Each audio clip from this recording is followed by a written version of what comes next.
Ruby Red, by Kerstin Gier. Prologue. Hyde Park, London, 8th of April, 1912. As she fell to her knees and burst into tears, he looked all around the park. Just as he'd expected, it was empty at this early hour. Jogging wouldn't be fashionable for a long time yet, and it was too cold for the beggars who slept on park benches with nothing but newspaper over them. He carefully wrapped the chronograph in its cloth and slipped it into his backpack. She was huddled beside one of the trees on the north bank of the Serpentine, on a carpet of faded crocuses. Her shoulders were shaking, and her sobs sounded like the desperate cries of an injured animal. He could hardly bear it, but he knew from experience that it was better to leave her alone. So he sat down beside her in the dew-covered grass, gazed at the smooth surface of the water, and waited. "Have tissues been invented yet?" she finally sniffed, turning her tear-stained face to him. "No idea," he said, "but I can offer you a monogrammed hanky. Dead right for this period." "GM, did you pinch it from Grace?" "She gave it to me, don't worry. You can blow your nose on it all you like, Princess." She smiled wryly as she handed him the handkerchief. "Now it's ruined. Sorry about that." "Oh, never mind," he said. "Just so long as you stopped crying." Tears shot straight back into her eyes. "We shouldn't have abandoned her. She needs us. We've no idea if our bluff will work, and no chance of ever finding out now." "We'd have been even less used to her dead." "If we could only have hidden away with her somewhere far off, under other names, until she was old enough to—" He interrupted her, shaking his head firmly. "They'd have found us anywhere we went. We've discussed that 1,000 times already. We didn't abandon her. We did the only right thing. We made it possible for her to live in safety, at least for the next 16 years. For a moment she said nothing. Somewhere in the distance a horse whinnied, and voices drifted over from West Carriage Drive, although it was nearly dark now. "I know you're right," she said at last. "It just hurts so much to know we'll never see her again." She gently rubbed her red-rimmed eyes. "At least we're not going to be bored. Sooner or later they'll track us down, even here, and set the Guardians on us. He's not about to give up either the chronograph or his plans, not without a fight." He smiled, seeing the light of adventure come back into her eyes. "Maybe we'll outwit him after all. Either that, or in the end the other device won't work, and then he'll be finished." "Right, but if it does work, we're the only ones who can stop him." "That's just why we've done the right thing." He stood up and brushed the earth off his jeans. "Come on, this damn grass is wet, and you're supposed to be taking things easy." She let him pull her to her feet and kiss her. "What are we going to do now? Look for a place to hide the chronograph?"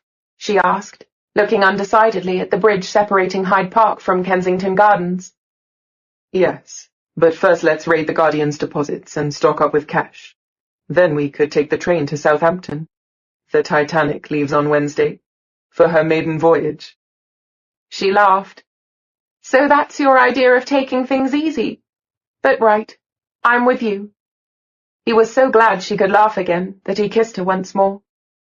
"I was really thinking, you know that out at sea a ship's captain can marry people, don't you, Princess?" "You want to marry me? On board the Titanic? Are you out of your mind?" "It would be so romantic." "Except the bit with the iceberg." She laid her head on his chest and buried her face in his jacket. "I love you so much," she murmured. "Will you be my wife?" "Yes," she said, her face still buried against his chest. "But only if we leave the ship in Queenstown Island at the latest." "Ready for the next adventure, Princess?" "Ready when you are," she said softly. Uncontrolled time travel usually announces itself a few minutes in advance, but sometimes hours or even days ahead. The symptoms are sensations of vertigo in the head, stomach, and/or legs. Many gene carriers also speak of a headache similar to migraine. The first journey back in time, also known as the initiation journey, takes place between the 16th and 17th years of a gene carrier's life. From the Chronicles of the Guardians, Volume 2, General Laws of Time Travel. Chapter 1. I first felt it in the school canteen on Monday morning. For a moment, it was like being on a roller coaster when you're racing down from the very top. It lasted only 2 seconds, but that was long enough for me to dump a plate full of mashed potatoes and gravy all over my school uniform. I managed to catch the plate just in time, as my knife and fork clattered to the floor. "This stuff tastes like it's been scraped off the floor anyway," said my friend Lesley while I mopped up the damage as well as I could. Of course, everyone was looking at me. "You can have mine too if you fancy spreading some more on your blouse."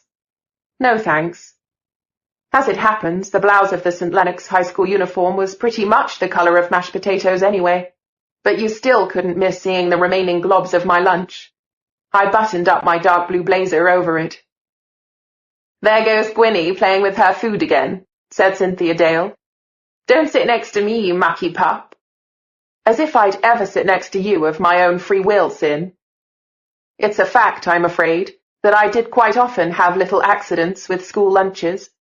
Only last week my pudding had hopped out of its dish and landed a few feet away, right in a Year 7 boy's spaghetti carbonara. The week before that I'd knocked my cranberry juice over, and everyone at our table was splashed. They looked as if they had measles. And I really couldn't count the number of times the stupid tie that's part of our school uniform had been drenched in sauce, juice, or milk. Only I'd never felt dizzy at the same time before. Probably I was just imagining it. There'd been too much talk at home recently about dizzy feelings. Not mine, though, my cousin Charlotte's dizzy spells. Charlotte, beautiful and immaculate as ever, was sitting right there next to Cynthia, gracefully scooping mashed potatoes into her delicate mouth. The entire family was on tenterhooks, waiting for Charlotte to have a dizzy fit. On most days, my grandmother, Lady Arista, asked Charlotte how she was feeling every 10 minutes. My Aunt Glenda, Charlotte's mother, filled the 10-minute gap by asking the same thing in between Lady Arista's interrogations. And whenever Charlotte said that she didn't feel dizzy, Lady Arista's lips tightened and Aunt Glenda sighed, or sometimes the other way around. The rest of us, my mum, my sister Caroline, my brother Nick, and Great-Aunt Maddie, rolled our eyes. Of course, it was exciting to have someone with a time travel gene in the family, but as the days went by, the excitement kind of wore off. Sometimes we felt that all the fuss being made over Charlotte was just too much. Charlotte herself usually hid her feelings behind a mysterious Mona Lisa smile. In her place, I wouldn't have known whether to be excited or worried if dizzy feelings failed to show up. Well, to be honest, I'd probably have been pleased. I was more the timid sort. I liked peace and quiet. "Something will happen sooner or later," Lady Arista said every day, "and we must be ready." Sure enough, something did happen after lunch, in Mr. Whitman's history class. I'd left the canteen feeling hungry. I'd found a black hair in my dessert, apple crumble with custard, and I couldn't be sure if it was one of my own hairs or a lunch lady's. Anyway, I didn't fancy the crumble after that. Mr. Whitman gave us back the history test we'd taken last week. "You obviously prepared very well for it, especially Charlotte. An A+ for you, Charlotte."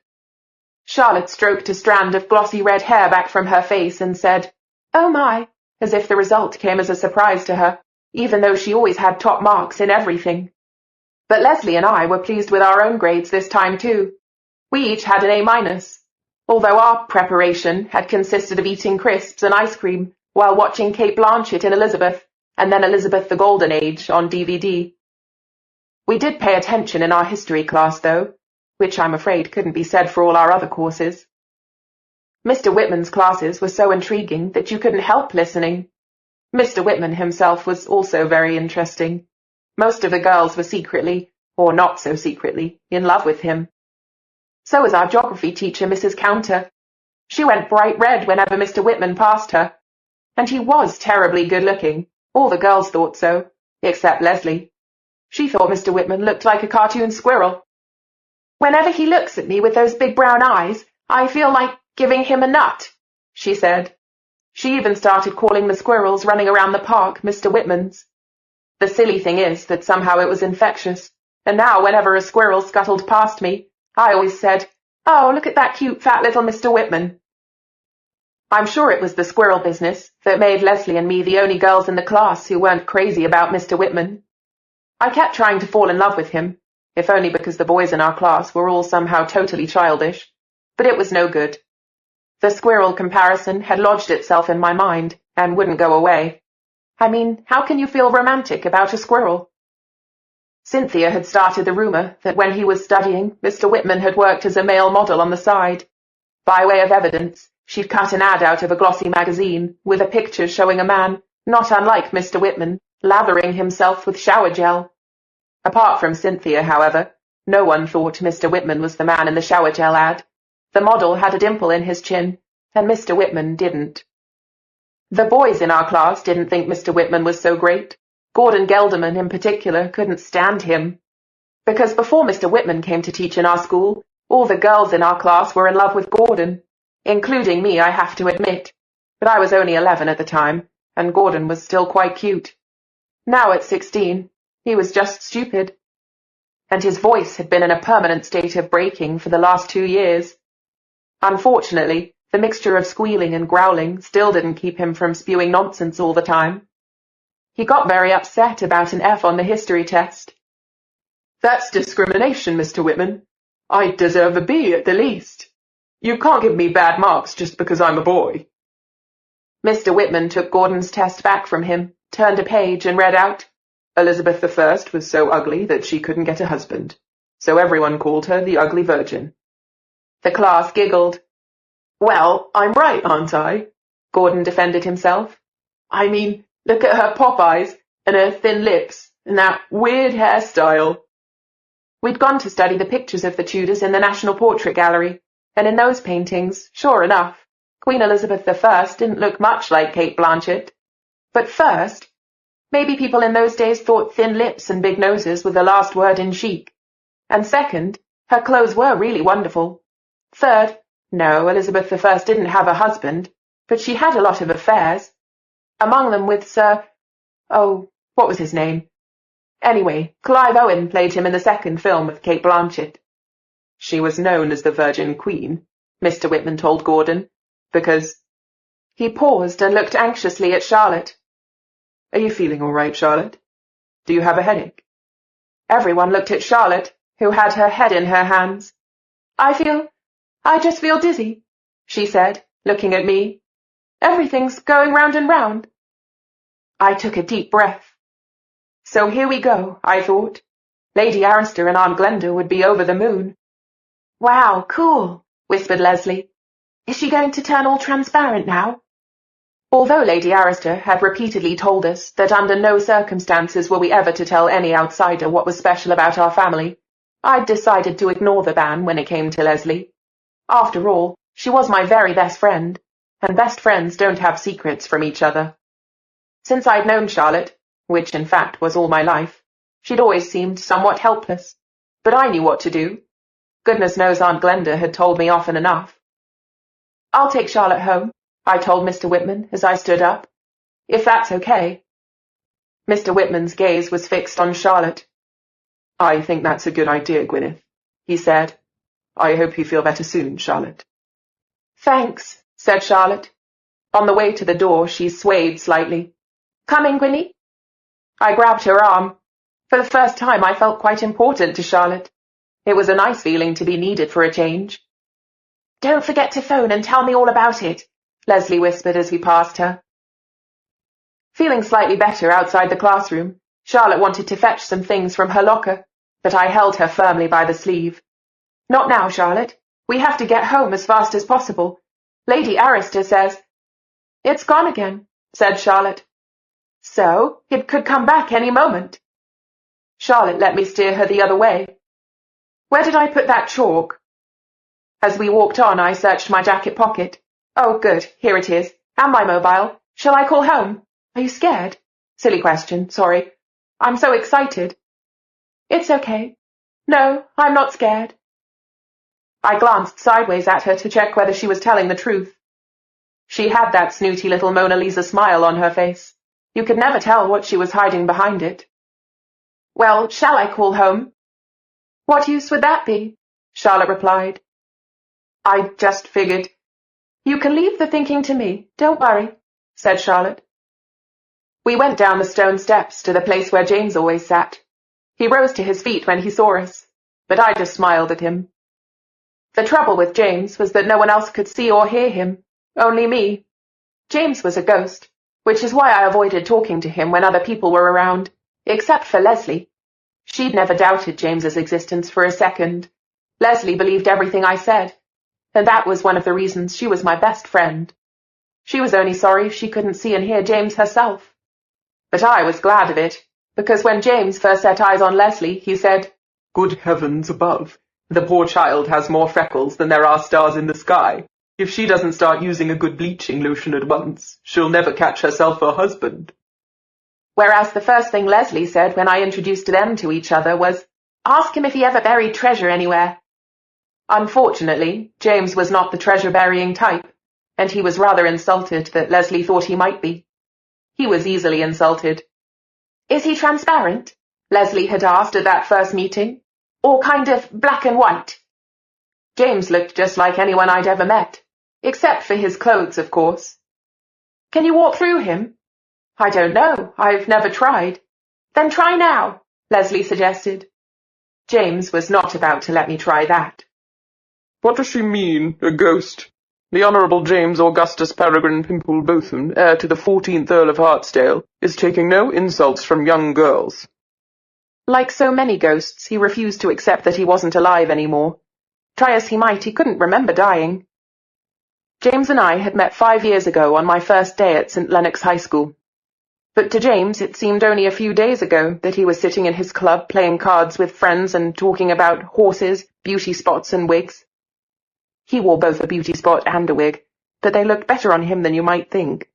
He completely ignored the fact that I'd grown several inches since we first met, had acquired breasts and braces on my teeth, and had shed the braces again. He dismissed the fact that his father's grand townhouse had become a school with running water, electric light, and central heating. The only thing he did seem to notice from time to time was the ever-decreasing length of our school uniform skirts. Obviously, girls' legs and ankles hadn't often been on show in his time. "It's not very civil of a lady to walk past a high-born gentleman without a word, Miss Gwyneth," he called after me now. He was deeply offended that I'd brushed past him. "Sorry, we're in a hurry," I said. "If I can help you in any way, I am of course entirely at your service," James said, adjusting the lace on his cuffs. "I don't think so, but thanks anyway. We just have to get home, fast." As if James could possibly have helped in any way. He couldn't even open a door. "Charlotte isn't feeling well," I explained. "I'm very sorry to hear that," said James, who had a soft spot for Charlotte. Unlike that ill-mannered girl with the freckles, as he called Lesley, he thought my cousin was delightful, a vision of beguiling charm. Now he offered more of his flowery flattery. "Pray give her my best wishes, and tell her she looks as enchanting as ever. A little pale, but as captivating as a fairy." "I'll tell her," I said, rolling my eyes. "If you don't stop talking to your imaginary friend," snapped Charlotte, "you'll end up in the nut house." Okay, then I wouldn't tell her. She was conceited enough as it was. James isn't imaginary, just invisible. There's a great difference. "If you say so," replied Charlotte. She and Aunt Glenda thought I just made up James and the other ghosts for attention. Now I was sorry I'd ever told Charlotte about them. As a small child, though, I couldn't manage to keep my mouth shut about gargoyles coming to life, scrambling down the fronts of buildings before my very eyes and twisting their gothic faces for me to see. The gargoyles were funny, but there were also some dark, grim-looking ghosts, and I was afraid of those. It took me a couple of years to realize that ghosts can't hurt you. All they can really do to people is scare them. Not James, of course. He was not frightening in the least. Lesley thinks it might be a good thing that James died young. With a name like Pimple Botham, how would he ever have found a wife? I said, after making sure James was out of hearing distance. I mean, who'd marry a man with a name that sounds like Pimple Bottom? Charlotte rolled her eyes. "He's not bad looking," I went on, "and he's filthy rich, too, if he's telling the truth about his family. It's just his habit of raising a perfumed lace hanky to his nose that doesn't exactly make me swoon." "What a shame that there's no one but you to admire him," said Charlotte. I thought so myself. "And how stupid of you to talk about how weird you are outside of the family," added Charlotte. That was another of Charlotte's typical digs. It was meant to hurt me, and as a matter of fact, it did. "I'm not weird." "Of course you are. You're a fine one to talk, Gene Carrier." "Well, I don't go blabbing on about it all over the place," said Charlotte. "You're like Great-Aunt Mad Maddie. She even tells the postman about her visions." "You're a jerk." "And you're naive." Still quarrelling, we walked through the front hall past the janitor's glazed cubicle, and out into the schoolyard. The wind was picking up, and the ominous sky held the promise of rain. I wished we had grabbed our coats from our lockers. "Sorry I said about you being like Great-Aunt Maddie," said Charlotte, suddenly sounding remorseful. "I'm excited, but I'm a bit nervous as well." I was surprised. Charlotte never apologized. "I know," I replied, almost too quickly. I wanted her to know that I appreciated her apology. But in reality, I couldn't have been farther from understanding how she felt. I'd have been scared out of my wits. In her shoes, I'd have been about as excited as if I were going to the dentist. "Anyway, I like Great-Aunt Maddie," I added. That was true. Great-Aunt Maddie might be a bit talkative and inclined to say everything 4 times over, but I liked that a lot better than the mysterious way the others carried on. And Great-Aunt Maddie was always very generous when it came to handing out sherbet lemons.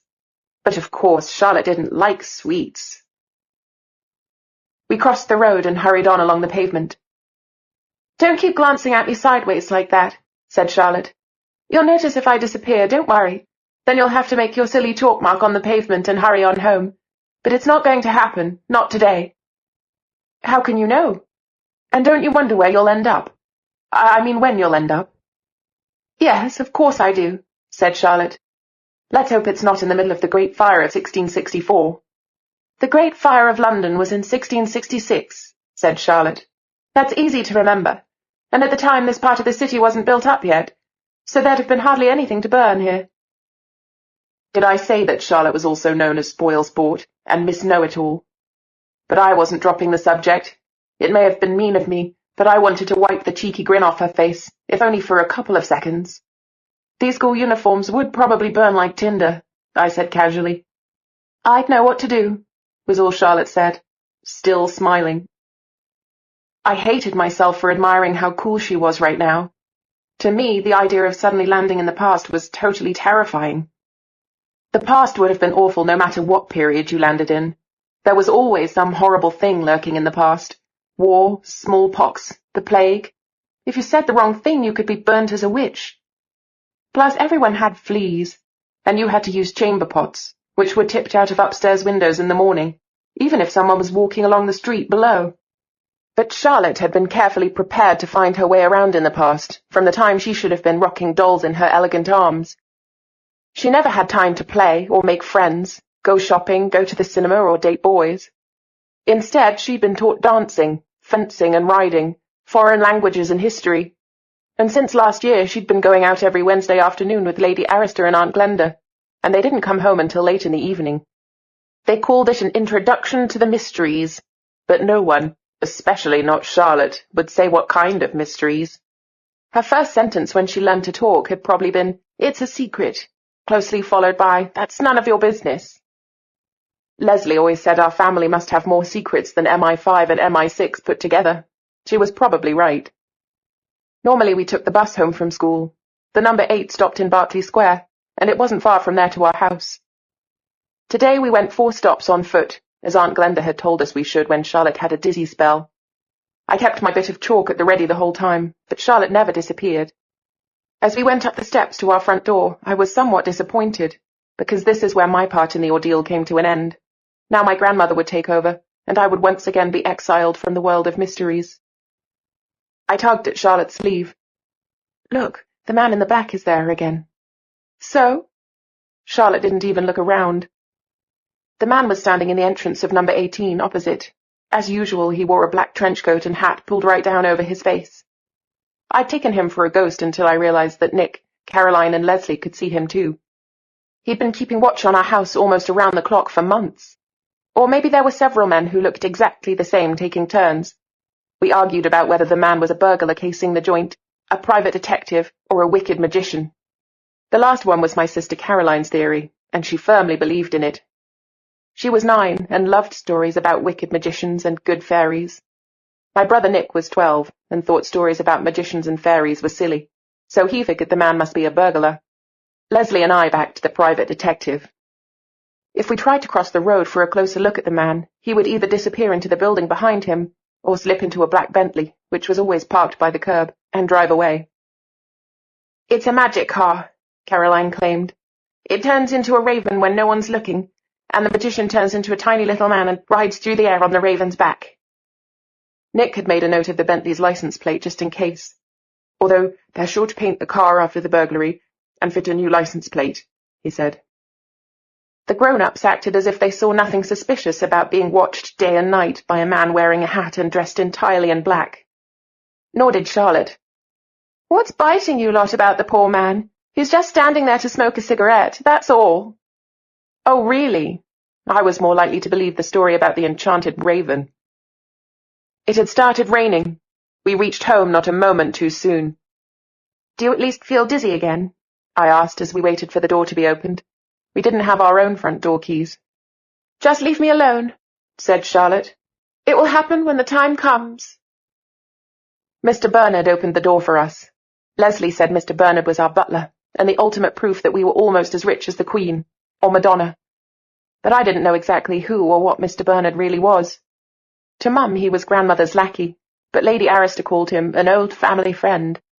To Caroline and Nick and me, he was simply Lady Arista's rather weird manservant. At the sight of us his eyebrows shot up. "Hello, Mr. Bernard," I said. "Nasty weather." "Very nasty."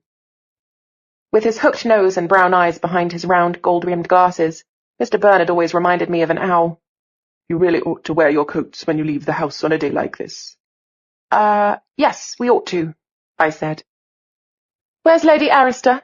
asked Charlotte. She was never particularly polite to Mr. Bernard, perhaps because, unlike the rest of us, she hadn't felt any awe of him when she was a child. Although, and this really was awe-inspiring, he seemed able to materialize out of nowhere, right behind you in any part of the house, moving as quietly as a cat. Nothing got past Mr. Bernard, and he always seemed to be on the alert for something. Mr. Bernard had been with us since before I was born, and Mum said he had been there when she was still a little girl. That made Mr. Bernard as old as Lady Arista, even if he didn't look it. He had his own rooms on the second floor, with a separate corridor into which we children were forbidden to even set foot. My brother Nick said Mr. Bernard had built-in trapdoors and elaborate alarm systems up there, so that he could watch out for unwelcome visitors, but Nick couldn't prove it. None of us had ever dared to venture into the out-of-bounds area. "Mr. Bernard needs his privacy," Lady Arista often said. "How right," said Mum. I think we could all of us do with some of that. But she said it so quietly that Lady Arista didn't hear her. "Your grandmother is in the music room," Mr. Bernard informed Charlotte. "Thank you." Charlotte left us in the hall and went upstairs. The music room was on the first floor, and no one knew why it was called that. There wasn't even a piano in it. The music room was Lady Arista and Great-Aunt Maddie's favourite place. It smelled of faded violet perfume, and the stale smoke of Lady Arista's cigarillos. The stuffy room wasn't aired nearly often enough, and staying in it for too long made you feel drowsy. Mr. Bernard closed the front door. I took one more quick look past him at the other side of the street. The man with the hat was still there. Was I wrong, or was he just raising his hand, almost as if he were waving to someone? Mr. Bernard, maybe. Or even me. The door closed, and I couldn't follow that train of thought any longer, because my stomach suddenly flipped again, as if I were on a roller coaster. Everything blurred before my eyes. My knees gave way, and I had to lean against the wall to keep from falling down. But as quickly as it had come on, the feeling was gone. My heart was thumping like crazy. There must be something wrong with me. Without being on an actual carnival ride, you couldn't possibly feel dizzy this often without something being terribly wrong. Unless— oh, nonsense. I was probably just growing too fast. Or I had a brain tumor. Or maybe, I thought, brushing that nasty thought aside, it was only that I was hungry. Yes, that must be it. I hadn't eaten anything since breakfast. My lunch had landed on my blouse. I breathed a sigh of relief. Only then did I notice Mr. Bernard's owlish eyes looking attentively at me. "Whoops," he said, a little too late. I felt myself blushing. I'll go and do my homework, I muttered. Mr. Bernard just nodded casually, but as I climbed the stairs, I could feel his eyes on my back. Back from Durham, where I visited Lord Montrose's youngest daughter, Grace Shepherd, whose daughter was unexpectedly born the day before yesterday.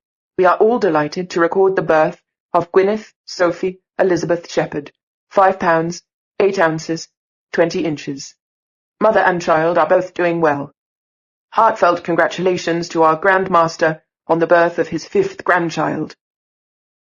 From the Annals of the Guardians, 10th of October, 1994. Report, Thomas George, Inner Circle. Chapter 2.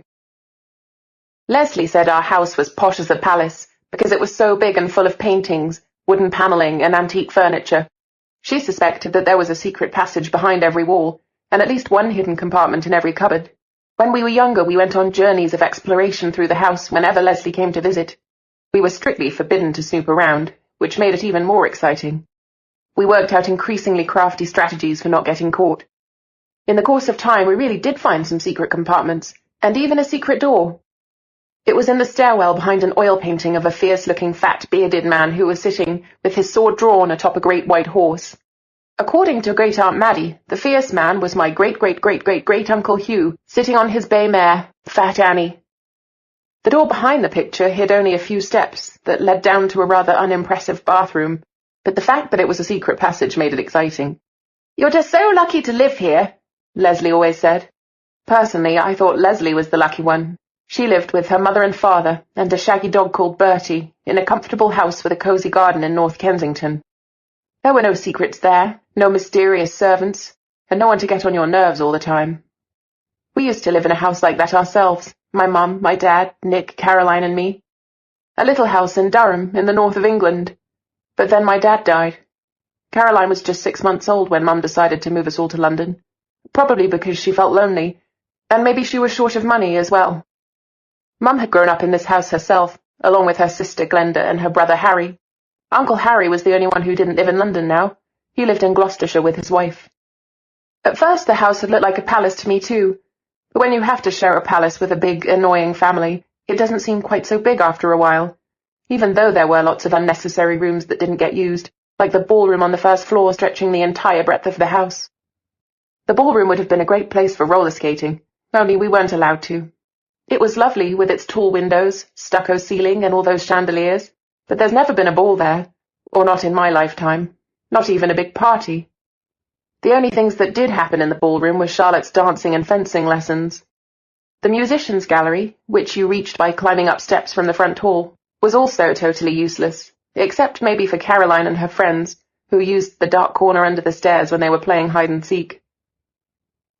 My mum, my brother and sister and I lived on the 3rd floor, just under the roof, where a lot of the walls were slanted, but there were 2 little balconies. We each had a cosy little room of our own. Charlotte was envious of our big bathroom, because the 2nd floor bathroom had no windows at all, but ours had 2. Another reason I liked our floor was that Mum, Nick, Caroline and I had it all to ourselves, which was often a blessing in that madhouse. The only disadvantage was that we were miles away from the kitchen, I noted as I gloomily climbed the stairs. I should have grabbed myself an apple to bring up. I'd have to make do with butter cookies from the stock Mum kept in reserve on our floor. I was so afraid the dizzy feeling would come back that I stuffed 11 cookies in my mouth, one after another. Then I took off my shoes and my jacket, sat down on the sewing room sofa, and stretched out flat on my back. It had been such a strange day. I mean, even stranger than usual. It was only 2 o'clock, at least another 2.5 hours before I could call Lesley and tell her all about it. My brother and sister wouldn't be home from school until 4, and Mum worked until 5. Normally I loved being alone on our floor of the house. I could take a bath in peace without anyone knocking on the door, desperate to go to the loo. I could turn up music and sing along at the top of my voice without anyone laughing. And I could watch what I liked on TV without anyone whining, "But it's going to be SpongeBob in a minute." But I didn't feel like doing any of that today. I didn't even feel like taking a nap. Far from it. The sofa, which was usually a sanctuary, felt like a wobbly raft on a torrential river. I was afraid I might be washed away on it the moment I closed my eyes. Trying to turn my mind to something else, I stood up and began tidying the sewing room a bit. It was kind of our own unofficial living room, because luckily neither the aunts nor my grandmother ever came up to the 3rd floor. There wasn't a sewing machine here either, but there was a narrow flight of steps leading up to the roof. These were originally meant for a chimney sweep, but now it was Lesley and I who used them. The roof was one of our favourite places. Of course, it was a little risky, because there was no balustrade, just a decorative knee-high galvanized iron border along the ledge. But you didn't actually have to practice long jump up there, or dance all the way along to the edge of the drop. The key to the door was kept in a rose-patterned sugar bowl. No one in my family knew that I knew its hiding place, or you can bet that all hell would have broken loose. That was why I always made sure no one saw me sneaking up to the roof. You could sunbathe there, or simply hide away if you wanted to be left in peace, which, like I said, I often did want, only not just this minute. I folded our blankets neatly, swept cookie crumbs off the sofa, and put a set of chessmen scattered about the place back into their box. I even watered the azalea standing in a pot on the bureau in the corner, and wiped down the coffee table with a damp cloth. Then I looked around the now spotlessly tidy room, wondering what to do next. Just 10 minutes had passed, and I wanted company even more than before. Was Charlotte having a dizzy spell again down in the music room? What actually happened if you travelled from the 1st floor of a house in 21st century Mayfair to the Mayfair of, let's say, the 15th century, when there weren't any houses here yet, or only very few? Did you arrive in midair and drop to the ground from a height of 20 feet or so? Maybe landing on top of an anthill? Poor Charlotte. But I suppose they could be teaching her to fly in her secret instruction in the mysteries, so maybe she wouldn't end up with ants in her pants. Speaking of mysteries, I suddenly thought of something to take my mind off it all. I went into Mum's room and looked down at the street. Yes, the man in black was still down there outside number 18. I could see his legs and part of his trench coat. The distance 3 floors down had never seemed so great. I tried working out how far it was from here to the ground. Could you actually survive a fall from so far up?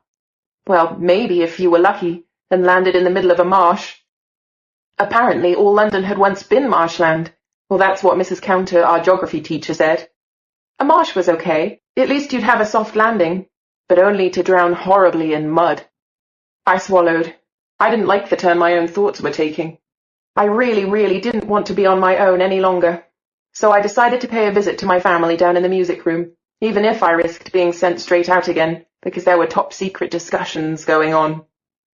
When I went in, Great Aunt Maddie was sitting in her favourite armchair by the window, and Charlotte was standing near the other window, with her hands flat on the Louis XIV's desk, although we weren't supposed to touch its colourfully lacquered and gilded surface with any part of the body at all.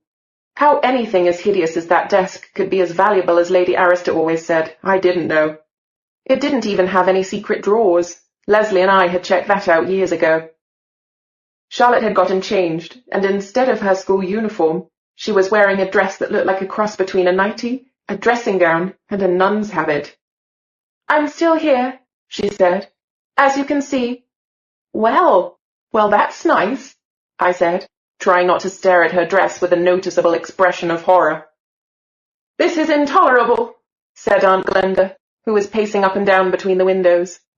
Like Charlotte, she was tall and slender and had bright red curly hair. My mum had the same curly hair, and my grandmother's hair had once been red too. Caroline and Nick had inherited the red hair as well, leaving me as the only one with dark, straight hair like my father's. I used to long for red hair, but Lesley had convinced me that my black hair was a striking contrast to my blue eyes and fair skin. Lesley also managed to persuade me that the little crescent-shaped birthmark on my forehead, the one Aunt Glenda always called my funny little banana, was intriguingly mysterious and chic. These days I thought I looked quite pretty, especially now that I no longer had braces, which had put my front teeth back where they ought to be and stopped me looking like a rabbit. Although of course I wasn't nearly such a delightful vision of beguiling charm as Charlotte, which was how James would have put it. Ha ha, I wished he could see her in that shapeless sack of a dress. "Gwyneth, my angel, would you like a sherbet lemon?" Great Aunt Maddie patted the stool next to her chair. "Sit down and take my mind off all this a bit. Glenda's getting on my nerves pacing up and down like that." "You have no idea of a mother's feelings, Maddie," said Aunt Glenda.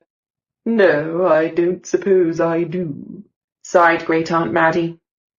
Maddie was a plump little person with cheerful blue childlike eyes and hair dyed golden blonde, There was often a forgotten roller left in it. "Where's Lady Arista?" I asked, taking a lemon sherbet. "Next door on the phone," said Great Aunt Maddie. "But she's speaking softly, so I'm afraid we can't make out a word of it.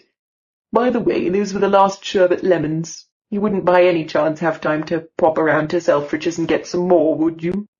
"Of course I'll go," I said.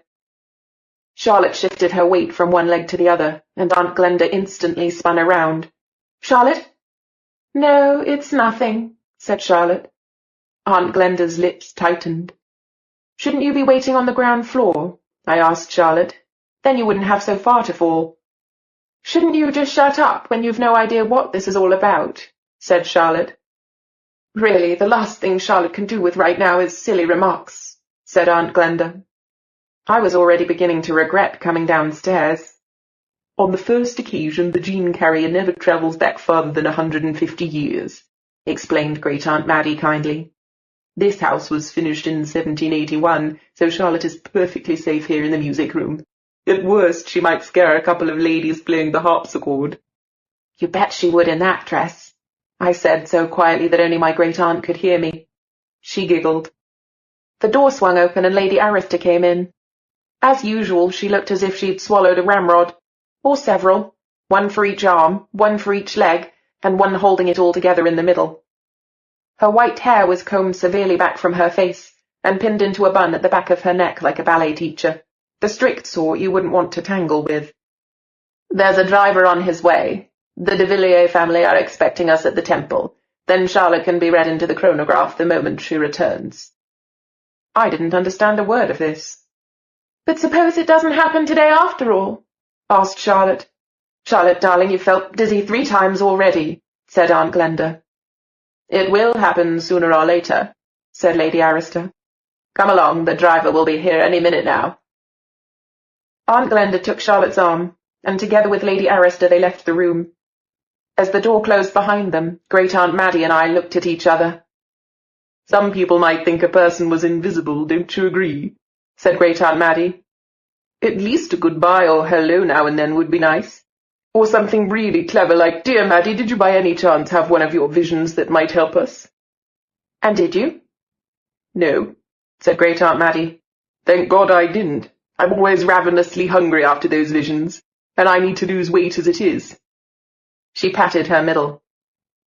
"Who are those de Villiers people?" I asked. "A bunch of arrogant show-offs, if you ask me," said Great Aunt Maddie. "All of them lawyers and bankers. They own the de Villiers private bank in the city. That's where we have our accounts." That didn't sound particularly mystical. "So what do they have to do with Charlotte?" "Well, let's say they have problems like ours." "Meaning what? Did they have to live under the same roof as a tyrannical grandmother, a frightful aunt, and a cousin who thought herself something special?" "The time travel gene," said Great Aunt Maddie. "It's passed down through the male line in the de Villiers family." "You mean they have a Charlotte as well?" "The male counterpart. His name's Gideon, as far as I know." "And he's waiting to feel dizzy too?" "He's already over that part. He's 2 years older than Charlotte." "So he's been time-traveling for the last 2 years?" "That's what I assume." I tried to reconcile this new information with the little I already knew. But since Great Aunt Maddie was being so talkative today, I allowed myself only a couple of seconds for that. "And what's a chronothingy?" "Chronograph." Great Aunt Maddie rolled her blue eyes. "It's a kind of apparatus that can be used to send the gene carriers, only them, no one else, back to a specific time. It's something to do with blood." "A time machine? Fueled by blood? Good heavens!" Great Aunt Maddie shrugged her shoulders. "I've no idea how the thing works. You're forgetting I only know what I've overheard, same as you, sitting here acting as if butter wouldn't melt in my mouth. It's all a deadly secret." "Yep, and very complicated," I said. "How do they know Charlotte has the gene anyway? I mean, why her and not, well, let's say you?" "I can't have it, thank goodness," she said. "We Montroses were always a funny lot, but the gene came into our family through your grandmother, because my brother just had to go and marry her." Aunt Maddie grinned. "She was my late grandfather Lucas's sister. Never having been married herself, she'd moved in to keep house for him when they were quite young. The first time I heard about this gene was after Lucas's wedding. The last gene carrier in Charlotte's hereditary line was a lady called Margaret Tilney, and she in her turn was the grandmother of your grandmother Alistair. So Charlotte inherited the gene from this Margaret? Well, in between Lucy inherited it. Poor girl. Lucy? What Lucy? Your cousin Lucy, Harry's eldest daughter. Oh, that Lucy. My Uncle Harry, the one in Gloucestershire, was a good deal older than Glenda and my mum. His 3 children had grown up ages ago. David, the youngest, was a 28-year-old British Airways pilot, which unfortunately didn't mean we got a discount on flights. And Janet, the middle one, had children of her own, a pain in the neck, both of them, Poppy and Daisy by name. I'd never met Lucy, the eldest. I didn't know much about her either. The Montroses never said a thing about Lucy. She was the kind of black sheep in the family. She'd run away from home at the age of 17, and nothing had been heard of her since. Lucy's a gene carrier too. Oh yes, said Great-Aunt Maddie. All hell broke loose here when she disappeared. Your grandmother practically had a heart attack. It was the most shocking scandal. She shook her head so vigorously that her golden curls got all tangled up. I can just imagine it. I thought of what would happen if Charlotte simply packed her cases and made for the wide blue yonder. No, you can't. You don't know the circumstances in which she disappeared. But it was all to do with that young man. Gwyneth, take your finger out of your mouth this minute. That's a disgusting habit. Sorry. I really hadn't noticed myself beginning to bite my fingernails. It's just there's so much going on, so much I don't understand. Same here, Great-Aunt Maddie assured me. And I've been listening to all this stuff since I was 15. What's more, I have what you might call a natural talent for mystery. All the Montroses love secrets. They always have. That's the only reason my poor brother married your grandmother in the first place, if you ask me. It can't have been her alluring charms, anyway, because she doesn't have any. She reached into the box of sherbet lemons and sighed when her fingers met empty air. Oh dear, I'm afraid I must be addicted to these things. I'll run to Selfridge's and get you some more, I offered. You're my darling child, you always will be. Give me a kiss and put your coat on, it's raining. And never bite your nails again, all right? My coat was still in my locker at school, so I borrowed Mum's raincoat and pulled the hood over my head as I stepped out of the front door. The man in the entrance of number 18 was just lighting himself a cigarette. On a sudden impulse, I waved to him as I ran down the steps. He didn't wave back, of course. Weirdo, I muttered as I hurried off towards Oxford Street. It was raining cats and dogs, and I wish I'd put on my wellies. The flowers on my favourite magnolia tree on the corner were drooping in a melancholy way. Before I reached it, I'd already splashed through 3 puddles. Just as I was trying to steer my way around a 4th, I was swept suddenly off my soggy feet. My stomach flip-flopped, and before my eyes the street blurred into a grey river. Ex hoc memento pendet aeternitas. Eternity hangs from this moment. Inscription on a sundial, in the Middle Temple, London. Chapter 3. When I could see properly again, I noticed a car was coming around the corner, a real old-timer, and I was kneeling on the pavement, shaking with fear. Something was wrong with this street. It didn't look the same as usual. Everything had changed so suddenly. The rain had stopped, but an icy wind was blowing, and it was much darker than a moment ago, almost night. The magnolia tree had no blossom or leaves. I wasn't even sure whether it was still a magnolia at all. The spikes of the fence around it were gilded at the tips. I could have sworn they'd been black when I'd seen it not a moment before. Another vintage car came chugging around the corner, a strange vehicle with tall wheels and shiny spokes. I looked along the pavement. The puddles were nowhere to be seen, nor were the traffic signs. The paving was bumpy and out of shape, and even the street lamps looked different. Their flickering yellowish light hardly reached the entrance to the next building. Deep down inside me, a nasty idea stirred, but I wasn't about to entertain it seriously yet. I forced myself to breathe deeply. Then I looked around again, more thoroughly this time. Okay, strictly speaking, there wasn't that much difference.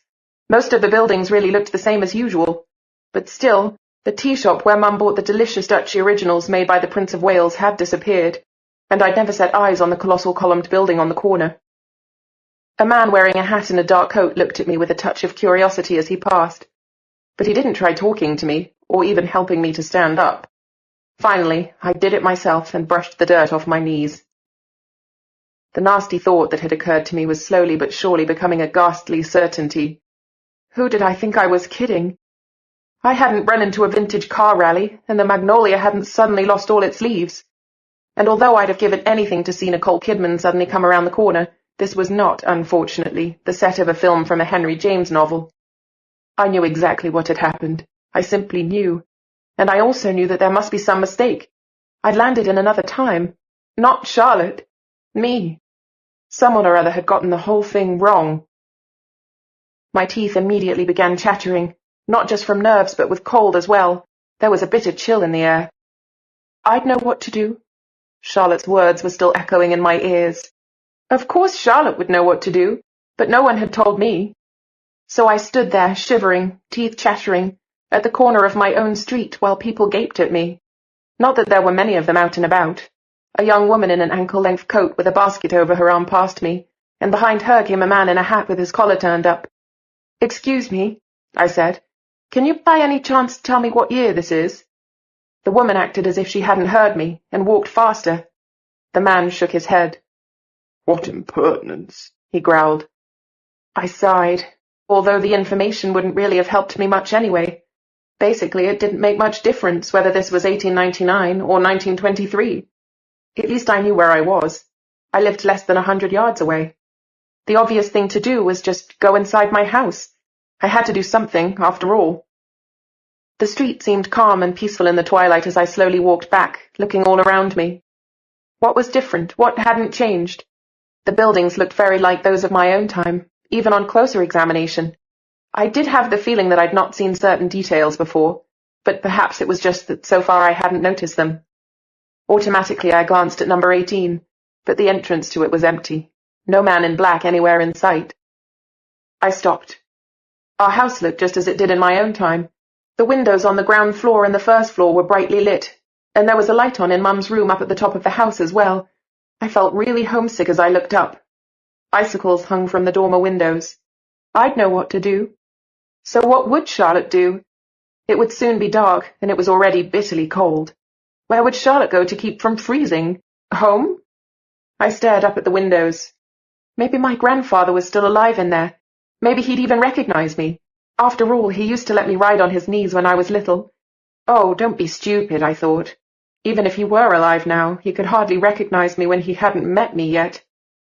The cold was creeping in under Mum's raincoat. Okay, I'd just ring the bell and ask for shelter for the night. The only question was how to go about it. Hello, my name is Gwyneth, and I'm Lord Lucas Montrose's granddaughter, but he may not have been born yet. I couldn't expect anyone to believe that. I'd probably find myself in a psychiatric hospital much sooner than I liked, and psychiatric hospitals were probably dismal places at this period. Once inside, you might never get out again. On the other hand, I had a few alternatives. It wouldn't be long before it was pitch dark, and I had to spend the night somewhere without freezing to death, or being spotted by Jack the Ripper. Why couldn't I remember when Jack the Ripper had prowled the streets of London, and where? Surely not the elegant surroundings of Mayfair, I hoped. If I did manage to speak to one of my ancestors, I might be able to convince him that I knew more about the family in the house than any normal stranger could. Who but me, for instance, could say straight off that the name of great-great-great-great-great-Uncle Hugh's horse was Fat Annie? A gust of wind made me shiver. It was so cold, I wouldn't have been surprised if snow soon swirled down on top of me. Hello, I'm Gwyneth, and I come from the future. I can prove it. Take a look at this zipper. I bet those haven't been invented yet, right? Or jumbo jets? Or TV sets? Or refrigerators? Well, it was worth a try. Taking a deep breath, I went up to the front door. The steps seemed, in an odd way, both familiar and strange. Automatically I felt for the bell push, but there wasn't one. Obviously electric bells hadn't been invented yet. Unfortunately, however, that still gave me no hint about the exact date. I didn't even know when they'd found out how to use electricity, before or after steamships. Had we learnt that in school? If so, I couldn't remember it now. I found a handle hanging from a chain, like the one that flushed the old-fashioned toilet in Lesley's house. I pulled it, hard, and heard a bell ring behind the door. Oh my God, one of the domestic staff would probably open the door. What could I say to make him, or her, take me to a member of the family? Maybe great-great-great-great-great-Uncle Hugh was still alive. Or already alive. Alive, anyway. I'd simply asked for him. Or Fat Annie.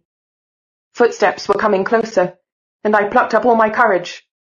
But I never saw who opened the door, because once again the strange feeling swept me off my feet, flung me through time and space, and spat me out on the other side. I found myself back on the doormat outside our house again, jumped up, and looked around. Everything looked the same as when I'd just left a little while ago to go and buy Great Aunt Maddie's sherbet lemons. The buildings, the parked cars, even the rain. The man in black at the entrance of number 18 was staring across the road at me. "And you're not the only one to be surprised," I muttered. How long had I been gone? Had the man in black seen me disappear at the corner of the street, and then appear again on our doormat? If so, I bet he couldn't believe his eyes. It served him right. I rang the bell frantically.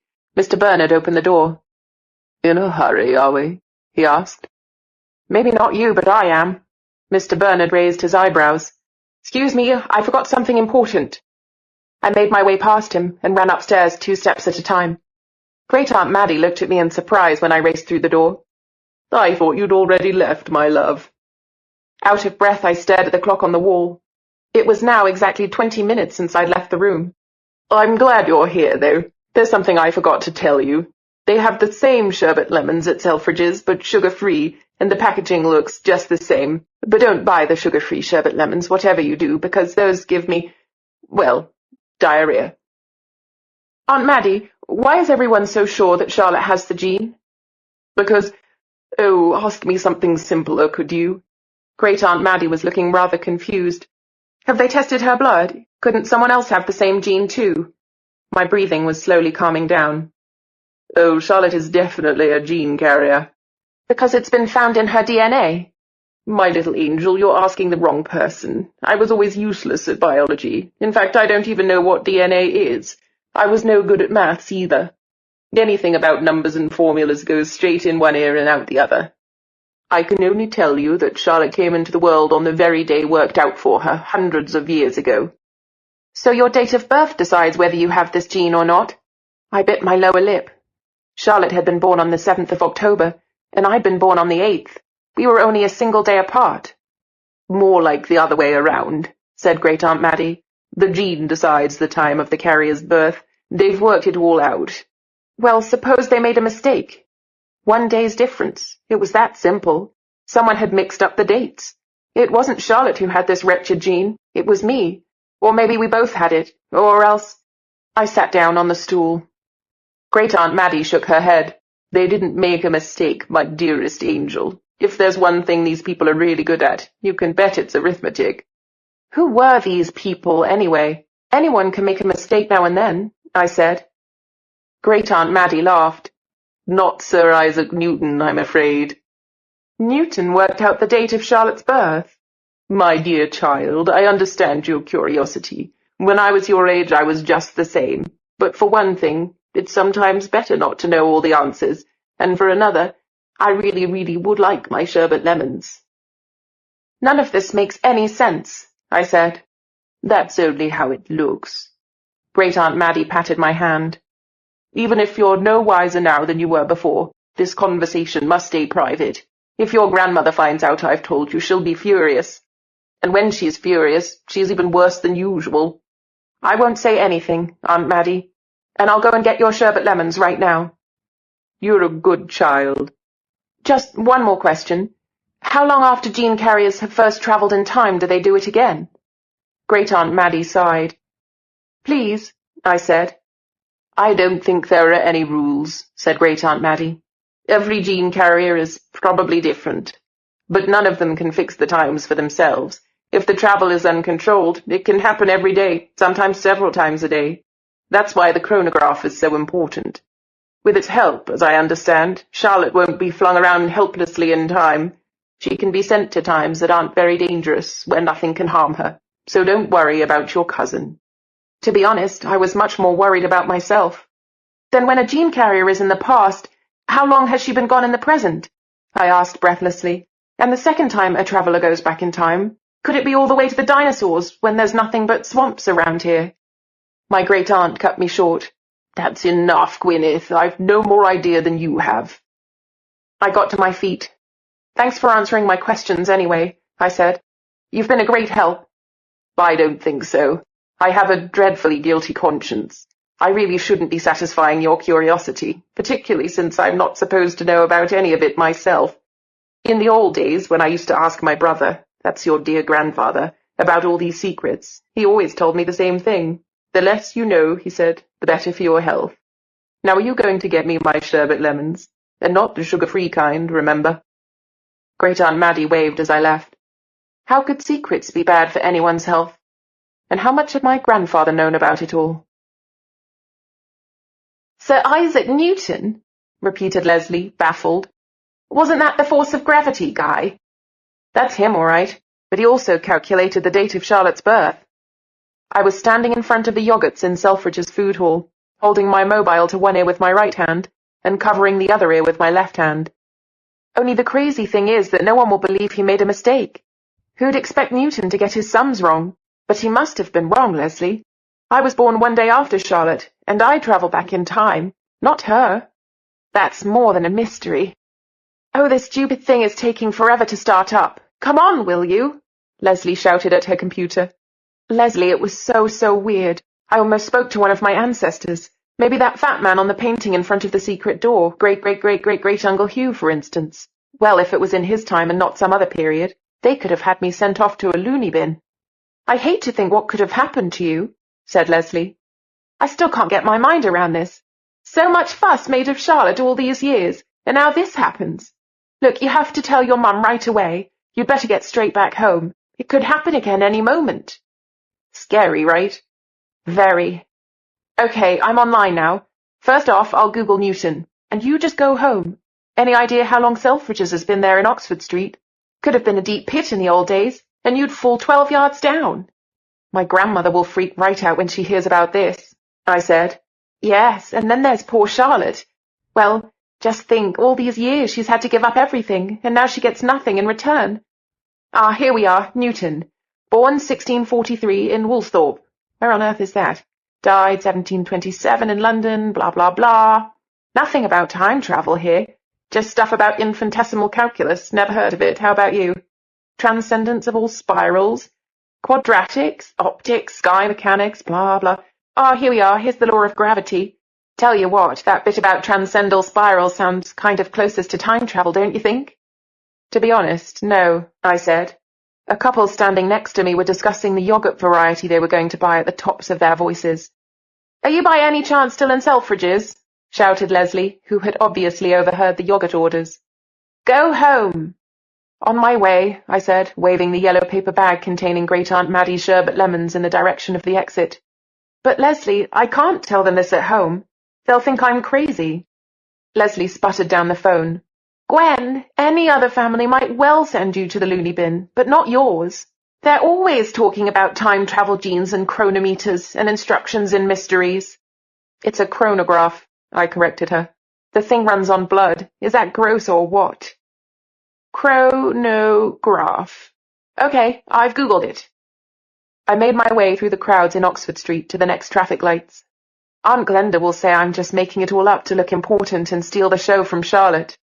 So, when you next travel back in time at the very latest, she's going to notice that there's been a mistake. And suppose I never travel back again. Suppose it was just the once. You don't believe that yourself, do you? Okay, here we are. A chronograph seems to be a perfectly normal wristwatch. You can get them by the ton on eBay, £10 and upwards. Oh, damn, wait. I'll Google Isaac Newton plus chronograph plus time travel plus blood. Well, nothing that helps us. At least I don't think so. Lesley sighed. I wish we'd looked all this up earlier. The first thing I'm going to do is find some good books about it. Anything I can dig up on time travel. Where did I put that stupid library card? Or where are you now? Crossing Oxford Street, then turning down Duke Street. Suddenly I had to giggle.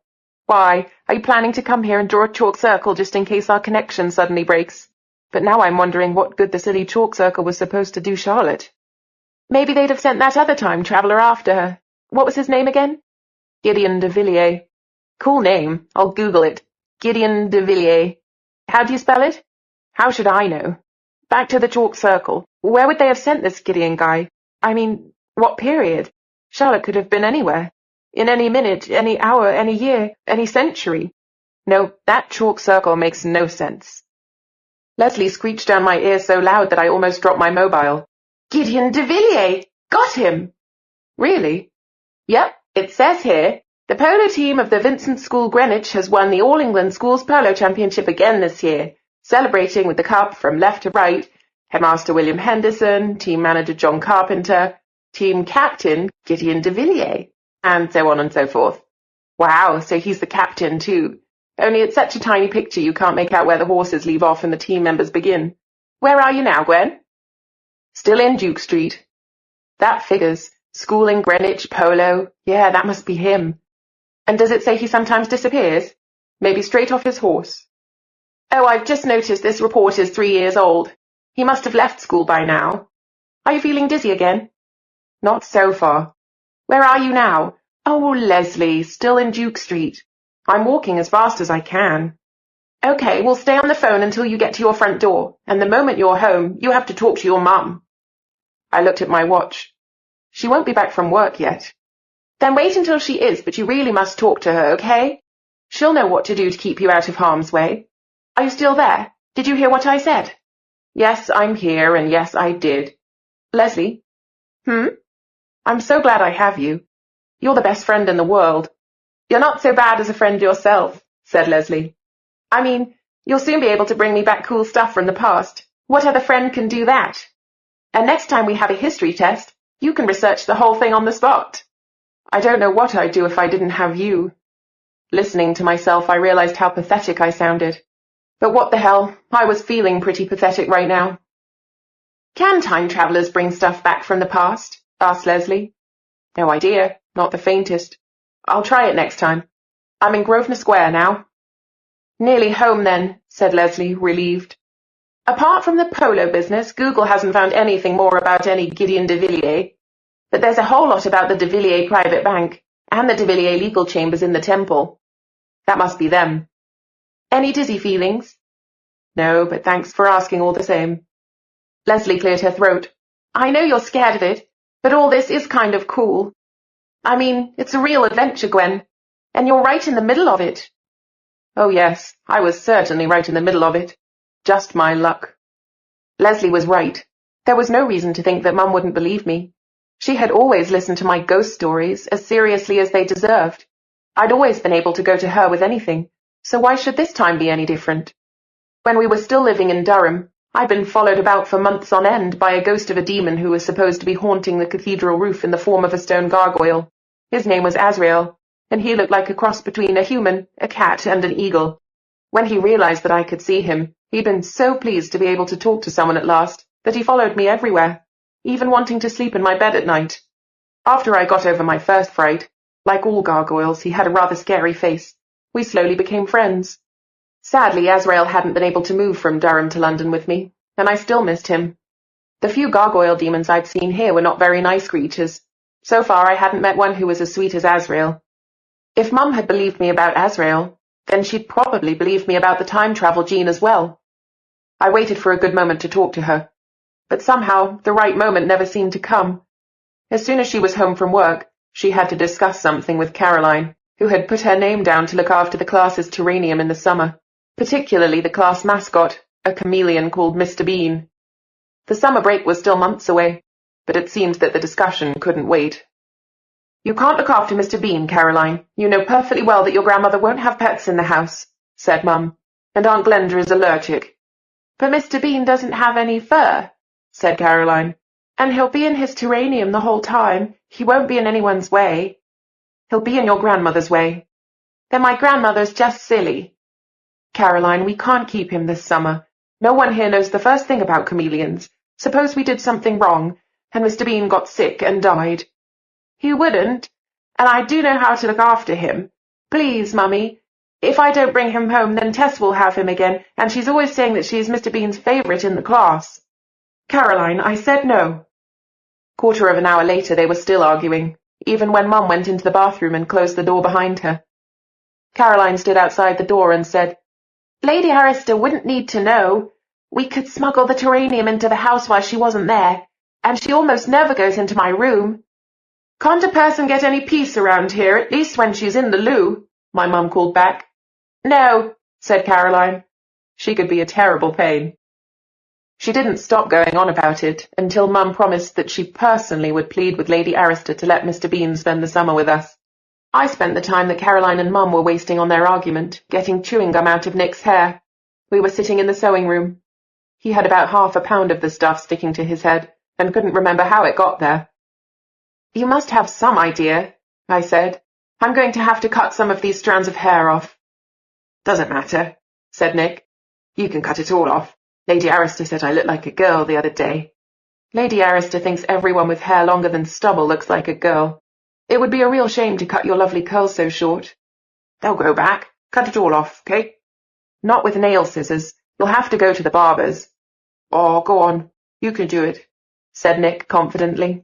Obviously, he'd completely forgotten that I'd already cut his hair with a pair of nail scissors once, and he'd looked like a freshly hatched vulture chick. I'd been 7 at the time, and he was 4. I'd needed his curls to make myself a wig, but it hadn't worked, and I got a scolding and a day's house arrest. Don't you dare, said Mum, who came back into the room. She took the scissors away from me for safety's sake.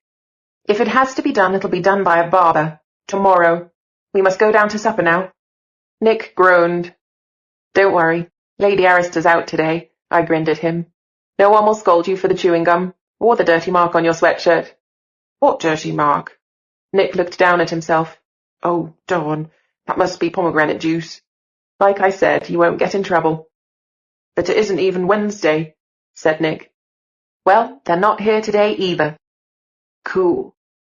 When Lady Arista, Charlotte and Aunt Glenda were there, dinner was tense and uncomfortable. Lady Arista criticised people's table manners, mostly Caroline's and Nick's, but sometimes Great Aunt Maddie's as well. Aunt Glenda was always pestering me about my marks at school, so she could compare them with Charlotte's.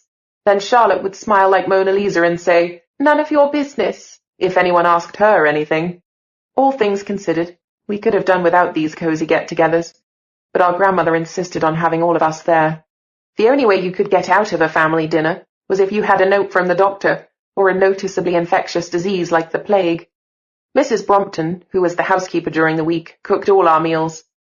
Unfortunately, at weekends either Aunt Glenda or Mum did the cooking, which was usually so gross Nick and I could barely force it down, and we never got to order out. But on Wednesday evenings, when Lady Arista, Aunt Glenda and Charlotte were away busy with their mysteries, supper was much more relaxed. And we all thought it was great that today felt like a Wednesday evening, although it was only Monday. Not that we slurped our food, smacked our lips and belched, but we did venture to interrupt each other, put our elbows on the table, and discuss subjects that Lady Arista would have thought unsuitable. Chameleons, for instance. Do you like chameleons, Aunt Maddie? Wouldn't you like to have one some day? A really tame one? Well, now you mention it, I realize I've always wanted a chameleon, said Great Aunt Maddie, heaping rosemary-seasoned potatoes on her plate. Yes, definitely. Caroline beamed. Maybe your wish will come true some day soon. Did Lady Arista and Glenda leave any message? Asked Mum. Your mother called this afternoon to say they wouldn't be home for supper, said Great Aunt Maddie. I said how sorry we'd all be not to see them. I hope that was all right. You bet, Nick giggled. And Charlotte, has she? Asked Mum. I don't think so, not yet. Great Aunt Maddie shrugged her shoulders.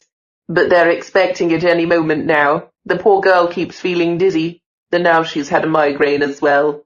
Oh dear, I do feel sorry for her, said Mum.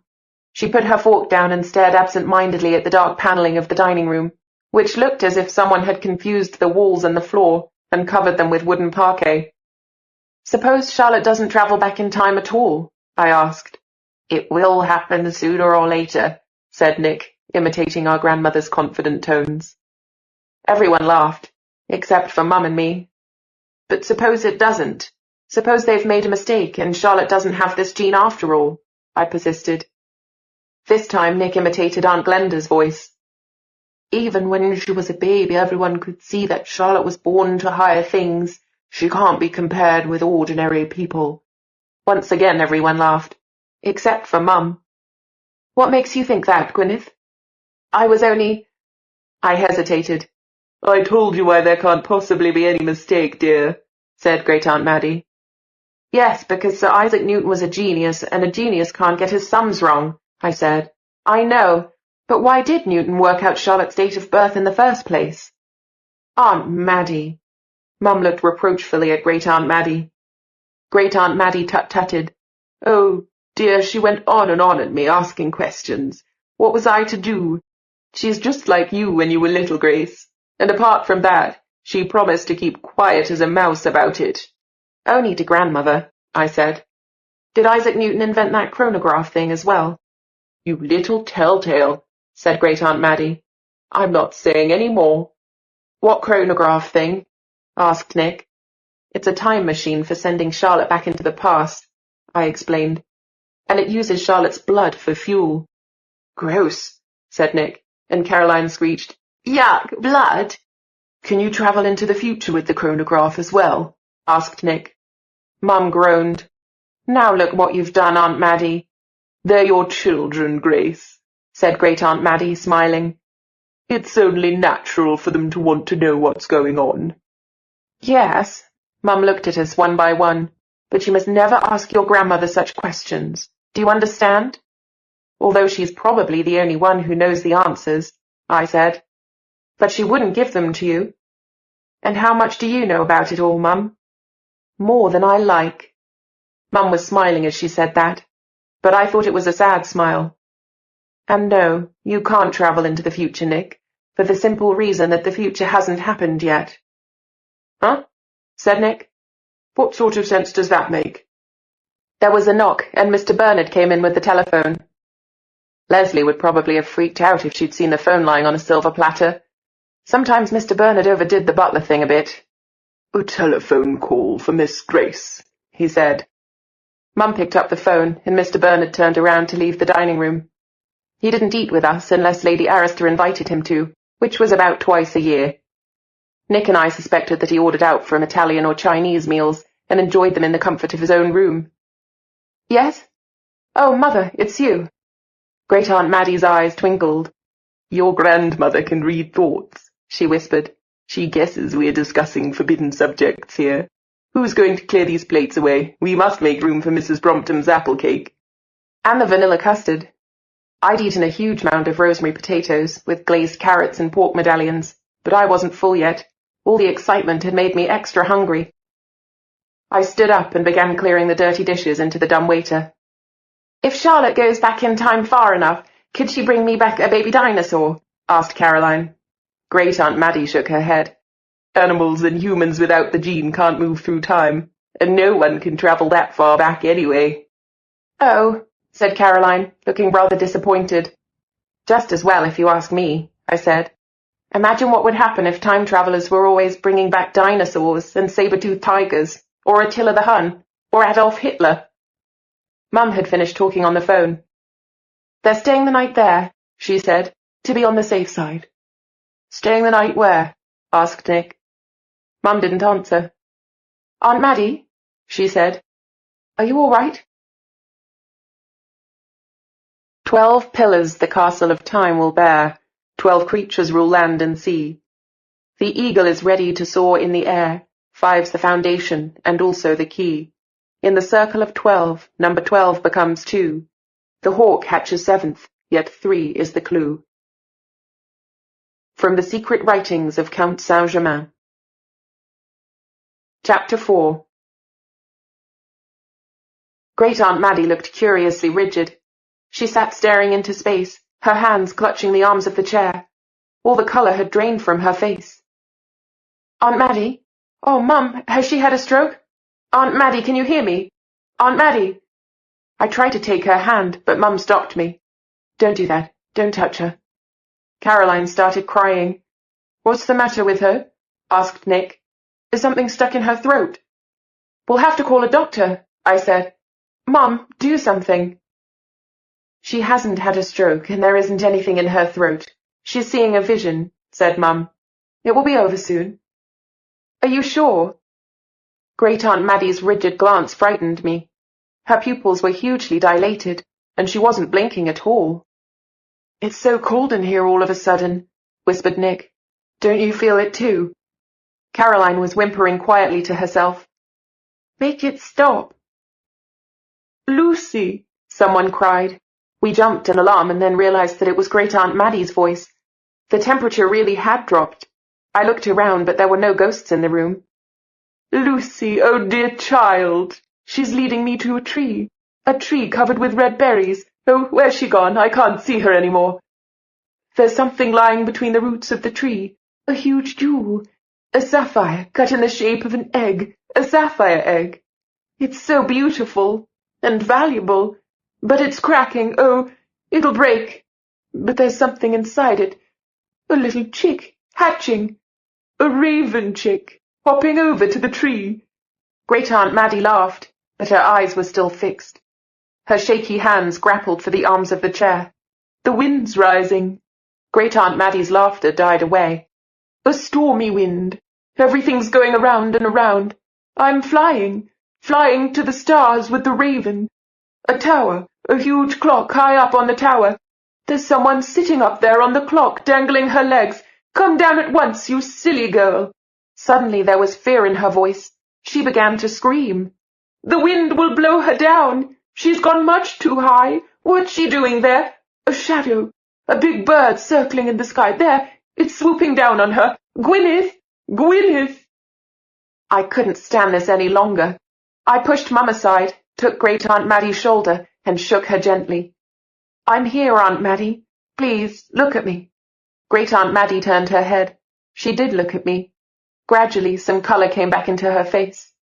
My little angel, she said. How silly of you to climb so high. Are you okay? I looked at Mum. Are you sure it wasn't anything wrong with her? It was a vision, said Mum. She's all right. No, I'm not. It was a horrible vision, said Great Aunt Maddie, although the beginning was nice. Caroline had stopped crying. She and Nick were staring at Great Aunt Maddie, looking upset. That was eerie, said Nick. Did you notice how cold it got? You were imagining things, I said. No, I wasn't. It was eerie, said Caroline. I had goosebumps. Great Aunt Maddie reached for Mum's hand. I met your niece Lucy, Grace. She still looked the same as ever, that sweet smile. Mum looked as if she was going to burst into tears. And I just didn't understand the rest of it, Great Aunt Maddie went on. A sapphire egg, a raven, Gwyneth on the clock tower, and then that horrible bird. Can you make anything of all that? Mum sighed. Of course not, Aunt Maddie. You're the one who has these visions. She sat down on one of the dining chairs beside Great Aunt Maddie. Yes, but that doesn't mean I understand them, said Great Aunt Maddie. Did you write it all down so that we can tell your mother about it later? No, Auntie, I didn't. Maddie leaned forward. Then we'd better write it down at once. Right. First, there was Lucy, then a tree, red berries, could have been a mountain ash. The sapphire egg was lying there. Oh, my word, I'm so hungry. I hope you didn't finish the apple cake. I deserve at least 2 slices today. Or 3. That really was very, very eerie, I said. Caroline and Nick had gone to sleep, and I was sitting with Mum on the edge of her bed, trying to find a good way to tell her about my problem. Mum, something funny happened to me this afternoon, and I'm scared it could happen again. Mum was deeply engaged in her evening beauty routine. She'd finished her face already. Obviously good skincare paid off. You really wouldn't have thought my mum was over 40. That's the first time I've seen Great Aunt Maddie have one of her visions, I said. It was the first time she's ever had one during dinner, replied Mum, rubbing cream on her hands and massaging it in. She always says that age showed first on your hands and your neck. Do we take her vision seriously? Mum shrugged her shoulders. Well, you heard all that confused stuff she was saying, and it can always be interpreted differently. She had a vision 3 days before your grandfather died. She saw a black panther jumping on his chest. And grandfather died of a heart attack, so that makes sense. See what I mean? They always hold some truth. Want some hand cream, darling? Do you believe in it? I mean, not the hand cream, Aunt Maddie's vision. I think Aunt Maddie really sees what she says she does, but that doesn't mean her visions predict the future, not by a long shot, or that it has to mean anything in particular. I don't understand. I held out my hands, and Mum began putting cream on them. It's a bit like your ghosts, darling. I'm sure you do see them, just as I believe that Aunt Maddie has visions. Does that mean you believe I see ghosts, but you don't believe they really exist? I cried indignantly, taking my hands away. I don't know whether they really exist or not, said Mum. What I believe has nothing to do with it. But if they didn't exist, that would mean I was just imagining them, and that would mean I was crazy. No, said my mum. It would only mean that— oh, darling, I don't know what to say. Sometimes I get the feeling we have rather too much imagination in this family. I suppose we'd live more restful, happier lives if we stuck to believing what normal people believe. I get the message, I said. Maybe it wouldn't be such a great idea to come out with my news tonight. Hey, Mum, we travelled back into the past this afternoon, me and my abnormal imagination. Don't look so sad, said Mum. I know, there are more things in heaven and earth and all that. But maybe we make them seem far too important the more we think about them. I don't think you're crazy, or Aunt Maddie either. But be honest, do you imagine Aunt Maddie's vision could have something to do with your own future? Maybe. You do? Are you planning to climb a clock tower sometime soon? Sit on the clock and dangle your legs? Of course not, but maybe it was a symbol. Maybe, said Mum. Or maybe not. Go to sleep now, darling. You've had a long day. She looked at the little clock on her bedside table. Let's hope it's safely behind Charlotte by now.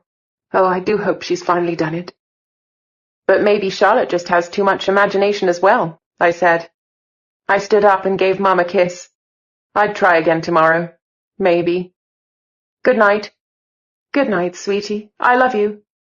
Love you too, Mum.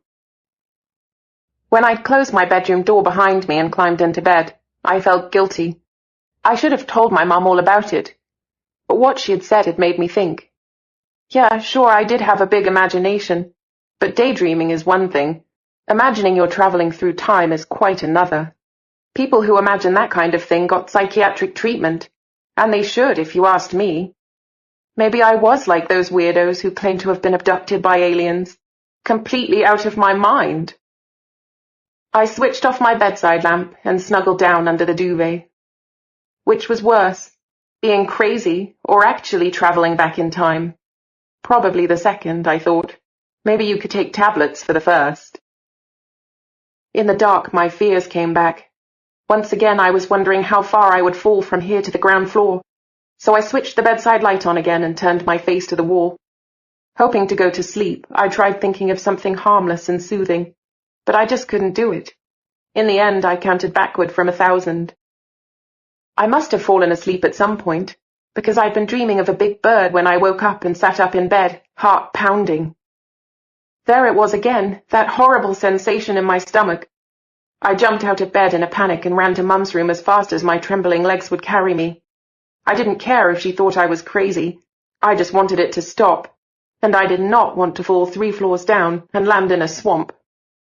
I got no further than the passage, and then I was swept off my feet. Convinced that my last hour had come, I squeezed my eyes shut. But I only fell on my knees with a bump, and the floor felt just like the familiar wooden floorboards. Cautiously, I opened my eyes. It was lighter now, as if the sun had risen in the last second. For a moment I hoped that nothing had happened.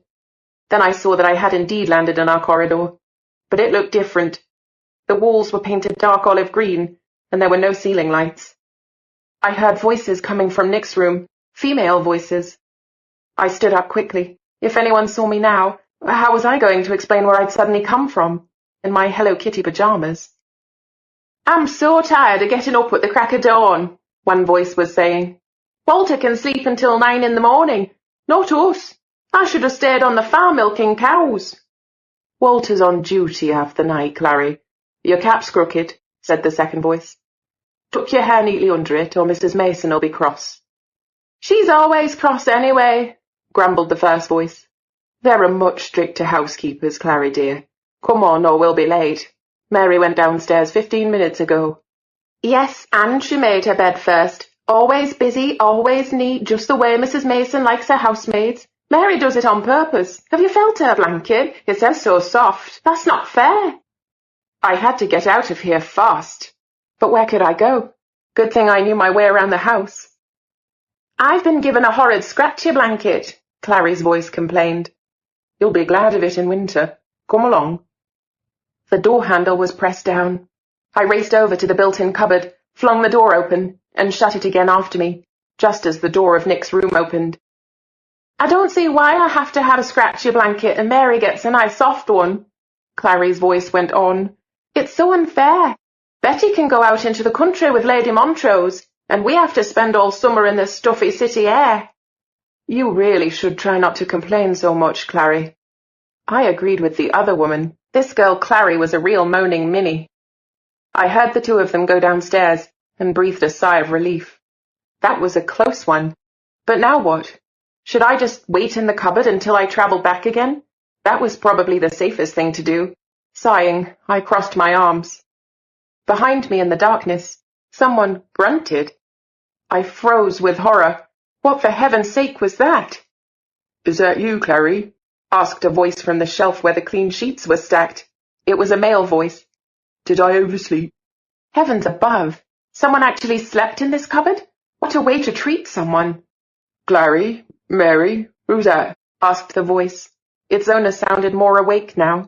There were noises in the cupboard. A hand reached out and touched my back. I wasn't hanging about waiting for it to grab hold of me. I opened the cupboard door and ran for it. Stop! Stay where you are! I looked back over my shoulder. A young man in a long white shirt emerged from the cupboard to catch me. I ran downstairs. Where on earth was I going to hide now?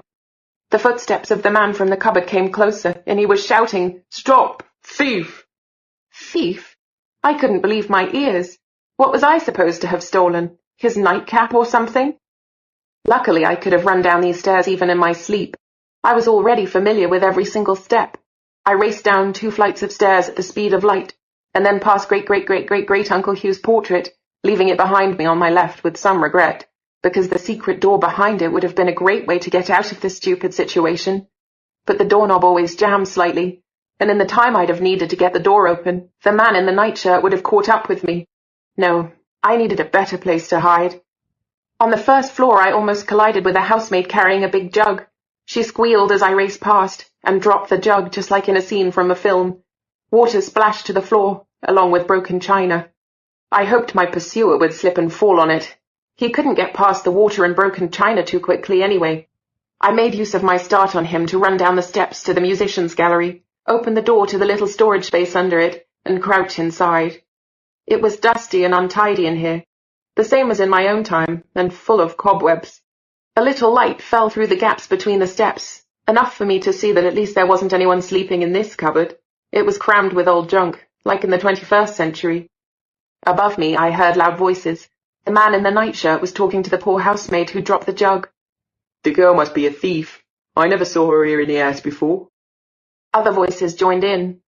She ran on down. Maybe there's a whole pack of 'em here. Please, Mrs. Mason, I couldn't help it. The thief just ran into me. I expect they're after her ladyship's jewels. I didn't meet anyone on the stairs, so she must still be here somewhere. Make sure the front door is locked and search the house, ordered an energetic female voice. As for you, Walter, go upstairs at once and put something on to cover your hairy legs. Not a nice sight first thing in the morning. I could hear my heart pounding in my ears. I'd hidden in here 1,000,000 times when I was little, but I'd never been so scared of being found. Cautiously, so as not to make any noise that might give me away, I squeezed farther in among the junk. A spider ran over my arm, such a big one that I almost screeched with fright. Lester, Mr. Jenkins and Tot, you search the ground floor and the cellars. Mary and I will search the first floor. Clary, guard the back door, and Helen, you watch the front door. Suppose she tries to get out through the kitchen. She'd have to get past Mrs. Crane and her iron pans first. Look in the cupboards under the stairs and behind all the curtains. I was finished. Oh, damn it. This was all just so surreal. Here I was, sitting in my pajamas in a cupboard, surrounded by fat spiders, dusty furniture, and, oh my God, was that by any chance a stuffed crocodile?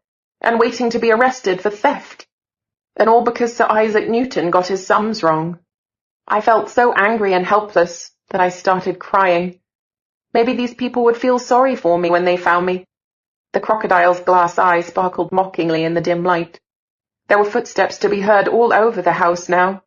Dust from the steps was falling into my eyes. But then I felt that tugging sensation in my stomach again. I'd never been so glad of it. The crocodile blurred before my eyes. Everything spun wildly, and all was quiet again, and pitch dark. I heaved a huge sigh. Don't panic, I thought. Presumably I'd travelled home again, and I was probably now stuck among the junk under these steps in our own time, when the place also had fat spiders in it. Something soft touched my face. In a panic, I flailed my arms and hauled my legs out from under a chest of drawers. There was a rumbling sound. Boards creaked, an old lamp fell over. That is to say, I thought it was a lamp, but I couldn't see a thing. I could wriggle out, however. Relieved, I made my way to the cupboard door and crawled out of hiding.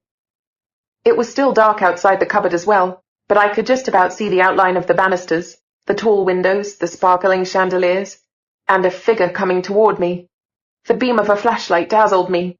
I opened my mouth to scream, but no sound would come out. "Were you looking for anything in particular in that cubbyhole, Miss Gwyneth?" asked the figure. It was Mr. Bernard. "I'll be happy to help you find it." I still felt breathless. It was the fright I'd had affecting my lungs. "What are you doing down here, Mr. Bernard?" "I heard a noise," said Mr. Bernard, with great dignity. "You seem to be a little, well, dusty." Yes. Dusty, scratched, and tear-stained. I stealthily wiped my cheeks. Mr. Bernard's owl eyes were examining me in the beam of the flashlight. I looked defiantly back at him. It wasn't forbidden to get into a cupboard in the middle of the night, was it? And why I should was no business of Mr. Bernard's. Did he actually sleep in his glasses? "It's another 2 hours before the alarm clocks go off," he said at last. "I suggest you spend the time in your bed. I'm going to get a little more rest myself. Good night." "Good night, Mr. Bernard," I said. Despite a thorough search of the house, it proved impossible to lay hands on the girl thief seen early this morning in the townhouse of Lord Horatio Montrose, Inner Circle in Borden Place. She probably escaped by climbing out of a window into the garden. The housekeeper, Mrs. Mason, drew up a list of items found to be missing: silver cutlery and valuable jewellery, the property of Lady Montrose, including a necklace given to Lord Montrose's mother by the Duke of Wellington. Lady Montrose is at present in the country. From the Annals of the Guardians, 12th of July, 1851. Report, David Lloyd, Adept 2nd degree. Chapter 5. "You look worn out," said Lesley in the schoolyard at break. "I feel terrible." Lesley patted my arm. "All the same, those dark rings under your eyes kind of suit you," she said, trying to cheer me up. "They make your eyes look extra blue." I smiled. Lesley was so sweet. We were sitting on the bench under the chestnut tree, and we could only talk in whispers because Cynthia Dale was sitting right behind us with a friend. And right beside them, Gordon Gelderman was talking about football with 2 other boys from our class, in a voice somewhere between a duck's quack and a bear's growl. I didn't want them to overhear us. They all thought I was weird enough anyway. "Oh, Gwen, you really ought to have told your mother." "You've said that at least 50 times now." "Yes, because it's true, and I can't understand why you didn't." "Because no, to be honest, I don't understand why myself. Somehow or other, I suppose I was hoping it wouldn't happen again." "But that adventure in the night, I mean, just think what could have happened to you. Take your great-aunt's vision. It has to mean you're in danger. The clock stands for time travel, the tall tower for danger, and the bird— Oh, you shouldn't have woken her up. It'd probably have gotten really exciting at that point. I'm going to Google the whole thing this afternoon. Raven, sapphire, tower, mountain ash tree. I found a website about extrasensory phenomena. It tells you lots of stuff. And I've looked up loads of books about time travel for us. And films. Back to the Future, parts 1 to 3. Maybe we can find out something from those." I thought about what fun it had always been, sitting on the sofa in Leslie's house watching DVDs. Sometimes we used to mute the sound and synchronize our own words with the pictures. "Are you feeling dizzy?" I shook my head. Now I knew what it had been like for poor Charlotte these last few weeks. Being asked whether I was dizzy all the time really got on my nerves, particularly when I was always sort of listening to myself and waiting for the dizzy feeling. "If we only knew when it would happen again," said Lesley. "I do think it's unfair. Charlotte's been prepared for this for ages, but you've been thrown in at the deep end. I've no idea what Charlotte would have done last night if she'd been chased by the man who was sleeping in our built-in cupboard, I said. I don't think dancing and fencing lessons would have been much use there. No horse in sight for her to ride away on either. I giggled, imagining Charlotte in my place, running all over the house to get away from the angry young man called Walter who slept in the cupboard. Perhaps she'd have snatched a sword off the wall in the salon and slaughtered all the poor servants. No, silly, of course those things wouldn't have done her any good, but they wouldn't have happened to her, because that Krona thingy would have sent her somewhere else, somewhere nice and peaceful, a place where nothing could harm her. But you risk your life, instead of telling your family they've been teaching the wrong person. Maybe by now Charlotte has travelled in time as well. Then they'll have what they wanted anyway. Lesley sighed and began going through the stack of paper on her lap. She had prepared a file of useful information for me. Well, more or less useful. For instance, she had printed out photos of vintage cars. According to them, the car I'd seen on my first journey through time dated from 1906. Jack the Ripper was haunting the East End in 1888. The stupid thing is, no one ever found out who he was. All sorts of people have been suspected, but there's never been any proof. So, if you ever lose your way in the East End in 1888, any man you meet is potentially dangerous. The Great Fire of London was in 1666.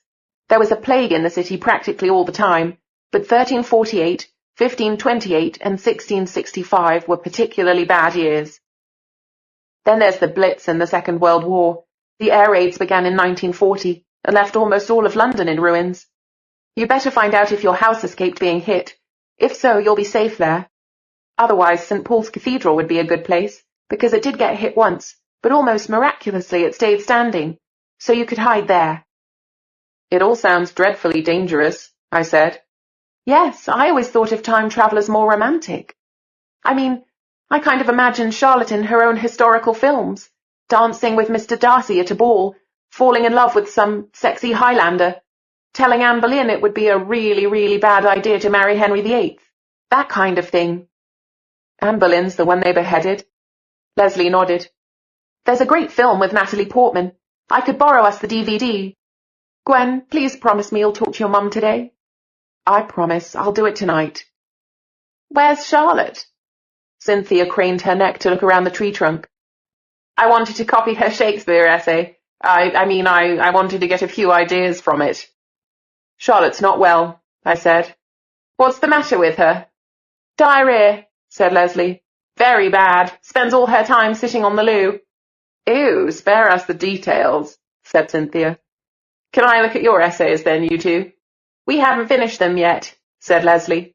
We're going to watch Shakespeare in Love again first.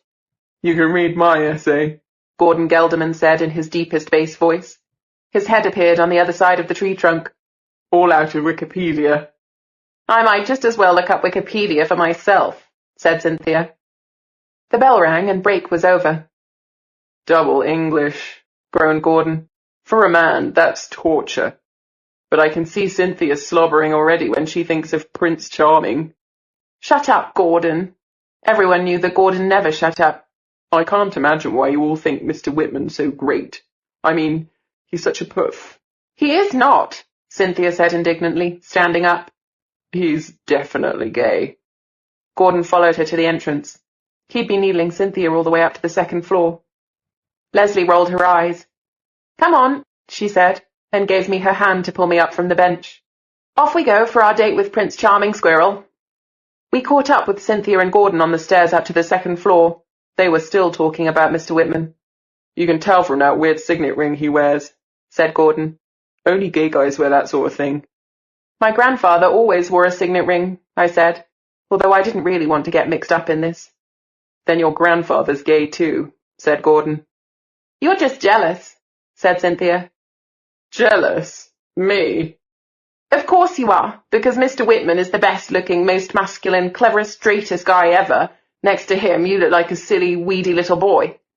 Thanks very much for the compliment, said Mr. Whitman. He'd appeared behind us unnoticed, with a stack of paper under his arm, and as always, breathtakingly good-looking, even if he did also look a bit like a squirrel. Cynthia went even redder than bright scarlet in the face, if that's possible. I actually felt sorry for her. Gordon grinned nastily. As for you, Gordon, maybe you ought to do a little research into signet rings and their wearers, said Mr. Whitman. I'd like you to write a short essay on the subject by next week. Now Gordon went red, but unlike Cynthia, he could still speak. For English or history? He squeaked. I'd welcome it if you would concentrate on the historical aspects, but I leave you an entirely free hand there. Shall we say 5 pages by Monday? Mr. Whitman opened our classroom door and smiled brightly at us. In you go. I hate him, muttered Gordon, sitting down. Lesley patted him consolingly on the shoulder. I think it's mutual. Please tell me that was just a bad dream, said Cynthia. It was only a dream, I said obligingly. Mr. Whitman didn't really hear a word about you thinking he's the sexiest man alive. Groaning, Cynthia sank into her chair. Earth, kindly open and swallow me up. I sat down in my place next to Lesley. Poor thing, she's still as red as a tomato. And I think she'll be a tomato to the end of her school days. Was that ever embarrassing? Maybe Mr. Whitman will give her better marks now. Mr. Whitman glanced at Charlotte's place and looked thoughtful. Mr. Whitman, Charlotte's not well, I said. I'm not sure if my aunt called the school secretary's office. She has diarrhea, bleated Cynthia. Obviously she felt an urgent need not to be the only one with something to be embarrassed about. Charlotte is excused, said Mr. Whitman. She'll probably be absent for a few days until everything has returned to normal. He turned around and wrote the sonnet on the board in chalk. Can someone tell me how many sonnets Shakespeare wrote? What did he mean by returned to normal? I whispered to Lesley. I didn't get the impression he was talking about Charlotte's diarrhea, Lesley whispered back. Neither did I. Have you ever taken a close look at his signet ring? Lesley whispered. No, have you? There's a star on it, a star with 12 points. So? 12 points, like on a clock. A clock doesn't have points. Lesley rolled her eyes. Doesn't that ring a bell with you? 12, clock, time travel. I bet you. Gwen? Oh no, I said. My insides were going on a roller coaster ride again. Lesley stared at me, horrified. Oh no! I was just as horrified. The last thing I wanted was to dissolve into thin air in front of the entire class, so I got up and staggered to the door, my hand pressed to my stomach. I think I'm going to throw up, I told Mr. Whitman. I didn't wait for his answer. I flung the door open and tottered out into the corridor. Maybe someone ought to go with her, I heard Mr. Whitman say. Lesley, please, would you? Lesley came racing after me, firmly closing the classroom door. Okay, quick, into the girls' toilets. No one will see us there. Gwen? Gwenny? Lesley's face blurred before my eyes. Her voice seemed to come from very far away, and then she disappeared entirely. I was standing on my own, in a corridor papered with magnificent gold-patterned wallpaper. Instead of the school's ugly linoleum floor tiles, beautiful wooden floorboards stretched ahead of me, polished to a high sheen, with elaborate patterns in the wood. It was obviously night, or at least evening, but candle holders with lighted candles were fixed to brackets on the walls, and chandeliers hung from the painted ceiling, also with candles burning in them. Everything was bathed in soft golden light. My first thought was, great, I didn't fall over this time. My second thought was, where can I hide around here before anyone sees me? Because I wasn't alone in this house. I heard music from below, violin music, and voices, a lot of voices. The familiar school corridor was almost unrecognizable now. I tried to remember the way the space here was divided up. Behind me had to be my classroom door, and in the room opposite, Mrs. Counter was now teaching geography to Year 6. Next to the Year 6 classroom was a stockroom for equipment. If I hid in there, at least no one would see me materializing when I came back. On the other hand, the stockroom was usually locked, so it might not be a great idea to hide there after all. If I travelled forward again through time and landed in a locked room, then supposing I found a way to get out, I'd also have to think up some plausible explanation of how on earth I got there in the first place. But if I hid in one of the other rooms, when I travelled to my own time again, I'd be materializing out of nowhere in front of an entire classroom, including a teacher. Explaining that would probably be a lot harder. I thought maybe I should just stay in this corridor and hope it wouldn't last long. After all, I'd only been gone for a few minutes both times I'd travelled into the past. I leaned against the brocade wallpaper and waited hopefully for the dizzy sensation. Confused voices and laughter drifted up from down below. I heard glasses clinking, and then the violins playing again. It sounded as if a lot of people were having a good time down there. Maybe James was at the party. After all, he used to live here. I imagined him very much alive, dancing somewhere downstairs. A pity I couldn't meet him, but he probably wouldn't have been pleased if I told him how we knew each other. I mean, how we would know each other someday, long after he died. Long after he would be dead. If only I knew what he'd died from. Maybe I could warn him. Listen, James, on the 15th of July, a tile will fall on your head in Park Lane, so you'd better stay at home that day. The stupid thing was that James didn't know what he'd died of. He didn't even know he was dead. Was going to die. Would be dead. The longer you thought about this time travel stuff, the more complicated it got. I heard footsteps on the stairs. Someone was running up them. No, two someones. Damn it! Couldn't you even stand around here for a couple of minutes in peace and quiet? Now where? I decided on the room opposite, the one that in my own time was the Year 6 classroom. The door handle stuck. It took me a couple of seconds to realize I must push it up and not down. When I finally managed to slip into the room, the footsteps were quite close. There were candles burning in brackets on the walls here too. How careless to leave them alight with no one in the room. At home I'd be dead if I forgot to blow out a tea light in the sewing room in the evening. I looked around for somewhere to hide, but there wasn't much furniture in this room. Some kind of sofa with curvy gilded legs, a desk, upholstered chairs, nothing you could hide behind if you were any larger than a mouse. So all I could do was get behind one of the floor-length gold and yellow curtains. Not a very original hiding place, but so far no one was looking for me. I could hear voices out in the corridor now. "Where do you think you're going?" asked a man's voice. It sounded rather angry. "Anywhere, away from you, that's all," replied another voice. It was the voice of a girl in floods of tears to be precise. To my alarm, she came right into the room, and the man came in after her. I could see their shadows moving through the curtain. Of course, what did I expect? Of all the rooms up here, they had to choose the one where I was hiding. "Leave me alone," said the girl's voice. "I can't leave you alone," said the man. "Whenever I leave you alone, you do something rash without thinking first." "Go away," said the girl again. "No, I won't. Listen, I'm sorry that happened. I ought not to have allowed it." "But you did, because you had eyes only for her." The man laughed a little. "You're jealous." "You'd like that, wouldn't you?" Oh, great. A couple in the middle of a lover's tiff. This could go on forever. I'd be kicking my heels behind this curtain until I travelled back, and suddenly materialized in front of the windows in Mrs. Counter's geography lesson. Maybe I could tell her I'd been doing a physics experiment, or I'd been there all the time and she just hadn't noticed me. "The Count will wonder where we are," said the man's voice. "Then he can just send his Transylvanian friend looking for us. That's what your Count can do. He's not even really a Count. His title's as much of a fake as the rosy cheeks of that— what was her name again?" The girl gave an angry little snort through her nose as she spoke. Somehow or other I knew that sound. I knew it very well. I cautiously peered out from behind the curtain. The two of them were standing right in front of the door, with their profiles turned to me. The girl really was only a girl, wearing a fantastic dress, midnight blue silk and embroidered brocade, with a skirt so wide you'd probably have trouble getting through a normal door in it. She had snow-white hair piled up into a strange sort of mountain on top of her head, with ringlets falling to her shoulders. It had to be a wig. The man had white hair too, held together with a ribbon at the nape of his neck.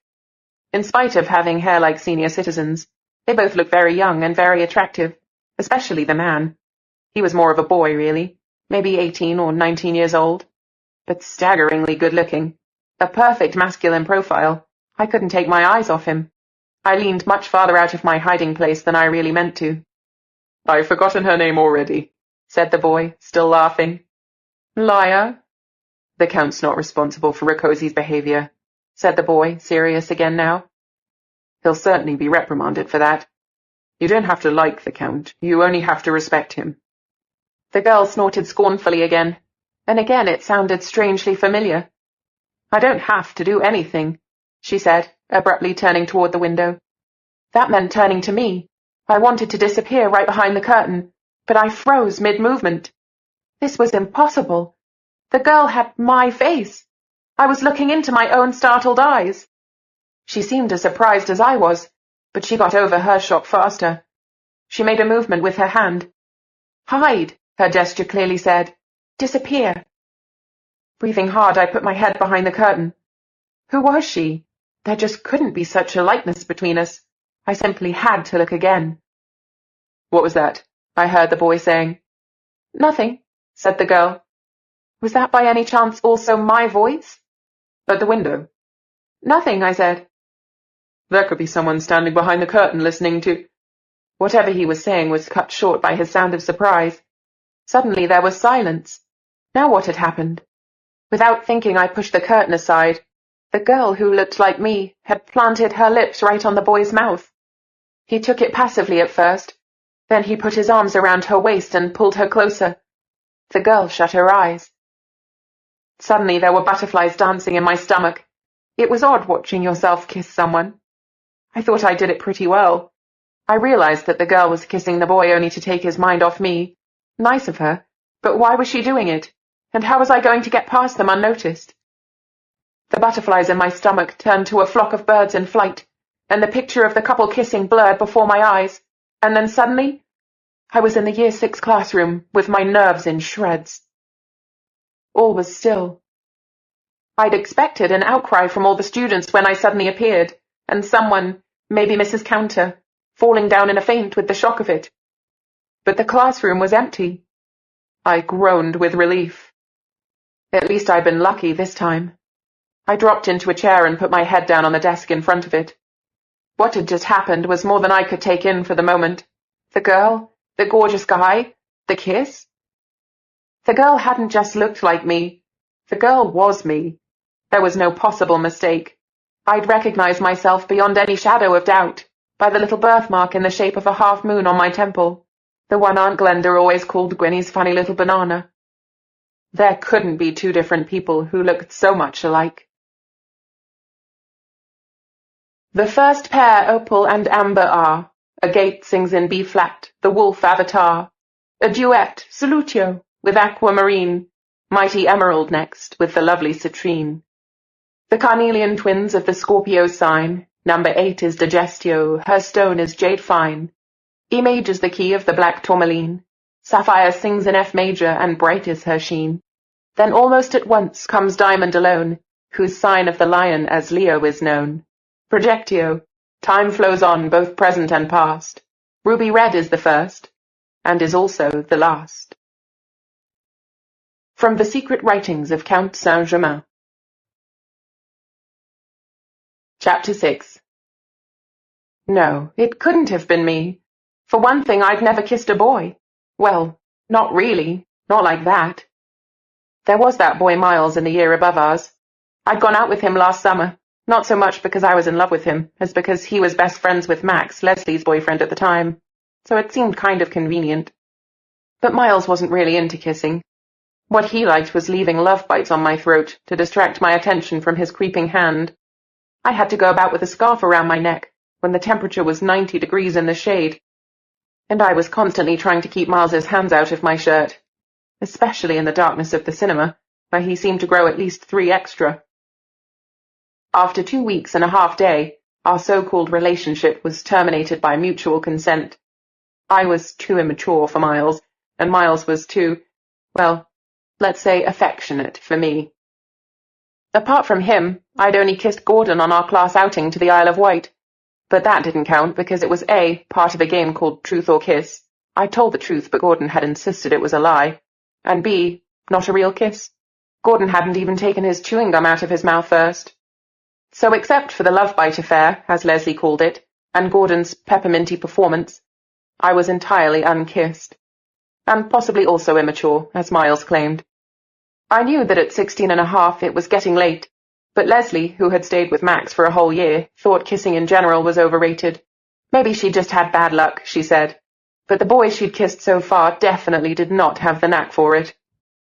Kissing, said Lesley, ought really to be taught as a school subject, preferably instead of religious studies, which nobody needed.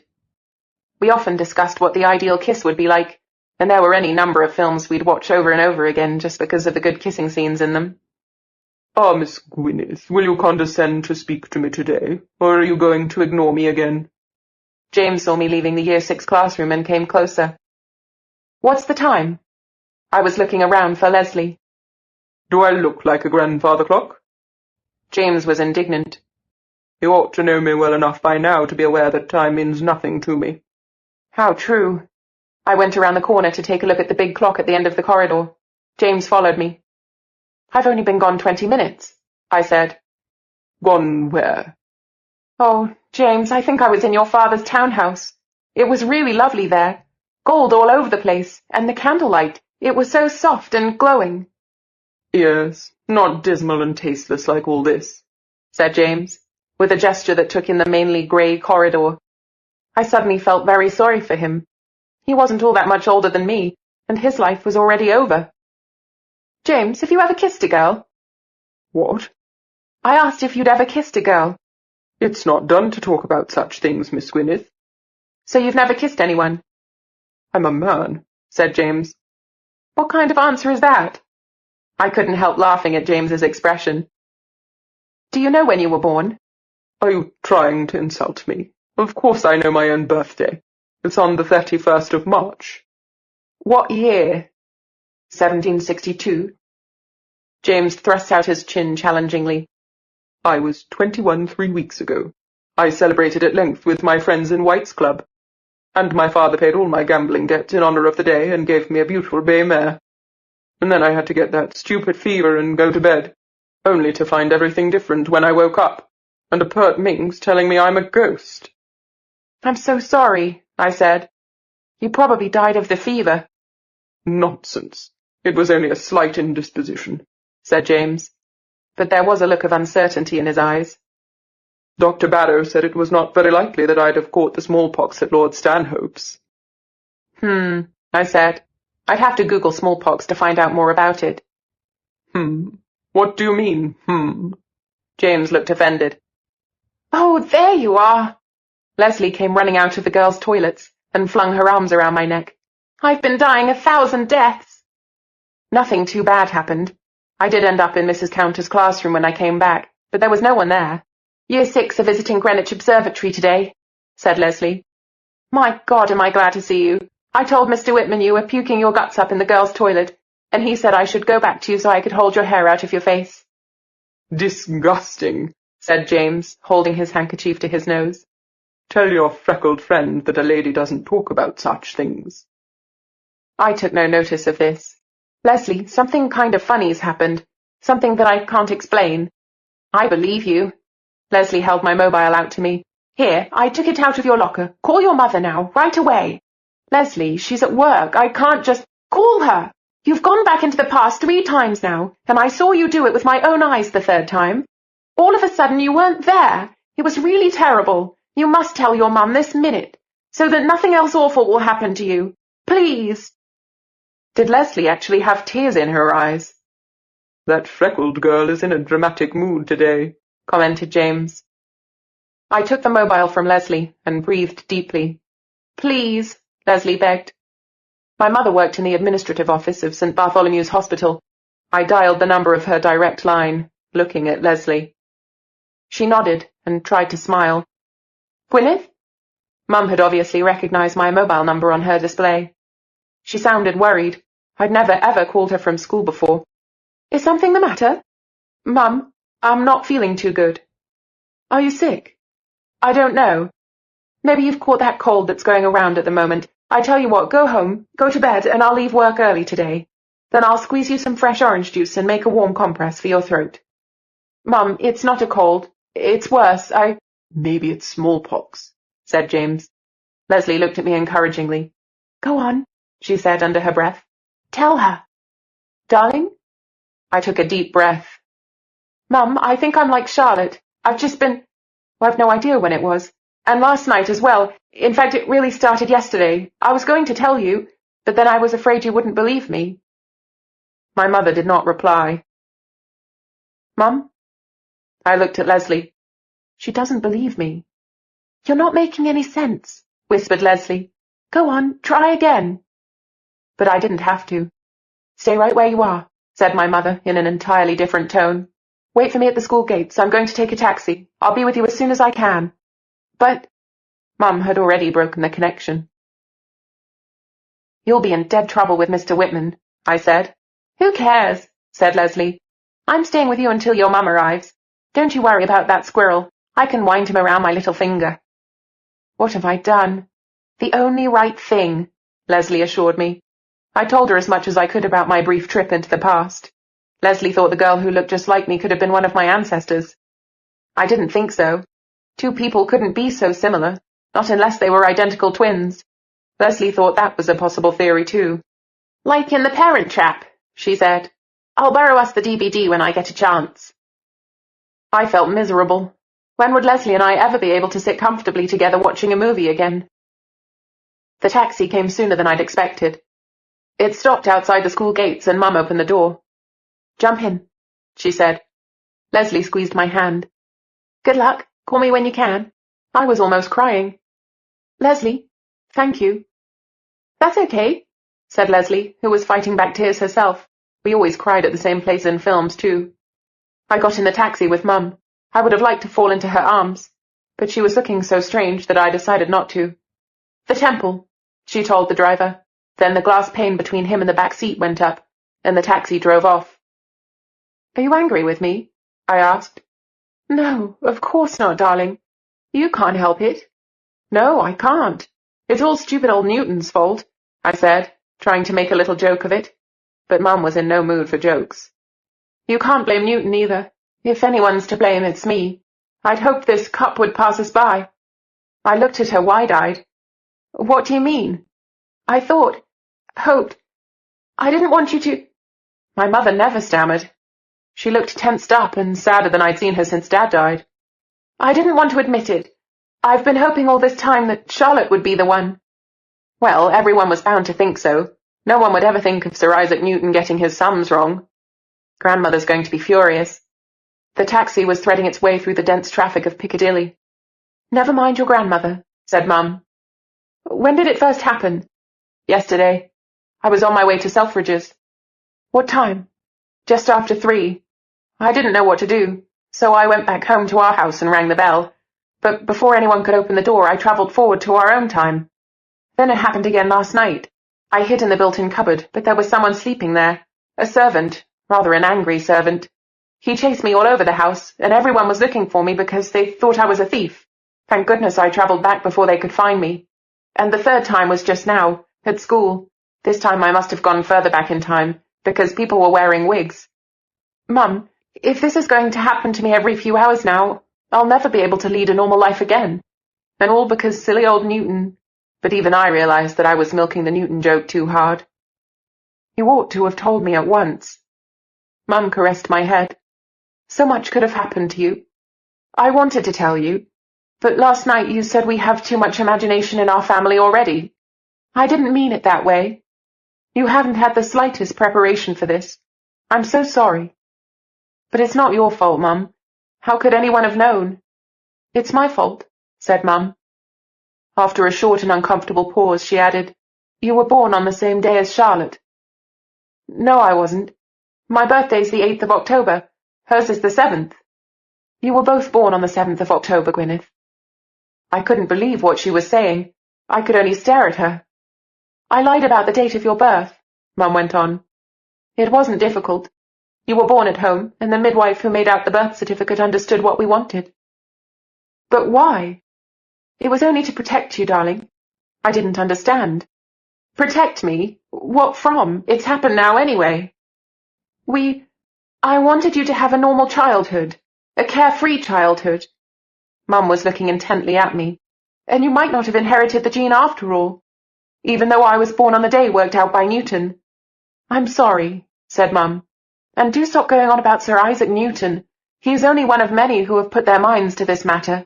It's much bigger than you know. Much bigger and much older, much more powerful, and much more dangerous. I wanted to keep you out of it." "Out of what?" Mum sighed. "It was stupid of me. I ought to have known better. Please forgive me." "Mum!" My voice almost broke. "I haven't the faintest idea what you're talking about." My confusion and desperation had been growing with every word she said. "All I know is that something is happening to me that shouldn't happen at all, and it's making me a nervous wreck. I have a dizzy fit every few hours, and then I travel back into another time. I don't know how to stop it."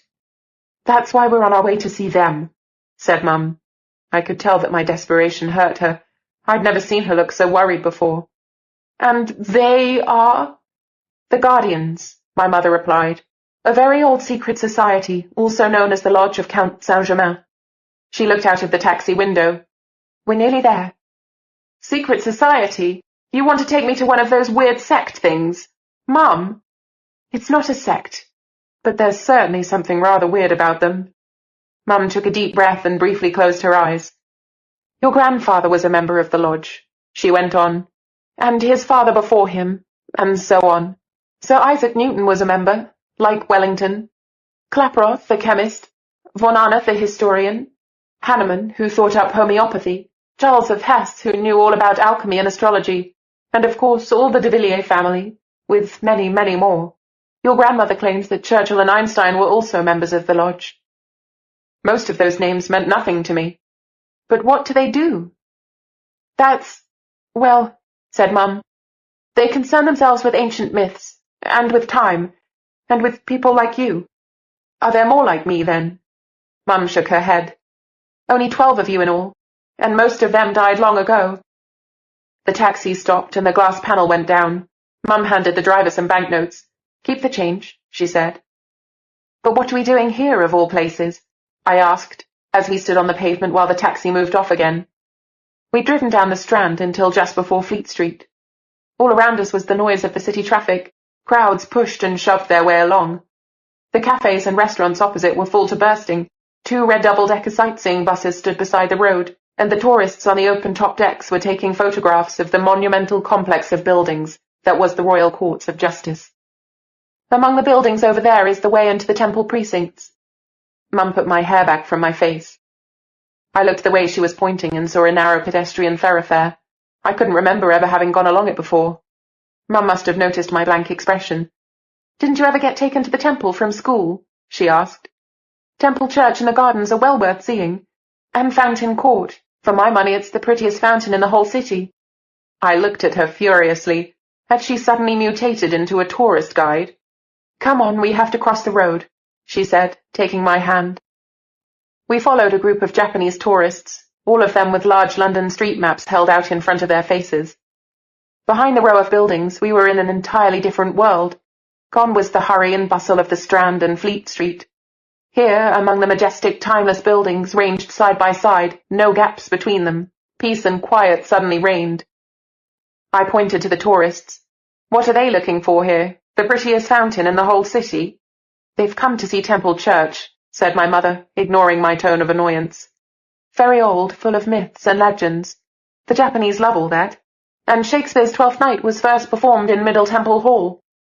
We followed the Japanese for a while, and then turned left and walked along a paved path running past the buildings and turning several corners.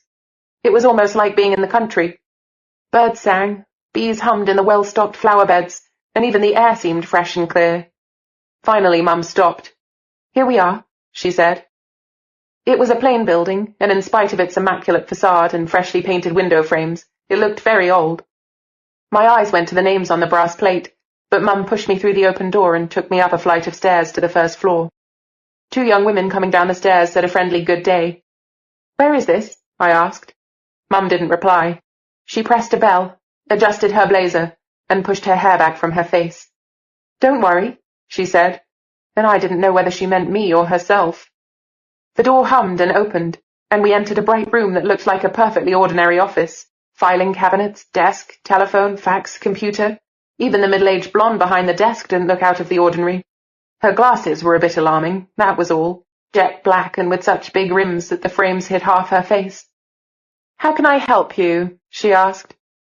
Oh, it's you, Mrs. Montrose. Shepherd, Mum corrected her. I'm married, I don't use my maiden name anymore. Ah, of course, the woman smiled. But you haven't changed at all. I'd have known you anywhere by your hair. Her glance fell briefly on me. Is this your daughter? I expect she takes after her father. How are you? Mum cut her short. Mrs. Jenkins, I have to speak to my mother and Mr. de Villiers. It's urgent. I'm afraid your mother and Mr. de Villiers are in a meeting. Mrs. Jenkins smiled regretfully. Do you have much— Mum interrupted her again. I want to be at that meeting. Well, you know that's not possible. Then make it possible. Tell them I'm bringing the ruby. What? But Mrs. Jenkins looked from Mum to me and back again. Please just do as I say. I'd never heard my mother sound so determined. Mrs. Jenkins stood up and came around the desk. She examined me from head to foot, and I felt terrible in my ugly school uniform. I hadn't washed my hair this morning, and it was just held back in a ponytail by a rubber band. I wasn't wearing any makeup either. Are you sure about this? Of course I'm sure. Do you think I'd make some silly joke out of such a thing? Hurry, please, we may not have much time. Well, please wait here. Mrs. Jenkins turned and disappeared through another door between two shelves of files. The ruby? I asked.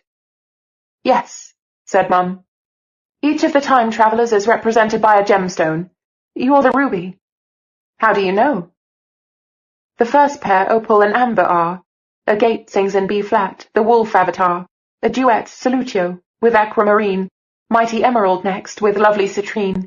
The carnelian twins of the Scorpio sign. Number 8 is digestio, her stone is jade fine. E major's the key of the black tourmaline. Sapphire sings in F major and bright is her sheen. Then almost at once comes diamond alone, whose sign of the lion as Leo is known. Projectio, time flows on both present and past. Ruby red is the first, and is also the last. Mum looked at me with a rather sad smile. I still know it off by heart. For some reason her performance gave me goosebumps. It had sounded more like a magic spell than a poem, the kind of thing that wicked witches mutter in films, while they stir a cauldron with green vapours rising from it. What's all that supposed to mean? It's only a memory jingle, thought up by secretive old men to make something complicated sound even more complex, said Mum. 12 numbers, 12 time travellers, 12 gemstones, 12 musical keys, 12 zodiological ascendants, 12 steps in the alchemical process of making the Philosopher's Stone. Philosopher's Stone? What's that supposed to... I stopped short and sighed. I was tired of asking questions, and every answer left me more confused. Mum didn't seem to want to answer me either. She was looking out of the window. Nothing's changed here anyway. It's as if time had stood still. Did you come here a lot when you were younger? My father sometimes brought me with him, said Mum. He was a bit more outgoing about it all than my mother, about the secrets too. I liked it here as a child, and then later when Lucy... She sighed. For a while I wondered whether to ask more questions or not, and then my curiosity won out. Great-Aunt Maddie told me Lucy is another time traveller. Is that why she ran away? Yes, said Mum. And where did she run away to? No one knows. Mum ran her fingers through her hair again. She was obviously worked up. I'd never known her to be so nervous. I'd have felt sorry for her if my own nerves hadn't been stretched to the breaking point. We said nothing for a while. Mum looked out of the window again. So I'm a ruby, I said. Those are red, aren't they? Mum nodded. And what gemstone is Charlotte? She isn't one, said Mum. Mum, do I by any chance have a twin sister you forgot to tell me about? Mum turned to me and smiled. No, darling, you don't. Are you sure? Quite sure. I was there at your birth, wasn't I? I heard footsteps somewhere, quickly coming closer. Mum sat up very straight, breathing deeply. Aunt Glenda came through the doorway with Mrs. Jenkins, and behind her a small elderly man with a bald patch. Aunt Glenda looked angry. Grace, Mrs. Jenkins says you said... It's true, said Mum, and I don't want to waste Gwyneth's time convincing you, of all people, of the truth.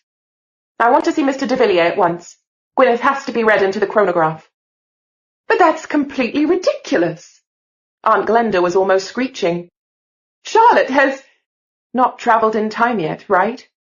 Mum turned to the stout little man with the bald patch. I'm sorry, I know I've met you, but I don't remember your name. George, he said. Thomas George. And you are Lady Arista's younger daughter, Grace. I remember you very well. Mr. George, said Mum. Of course, you came to see us in Durham when Gwyneth was born. I remember you too. This is Gwyneth. She's the ruby you're waiting for. That's impossible, said Aunt Glenda shrilly. Utterly, totally impossible. Gwyneth was born on the wrong day, and 2 months premature, an underdeveloped little thing. Look at her. Mr. George was already doing just that, scrutinizing me with a pair of friendly pale blue eyes. I tried to look back with as much composure as possible and hide my discomfort. Underdeveloped little thing. Aunt Glenda must have lost her marbles. I was not underdeveloped. I was nearly 5 feet 6 inches tall. My bra was a size B cup, and much to my annoyance I was growing out of it. She travelled for the first time yesterday, said Mum. I just don't want anything to happen to her. The risk grows with every uncontrolled journey back in time. Aunt Glenda laughed sarcastically. No one will take this seriously. It's just another pathetic attempt to make yourself the centre of attention. Oh, do be quiet, Glenda. There's nothing I'd like more than to keep out of this whole thing, leaving your Charlotte the thankless part of laboratory guinea pig for fanatical mystery mongers and pseudo-scientists obsessed with esoteric subjects. But it just so happens that Charlotte is not the one who's inherited this wretched gene. It's Gwyneth. Mum's expression was one of rage and contempt. I was seeing an entirely new side of her. Mr. George laughed softly. You don't have a very high opinion of us, Mrs. Shepherd. Mum shrugged her shoulders. No, no, no! Aunt Glenda dropped onto one of the office chairs. I'm not prepared to listen to this nonsense any more. She wasn't even born on the right day, and she was premature. That bit about me being premature seemed to be especially important to her. Shall I bring you a cup of tea, Mrs. Montrose? Mrs. Jenkins whispered. Oh, who wants your stupid tea? Spat Aunt Glenda. Would anyone else like some tea? Not me, thank you, I said. Meanwhile, Mr. George had turned his pale blue eyes back to me. Gwyneth, so you've already travelled in time? I nodded. Where to, if I may ask? Right where I am now, I said. Mr. George smiled. I mean, to what period did you go back first? I haven't the faintest idea, I said crossly. There wasn't a notice up saying what year it was, and when I asked some people they wouldn't tell me. Listen, I don't want this. I want it to stop. Can't you make it stop? Mr. George did not reply to that. Gwyneth came into the world 2 months before her expected date of birth, he said to no one in particular. I checked the birth certificate and the entry in the civil register myself, and I checked the baby too. I wondered what there could be to check about a baby, whether it was real or not. She was born on the evening of the 7th of October, said Mum, and now her voice was trembling a little. We bribed the midwife to move the time of the birth a few hours forward on the birth certificate. But why? Mr. George didn't seem to understand that any more than I did. Because, after all that happened to Lucy, I wanted to spare my child such stress. I wanted to protect her, said Mum, and I hoped she might not have inherited the gene at all and just happened to be born on the same day as the real carrier. After all, Glenda had Charlotte, and everyone's hopes were pinned on her. Stop telling lies, cried Aunt Glenda. You did it on purpose. Your baby wasn't supposed to be born until December, but you manipulated the pregnancy and risked a premature birth just to have her born on the same day as Charlotte. It didn't work out, though. Your daughter was born a day later. It ought to be fairly easy to prove what you say. We must have the name and the address of the midwife in our files, said Mr. George, turning to Mrs. Jenkins. It's important to find her. There's no need, said Mum. You can leave the poor woman alone. She only took a little money from us. We just want to ask her a few questions, said Mr. George. Mrs. Jenkins, please find out where she lives today. I'm on my way, said Mrs. Jenkins, disappearing through the side door again. Who else knows about this? Asked Mr. George. Only my husband knew, said Mum, and now there was a tinge of defiance and triumph in her tone of voice. And you can't cross-examine him because I'm afraid he's dead. I know, said Mr. George. Leukemia, wasn't it? Tragic. He began pacing up and down the room. When did this start, did you say? Yesterday, I replied.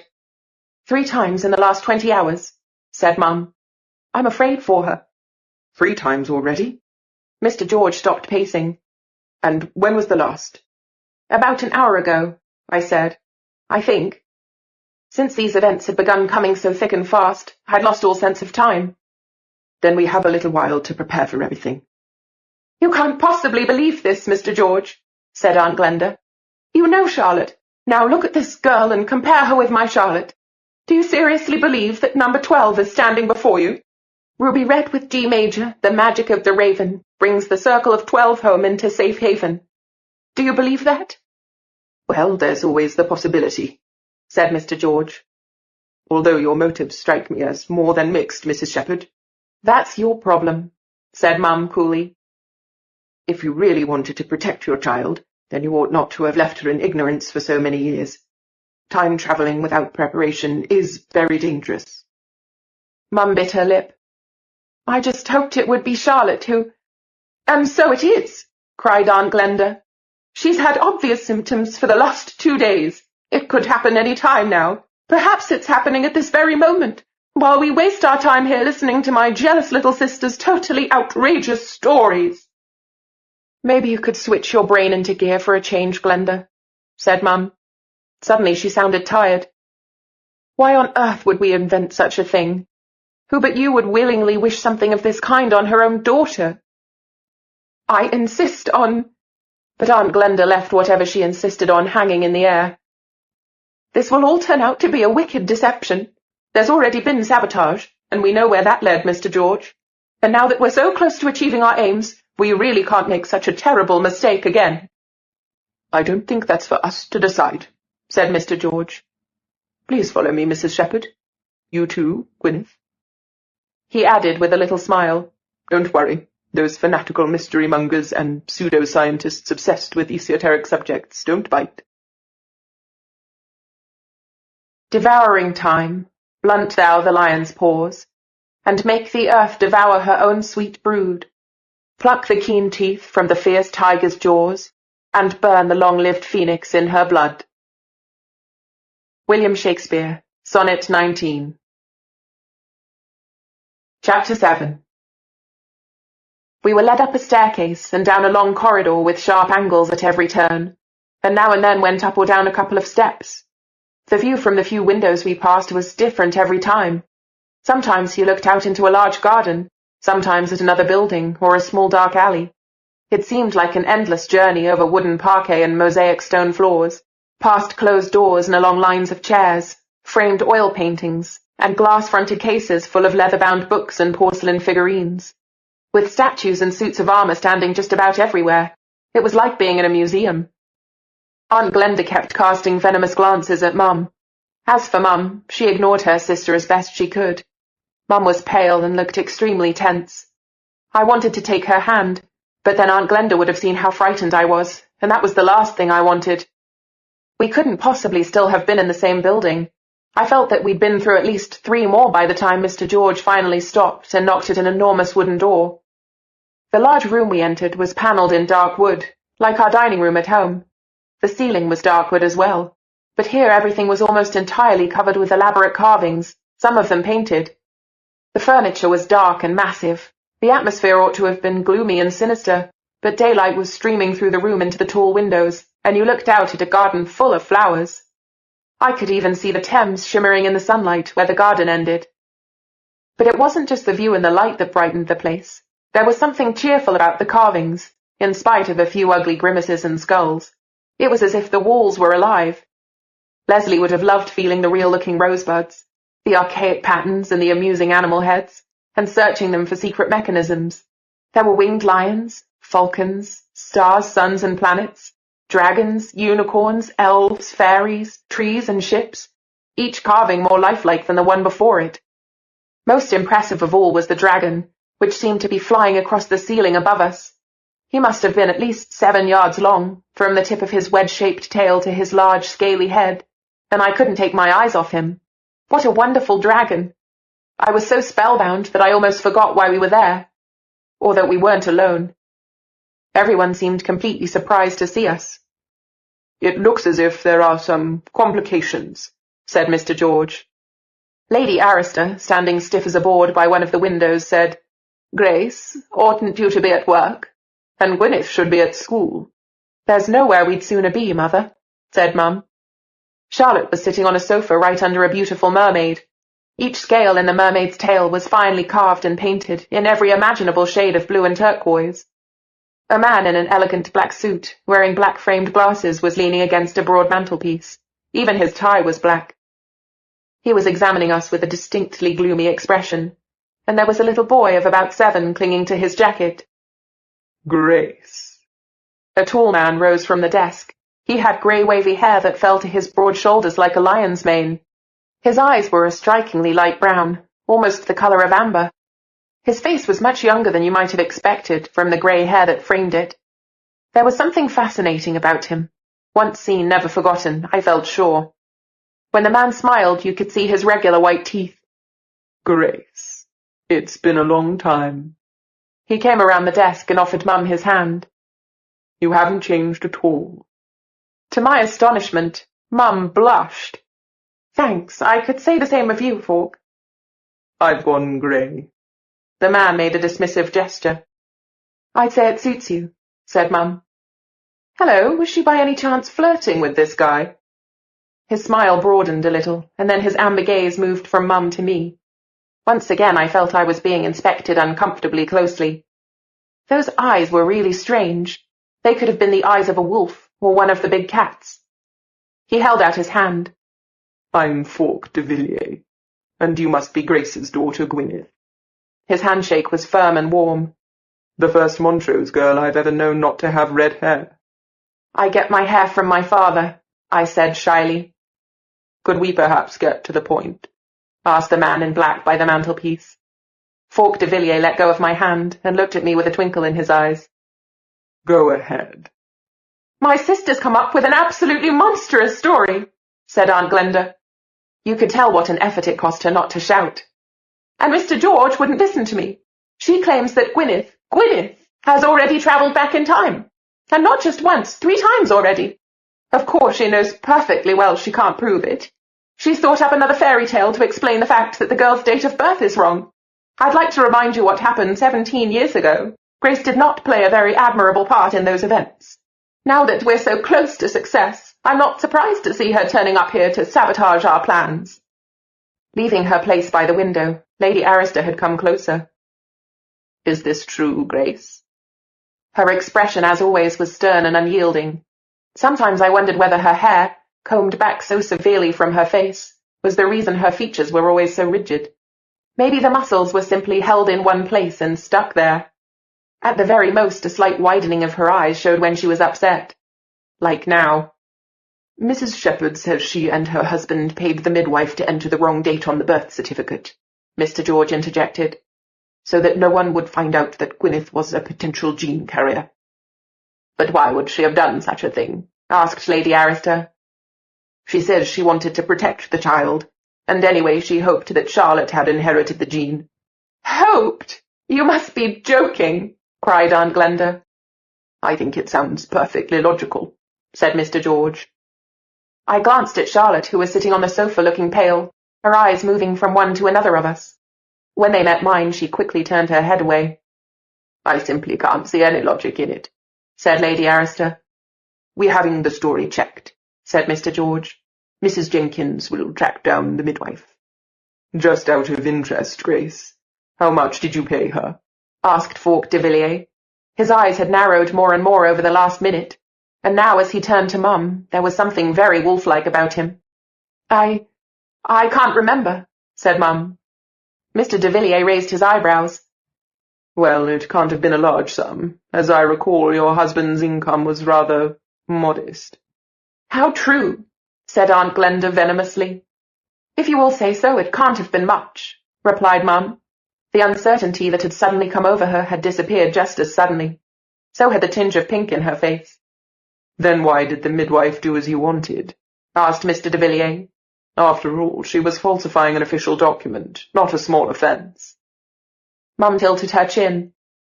We told her our family belonged to a satanic cult with a pathological belief in horoscopes. We said a child born on the 7th of October would be subject to severe reprisals, and we'd have to give her up to the cult for use in satanic rituals. She believed us.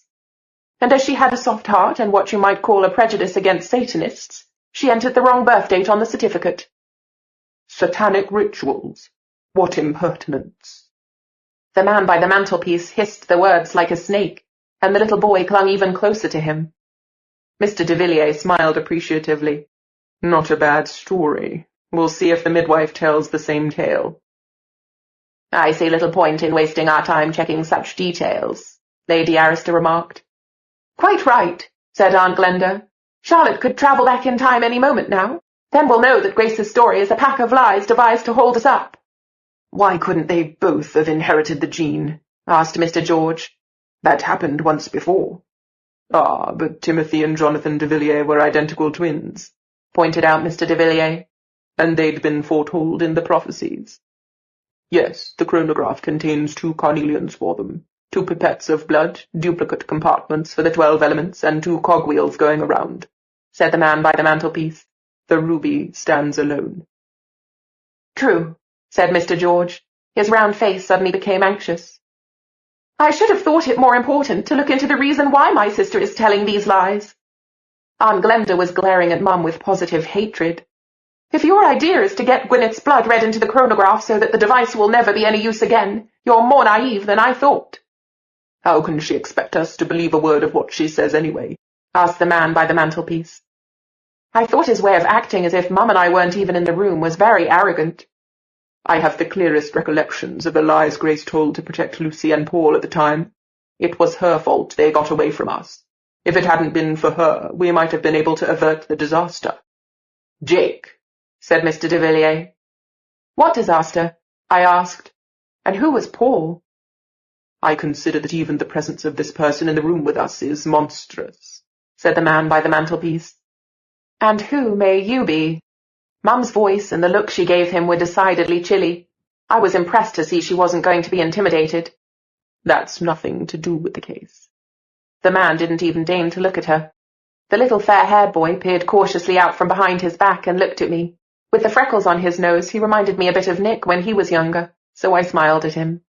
Poor little thing, he probably had to put up with this creep for a grandfather. His eyes widened in surprise. He returned my smile, and then went back into cover behind the man's black jacket. This is Dr. Jacob White, said Falk de Villiers, with an unmistakable tone of amusement in his voice. A genius in the fields of medicine and biochemistry. He's usually a bit more civil. Jacob Grey would have suited him better. Even his face was the colour of dishwater. Mr. de Villiers looked at me, and then his eyes went back to Mum. Well, one way or another we have to come to a decision. Are we to believe you, Grace, or do you really have some ulterior motive? For a few seconds, Mum stared at him angrily. Then she looked down and said quietly, I'm not here to prevent you all from carrying out your wonderful, mysterious mission. I'm here to keep my daughter out of harm's way. With the help of the chronograph, she can travel in time without danger, while still leading a reasonably normal life. That's all I want. Oh, yes, of course, said Aunt Glenda. She went over to the sofa and sat down beside Charlotte. I'd have liked to sit too. My legs were beginning to feel tired, but no one offered me a chair, so there was nothing for it but to stay on my feet. What I did at that time had nothing to do with your mission, Mum went on. To be honest, I hardly know anything about it, and I understand only about half of what I've picked up over the years. I can't imagine, said the gloomy Dr. White, what gave you the audacity to interfere in such a way with matters of which you know nothing. I only wanted to help Lucy, said Mum. She was my darling little niece. I'd looked after her since she was a baby, and she asked for my help. What would you have done in my place? For goodness sake, the pair of them were so young, so much in love, and I simply didn't want anything to happen to them. Well, a fine way you chose to go about it. I loved Lucy like a sister. Mum glanced at Aunt Glenda. More than a sister, she added. Aunt Glenda took Charlotte's hand and patted it. Charlotte stared at the floor. We all loved Lucy dearly, said Lady Arista. That made it all the more important to keep her away from that boy and his outlandish opinions, rather than encouraging her to indulge her feelings. Outlandish opinions indeed. It was that red-haired little wretch who put those silly conspiracy theories into Paul's head, said Dr. White. She persuaded him to commit the theft. That's not true, protested Lady Arista. Lucy would never have done such a thing. It was Paul who took advantage of her youthful naivety and led her astray. Naivety? You must be joking, snapped Dr. White. Falk de Villiers raised his hand. We've had this discussion often enough already, and it never gets us anywhere. I think we all know one another's views. He looked at the time. Gideon will be back any moment now, and before that we ought to decide what to do next. Charlotte, how are you feeling? I still have a headache, said Charlotte, without looking up from the floor. There, you see? Aunt Glenda gave a venomous smile. I have a headache too, said Mum, but that doesn't mean I'm about to start travelling in time. You're just so horrible, said Aunt Glenda. I think we should simply assume that Mrs. Shepherd and Gwyneth are telling the truth, said Mr. George, mopping his bald patch with a handkerchief. Otherwise we'll be losing yet more valuable time. You can't be serious, Thomas. Dr. White struck the mantelpiece with his fist so hard that the silver cup standing on it fell over. Mr. George jumped, but he went on calmly. According to what they say, the last time Gwyneth travelled back in time was an hour and a half to 2 hours ago. We could prepare for her next journey and record it as closely as possible. My own opinion exactly, said Fulk de Villiers. Any objections? I might as well be talking to a brick wall, said Dr. White. How true, Aunt Glenda agreed. I'd suggest the documents room, said Mr. George. Gwyneth would be safe there, and then on her return we could read her straight into the chronograph. I wouldn't let her anywhere near the chronograph, said Dr. White. Good heavens, Jack, that's enough, said Mr. de Villiers. She's only a young girl. Do you think she has a bomb hidden under her school uniform? Her predecessor was only a young girl, said Dr. White in tones of contempt. Mr. de Villiers nodded to Mr. George. We'll do as you suggest. Will you see to the arrangements? Come along, Gwyneth, said Mr. George. I didn't move. Mum? It's all right, darling. I'll wait here for you. Mum managed to smile. I glanced at Charlotte, who was still looking at the floor. Aunt Glenda had closed her eyes and was leaning back, resigned. She looked as if she, too, suddenly had a bad headache. My grandmother, on the other hand, was staring at me as if she was seeing me for the first time. And possibly she was. The little boy, wide-eyed, peeped out again from behind Dr. White's jacket. Poor little thing. That nasty man hadn't once spoken to him. He acted as if he were transparent. See you later, darling, said Mum. Mr. George took my arm and smiled at me encouragingly. I smiled hesitantly back. Somehow I liked him. At any rate, he was easily the friendliest of all these people, and the only one who seemed to believe us. All the same, I didn't feel good about leaving my mum alone. When the door closed behind us and we were in the corridor, I almost started howling, I want to stay with my mummy, but I pulled myself together. Mr. George let go of my arm and walked ahead, first going back the way we had come, then through a door into another corridor, up some stairs, through another door into yet another corridor. It was a labyrinth. Torches made of pitch would have been more in keeping, but the corridors had modern lighting, which was nearly as bright as daylight. It seems confusing at first, but after a while you get to know your way around here, said Mr. George. He went down more steps, this time a broad stone spiral staircase that seemed to wind its way forever down into the ground. The Knights Templars erected this building in the 12th century. The Romans had tried building here before them, and before the Romans the Celts. It was a sacred place to them all, and nothing has ever been changed to this day. One can feel how special it is, don't you agree? As if some great power came from this plot of ground. I couldn't feel anything of the kind. All I felt was tired and weak. I needed more sleep to make up for last night. When we reached the end of the staircase, we took a sharp right turn and suddenly found ourselves facing a young man. I nearly smacked my head right into his chest. Oops, said Mr. George.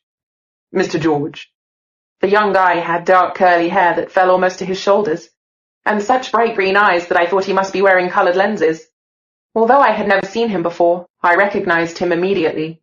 I'd have known his voice anywhere. This was the guy I'd seen on my last journey back in time, or more precisely the one who'd kissed my doppelganger while I was hiding behind the curtain in disbelief. Again, I couldn't stop staring at him. From the front, and without the wig, he looked even better, 1,000 times better. I completely forgot that Lesley and I normally didn't like boys with long hair. Lesley thought they let it grow just to hide their jug ears. He looked back with a touch of irritation, examined me briefly from head to foot, and then looked inquiringly at Mr. George. Gideon, this is Gwyneth Shepherd, said Mr. George with a little sigh. Gwyneth, this is Gideon de Villiers. Gideon de Villiers, the polo player, the other time-traveller. Hello, he said politely. Hello. Why was my voice hoarse all of a sudden? I think you two will be getting to know each other better. Mr. George laughed nervously. It's possible that Gwyneth is our new Charlotte. What? His green eyes scrutinized me again, this time only my face. All I could do was stare back at him stupidly. "It's a very complicated story," said Mr. George. "You'd better go up to the Dragon Hall and let your uncle explain." Gideon nodded. "I was on my way up in any case. See you, Mr. George. Goodbye for now, Winnie." Who was Winnie? "Gwyneth," Mr. George corrected him. But Gideon had already turned the corner. The sound of his footsteps died away on the stairs. "I'm sure you must have a great many questions," said Mr. George. "I'll answer them as well as I can." I was glad to be able to sit down at last. I stretched my legs out in front of me. The documents room had turned out to be really comfortable, even if it had no windows and was deep down in a vaulted cellar. A fire was burning on the hearth, and there were bookshelves and bookcases all around, as well as wing chairs that looked inviting, and the broad sofa on which I was now sitting. When we had come in, someone had risen from a chair at the desk, nodded to Mr. George, and left the room without a word. "Was that man mute?" I asked. It was the first thing to come into my head. "No," said Mr. George, "but he's taken a vow of silence. He isn't going to speak for the next 4 weeks. What good will that do him? It's a ritual. The adepts have to pass a whole series of tests before being accepted into our outer circle. It's particularly important for them to prove that they are discreet." Mr. George smiled. "You must think us really odd. Here, take a flashlight and hang it around your neck." "What's going to happen to me now?" "We're waiting for your next journey back in time." "When will that be?" "Oh, no one can tell exactly.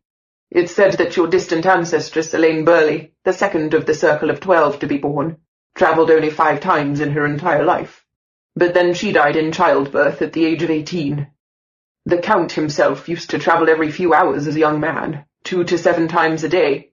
You can imagine what a dangerous life he lived until he finally understood how to use the chronograph." Mr. George pointed to the oil painting over the hearth. "That's him, by the way, Count Saint-Germain." 7 times a day? That would be terrible. I'd never get a proper night's sleep, or be able to go to school. "Don't worry. When it happens, you'll land in this room. At what period, we don't know, and you'll be safe here anyway. Then just wait until you travel back. You mustn't move from the room. If by any chance you meet anyone, show this ring." Mr. George took his signet ring off his finger and handed it to me. I turned it in my hand and looked at the engraving. It was a 12-pointed star with intertwined letters in the middle.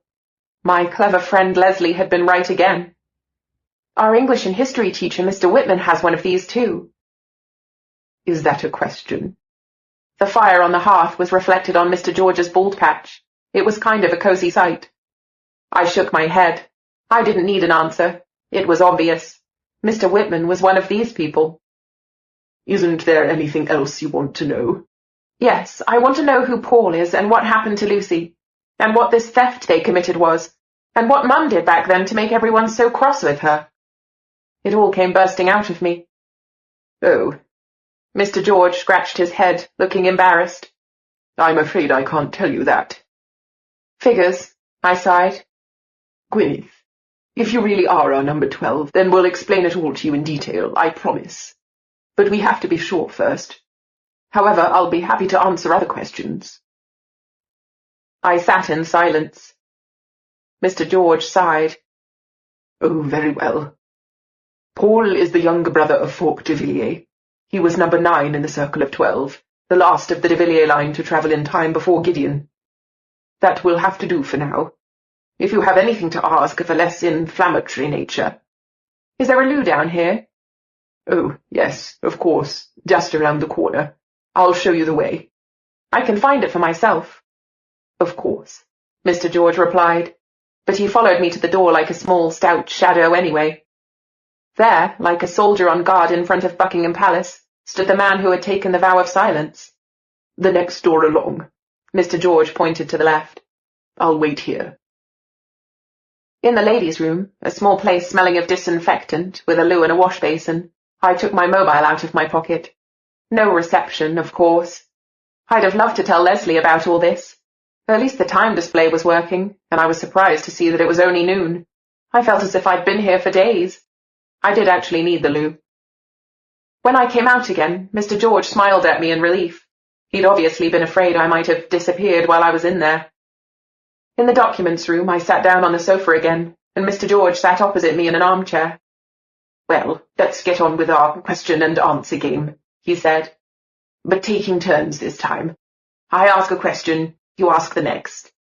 "Okay," I said. "You first." "Are you thirsty?" "Yes, I'd like some water, if there is any. Or tea." Sure enough, there was water down here, and fruit juice and wine, as well as a kettle for tea. Mr. George made us a pot of Earl Grey. "Your turn now," he said, sitting down again. "If this time travel business depends on a gene, how come a person's date of birth is so important? Why didn't they take some blood from Charlotte ages ago and test it for the gene? And why can't the chronograph send her back to some safe time in the past before she travels of her own accord and maybe gets into danger?" "Well, first, we only think it depends on a gene. We don't know for certain. All we're sure of is that it's something in the blood making the carriers different from normal people. But we haven't found Factor X, as we call the time travel gene, although we've been working on research for many years, and you'll find many of the best scientists in the world in our ranks. Believe me, it would make things much easier if we could prove the existence of the gene, or whatever it is in the blood. As it is, we have to rely on calculations and observations made by generations of people before us. If the chronograph had been tanked up with Charlotte's blood, what would have happened?" "In the worst case, it wouldn't have worked anymore," said Mr. George. "But, Gwyneth, we're talking about a tiny drop of blood. It's not like filling up a car. My turn now. If you could choose a time to go back to, when would you most like to travel to?" I thought about it. "Not very far back. Only 10 years. Then I could see my father again and talk to him." Mr. George looked at me sympathetically. "A very understandable wish, but I'm afraid it won't do. You can't travel back within your own lifetime. The closest you can come to that is the time just before your birth." "Oh, that was a pity. I'd imagined travelling back to when I was at nursery school, and a boy named Gregory Forbes called me an ugly toad in the schoolyard and kicked my shin 4 times. I'd have walked in like Superwoman, and Gregory Forbes would never have kicked little girls again. That was for sure." "Your turn again," said Mr. George. "I was supposed to draw a chalk circle at the place where Charlotte disappeared. What would the point of that have been?" Mr. George waved the question away. "Forget all that nonsense. Your Aunt Glenda insisted on it so that we could have the place guarded. Then we'd have sent Gideon back to the past to describe the position, so that the Guardians would be waiting for Charlotte and could protect her until she travelled back." "Yes, but you couldn't have known what time she'd gone back to, so the Guardians might have been watching that place all around the clock for years on end." "Right," sighed Mr. George. "Exactly. Now my turn again. Can you remember your grandfather?" "Of course. I was 10 when he died. He wasn't at all like Lady Arista. He was funny and far from strict. He always used to tell my brother and me horror stories. Did you know him yourself?" "Oh, yes. He was my mentor and my best friend." Mr. George looked thoughtfully at the fire for a while. "Who was the little boy?" I asked. "What little boy?" "That little boy just now clinging to Dr. White's jacket." "What?" Mr. George turned away from the fire and looked at me, bewildered. Oh, really, I could hardly have put it more plainly. That fair-haired little boy, about 7 years old. He was standing beside Dr. White, I said, speaking deliberately slowly. "But there was no little boy there," said Mr. George. "Are you making fun of me?" "No," I said. All at once I knew what I'd seen, and I was annoyed with myself for not realizing it immediately. "A fair-haired little boy of about 7, you say?" "It was nothing." I pretended to take a burning interest in the books on the shelf behind me. Mr. George said no more about it, but I could feel his inquiring glance resting on me. "My turn again," he said at last. "This is a silly game. Couldn't we play chess instead?" There was a chess set on the table, but Mr. George wasn't going to be put off. "Do you sometimes see things that other people don't?" "Little boys are not things," I said. "But yes, I do sometimes see things when other people don't." Even I didn't know why I told him that. For some reason or other, he seemed pleased by my admission. "Remarkable, really remarkable. How long have you had this gift?" Always. Fascinating. Mr. George looked around. Do please tell me who else is sitting here, listening in on us. We're alone. I couldn't help laughing a little at Mr. George's disappointed expression. Oh dear, I could have sworn this building was teeming with ghosts. This room in particular. He sipped tea from his cup. Would you like some Jaffa cakes? That sounds great. And then, I didn't know if it was because he'd mentioned food. I suddenly had that queasy sensation in my stomach again. I held my breath. Mr. George got to his feet and searched a cupboard. The dizzy sensation was growing stronger.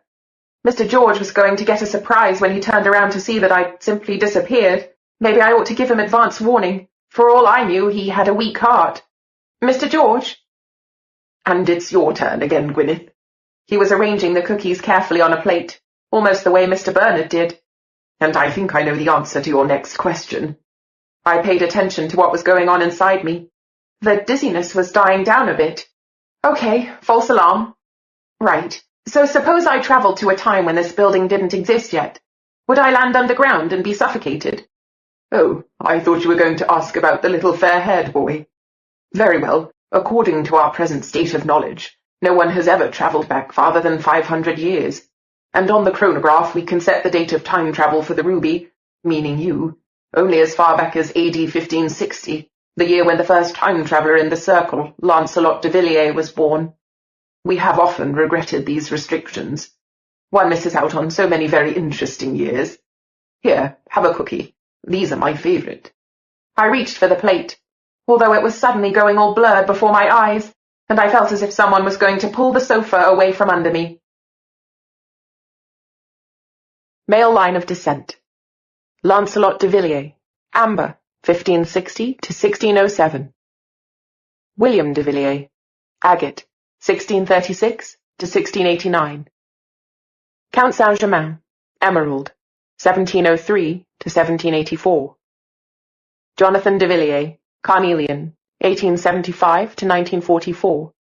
And Timothy de Villiers, Carnelian, 1875 to 1930. Their descendants, Gideon de Villiers, Diamond, born 1992. And Paul de Villiers, Black Tourmaline, born 1974. From the Chronicles of the Guardians, Volume 4, The Circle of 12. Chapter 8. I landed bottom first on cold stone, Jaffa cake in hand. There was absolute darkness around me, blacker than black. I should have felt paralyzed with fear, but oddly enough, I wasn't frightened at all. Maybe that was because of Mr. George's reassuring remarks, or maybe by now I was just getting used to it. I put the cookie in my mouth. It was delicious, and then felt for the flashlight hanging around my neck and pulled the cord over my head. It was a few seconds before I found the switch. Then, in the beam of the flashlight, I saw the bookshelves and recognized the fireplace. Cold, and without a fire in it, unfortunately. The oil painting over it was the one I'd seen already, the portrait of the time traveller with his curled white wig, Count Thingamy. All the place really needed was a few armchairs and little tables, and, of course, the comfortable sofa where I'd been sitting just now. Mr. George had said I was simply to wait until I travelled back, and I might have done just that if the sofa had still been here, but it couldn't hurt to peek outside the door. I cautiously made my way over to it. The door was locked. Oh well, at least I didn't need the loo anymore. I searched the room by the beam of the flashlight.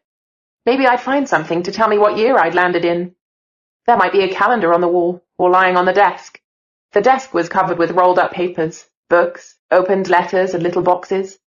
The beam of my light fell on an inkwell and some quill pens. I picked up a sheet of paper. It had a rough, heavy texture, and the handwriting was so full of ornate flourishes that it was difficult to decipher. "My dear and highly respected doctor," it said. "Your letter reached me today, having been on its way for a mere 9 months.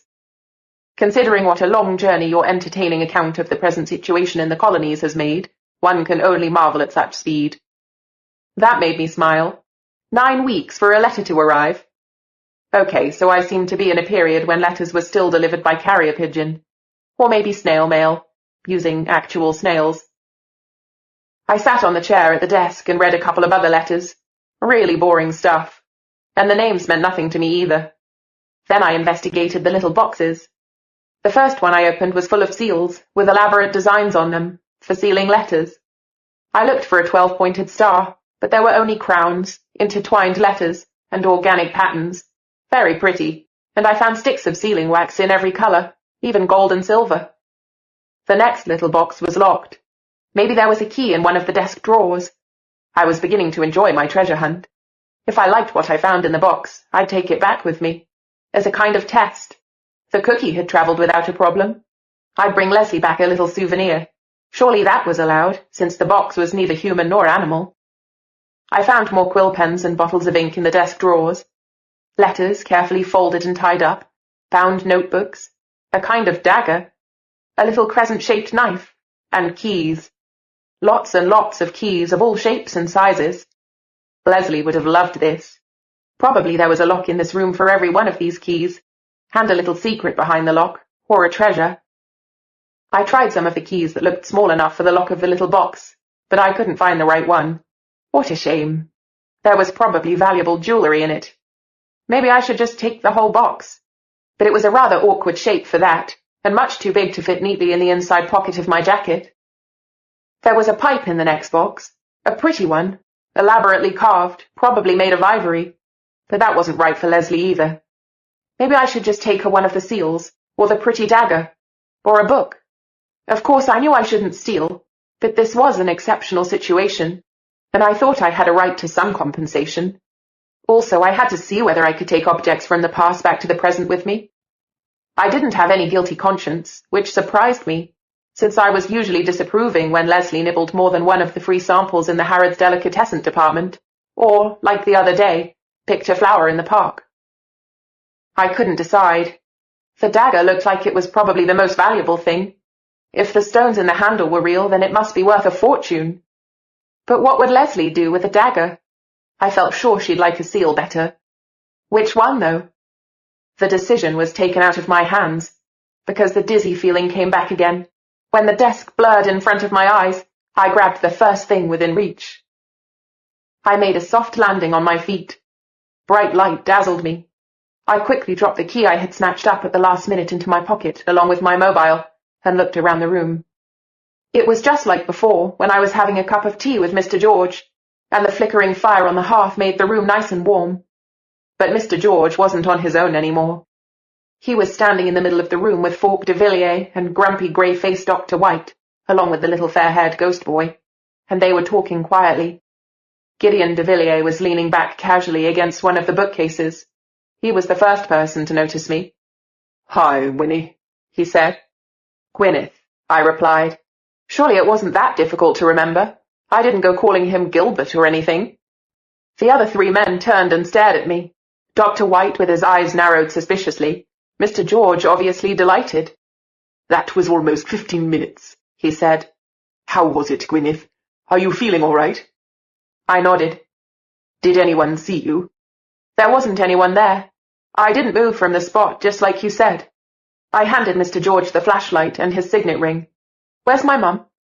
"Upstairs with the others," said Mr. de Villiers briefly. "I want to talk to her." "Don't worry, you can, later," said Mr. George. "First, I really don't know where to begin."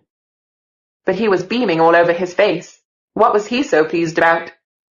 "You've already met my nephew Gideon," said Mr. de Villiers. "He went through the experiences that you're now having 2 years ago, although he was better prepared than you've been. It's going to be difficult to make up all the ground you've lost these last few years."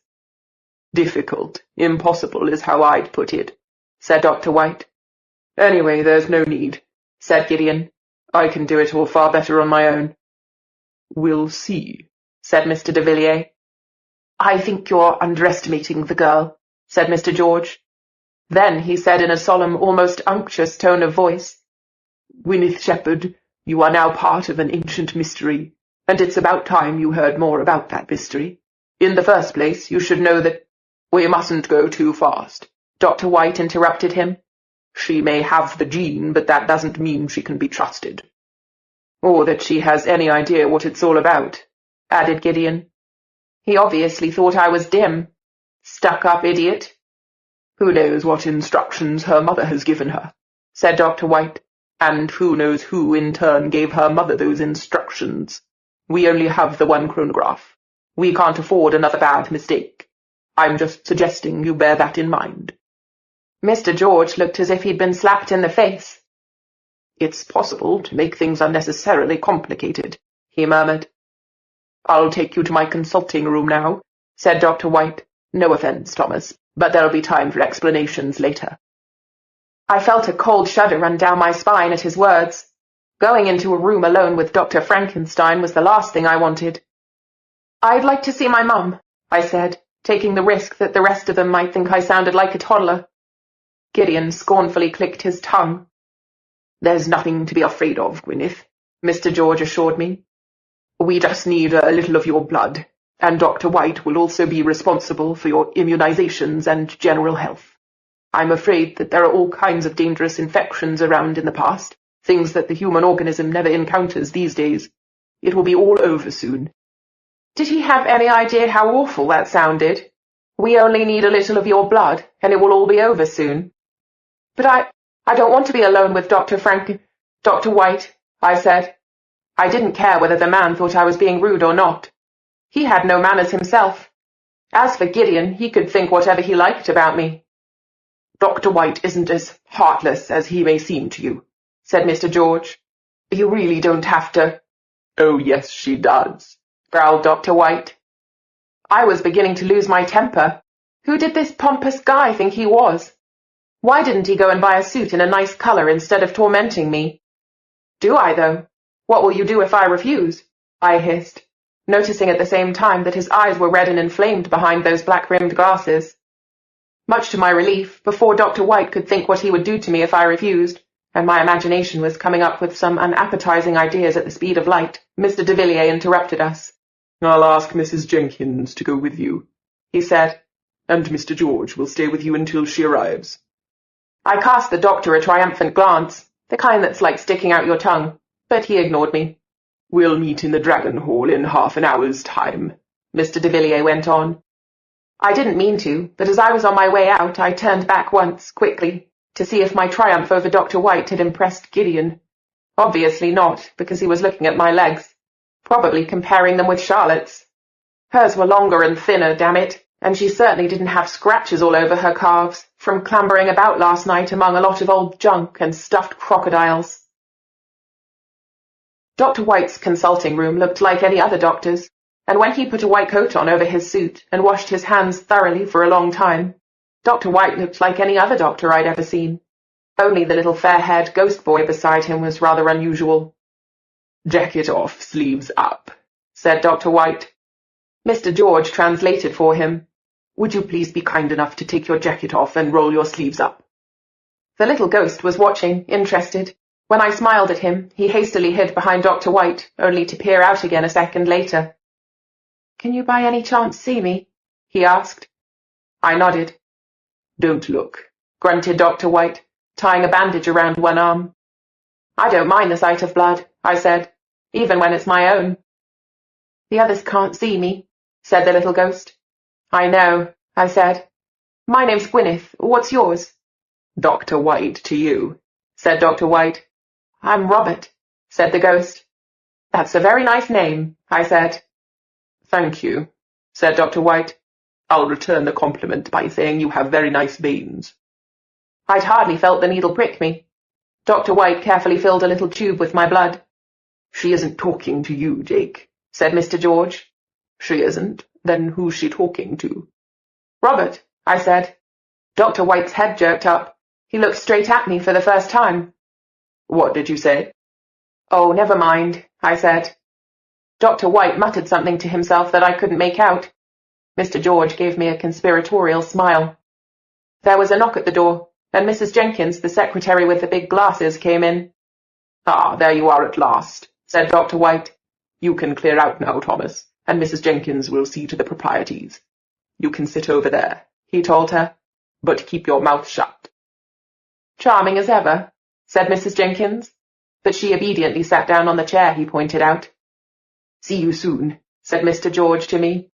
He held up one of the little tubes with my blood in it. I'll just go and put this in the tank, he added with a grin. Where's the chronograph kept, and what does it look like? I asked as the door closed behind Mr. George. Can you sit in it? The last person to question me about the chronograph stole it nearly 2 years later. Dr. White took the needle out of my arm and pressed a piece of gauze on my skin to stop the bleeding. So I'm sure you'll understand that I'm reluctant to answer such questions. The chronograph was stolen. Robert, the little ghost boy, nodded vigorously. By your delightful cousin Lucy herself, said Dr. White. I remember the first time she sat here, apparently just as innocent and naive as you seem. Lucy's nice, said Robert. I like her. Being a ghost, he probably felt as if he'd last seen Lucy only yesterday. Lucy stole the chronograph, but why? How would I know? Schizoid personality disturbance, probably, growled Dr. White.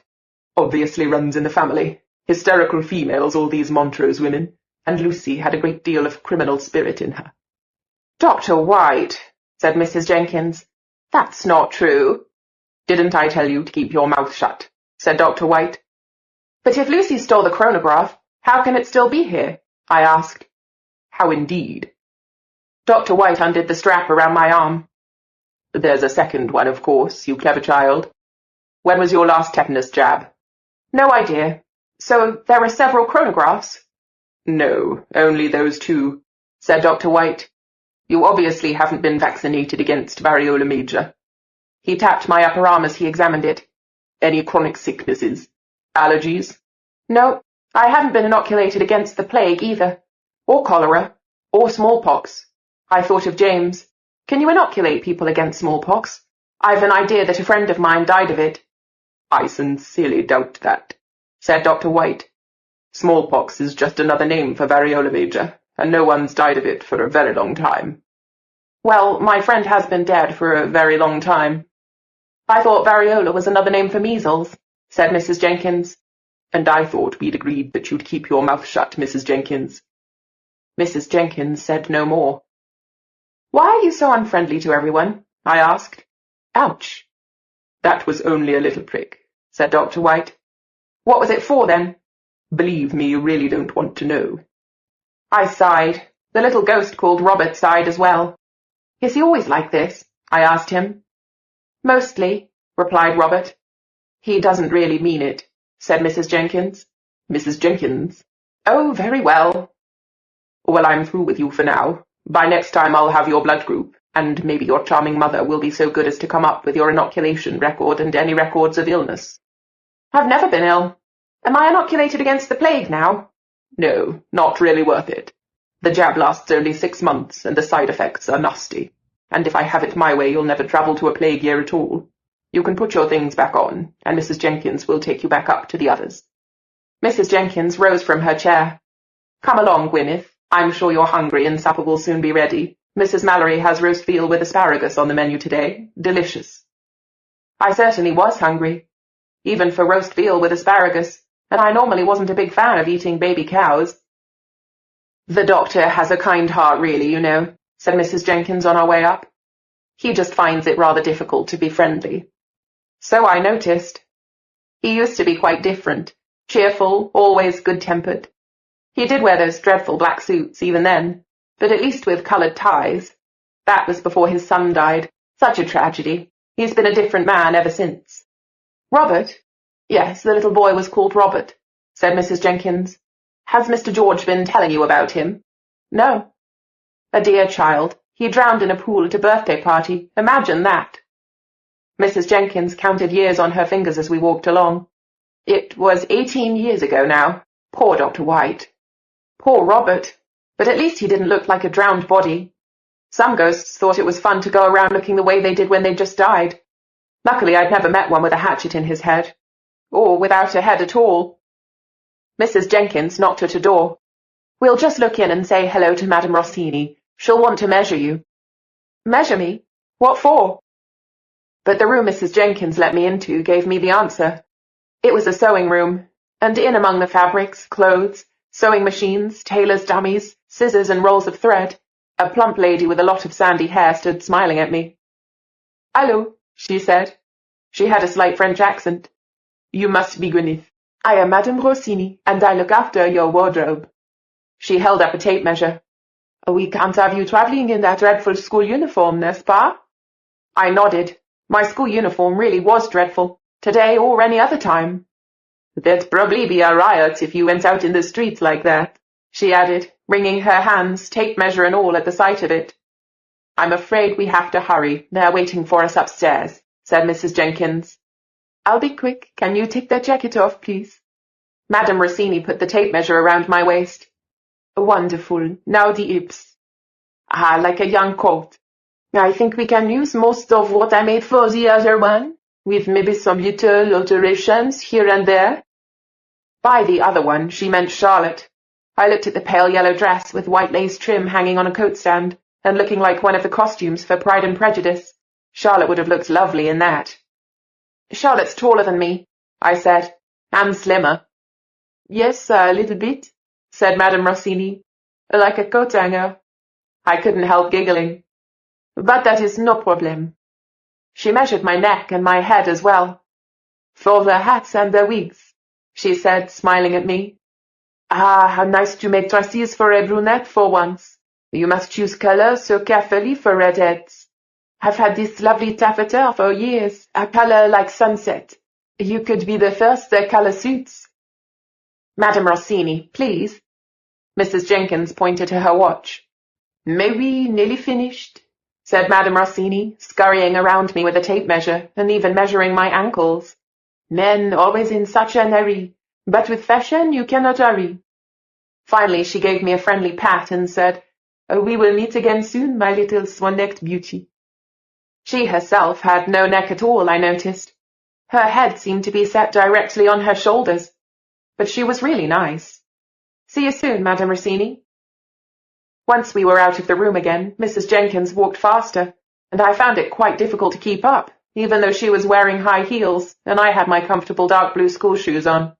Nearly there. Yet another long corridor lay ahead of us. It was a mystery to me how anyone could ever find her way around this maze. Do you live here? No, I live in Islington, said Mrs. Jenkins. I leave work at 5 and go home to my husband. What does your husband think about you working for a secret lodge with a time machine in its basement? Mrs. Jenkins laughed. Oh, he has no idea of any of that. I had to sign a secrecy clause when I took the job. I can't tell my husband or anyone else what goes on here. Suppose you did. I'd be fired, plain and simple, said Mrs. Jenkins, sounding as if she didn't like that idea at all. Anyway, no one would believe me, she added cheerfully. Least of all my husband. He has no imagination at all, bless him. He thinks I work on boring files in an ordinary set of legal chambers all day. Oh, my word. The file I had out. I just left it where it was. Dr. White will murder me. She looked undecided. Can you find your way without me from here? It's only a few yards. Left around the corner, then the second door on the right. No problem. You're a darling. Mrs. Jenkins was on her way at top speed. How she did that in those high heels I couldn't think. Well, now I could take my time over the last few yards. At last I could look at the paintings on the walls properly, tap a suit of armor, rusty, and run my forefinger cautiously around a picture frame, dusty. As I turned the corner, I heard voices. Wait, Charlotte. I quickly retreated back around the corner and leaned against the wall.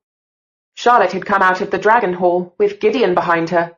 I'd just had time to see that he was holding her arm. I hoped they hadn't noticed me.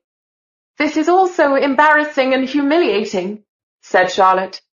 No, it isn't. It's not your fault. How gentle and friendly his voice could sound.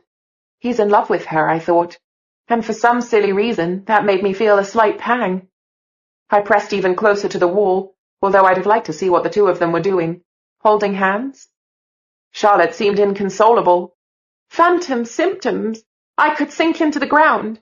I really did think it was going to happen any moment. That's exactly what I'd have thought myself in your place, said Gideon. Your aunt must be crazy to have kept quiet about it all these years, and I really do feel sorry for your cousin. Oh, you do you? Well, think about it. How on earth is she going to manage? She hasn't the faintest idea. How will she ever catch up with all the things you and I have been learning for the past 10 years? Yes, poor Gwyneth, said Charlotte. Somehow she didn't sound really sorry for me. But she does have her strong points. Oh, well, that was nice of her. Giggling with her girlfriend, sending text messages, rattling off the entire cast list of films. She's really good at that sort of thing. Not so nice after all. I cautiously peeped around the corner. I thought as much when I first saw her earlier today, said Gideon. Hey, I'm really going to miss you. Charlotte sighed. We had fun, didn't we? Yes, but think of all the new opportunities open to you, Charlotte. I envy you that. You're free now. You can do anything you like. I never wanted anything but this. That's because you had no choice, said Gideon. But now the whole world's before you. You can study abroad. You can go on long journeys, while I can't be away from the chronograph for more than a day, and I spend my nights in the safety of the year 1953. Believe me, I'd happily change places with you. The door of the Dragon Hall opened again, and Lady Arista and Aunt Glenda came out into the corridor. I quickly withdrew my head again. They'll regret this yet, Aunt Glenda was saying. Glenda, please. We're a family after all, said Lady Arista. We must stick together. You'd better tell that to Grace, said Aunt Glenda. She's the one who got us into all this mess. Protect her. No one in possession of their senses would believe a word she says. Not after all that's happened. Still, it's not our problem anymore. Come along, Charlotte. I'll see you in the car, said Gideon. I waited until the sound of their footsteps had died away, and then I ventured to leave my listening post. Lady Arista was still standing there, rubbing her forehead wearily with one finger. She suddenly looked as old as the hills, not her usual self at all. The Ramrod Strait ballet teacher look seemed to have deserted her, and even her features weren't as composed as usual. I felt sorry for her. Hello, I said quietly. Are you all right? My grandmother straightened up at once. Everything about her seemed to slip back into place and stay there. Ah, there you are, she said, inspecting me. Her critical gaze went to my blouse. Is that a dirty mark? Child, you really must learn to take a little more pride in your appearance. The intervals between episodes of time travel differ from one gene carrier to another, unless they are controlled by the chronograph.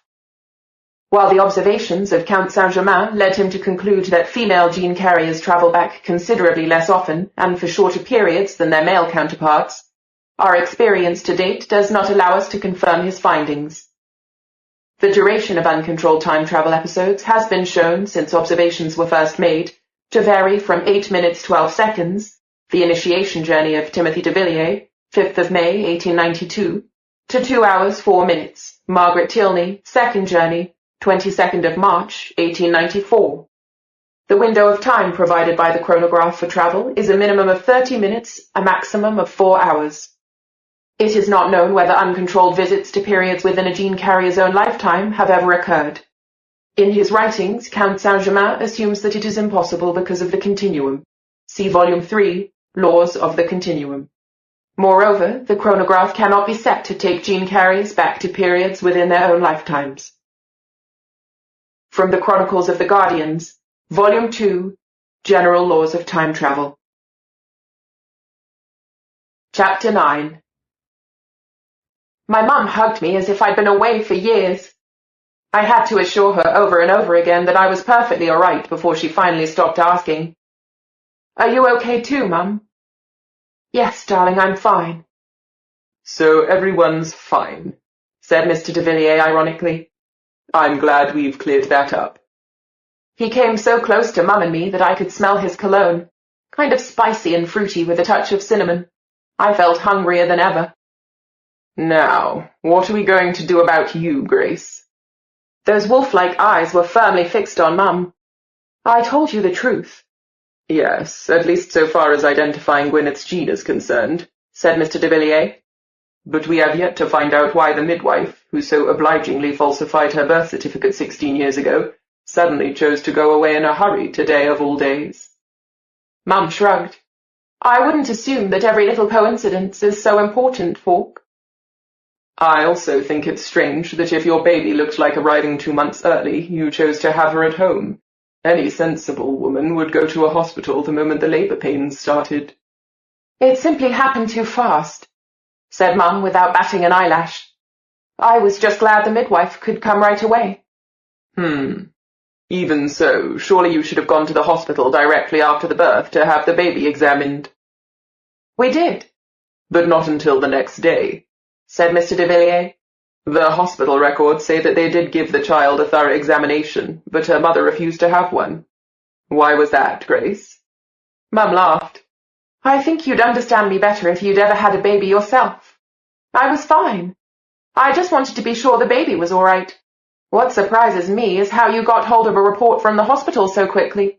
I thought such details were strictly confidential. You're welcome to take the hospital to court for contravening the Data Protection Act, said Mr. de Villiers. Meanwhile, we'll go on looking for the midwife. I'm beginning to feel a burning interest in whatever that lady may have to tell us.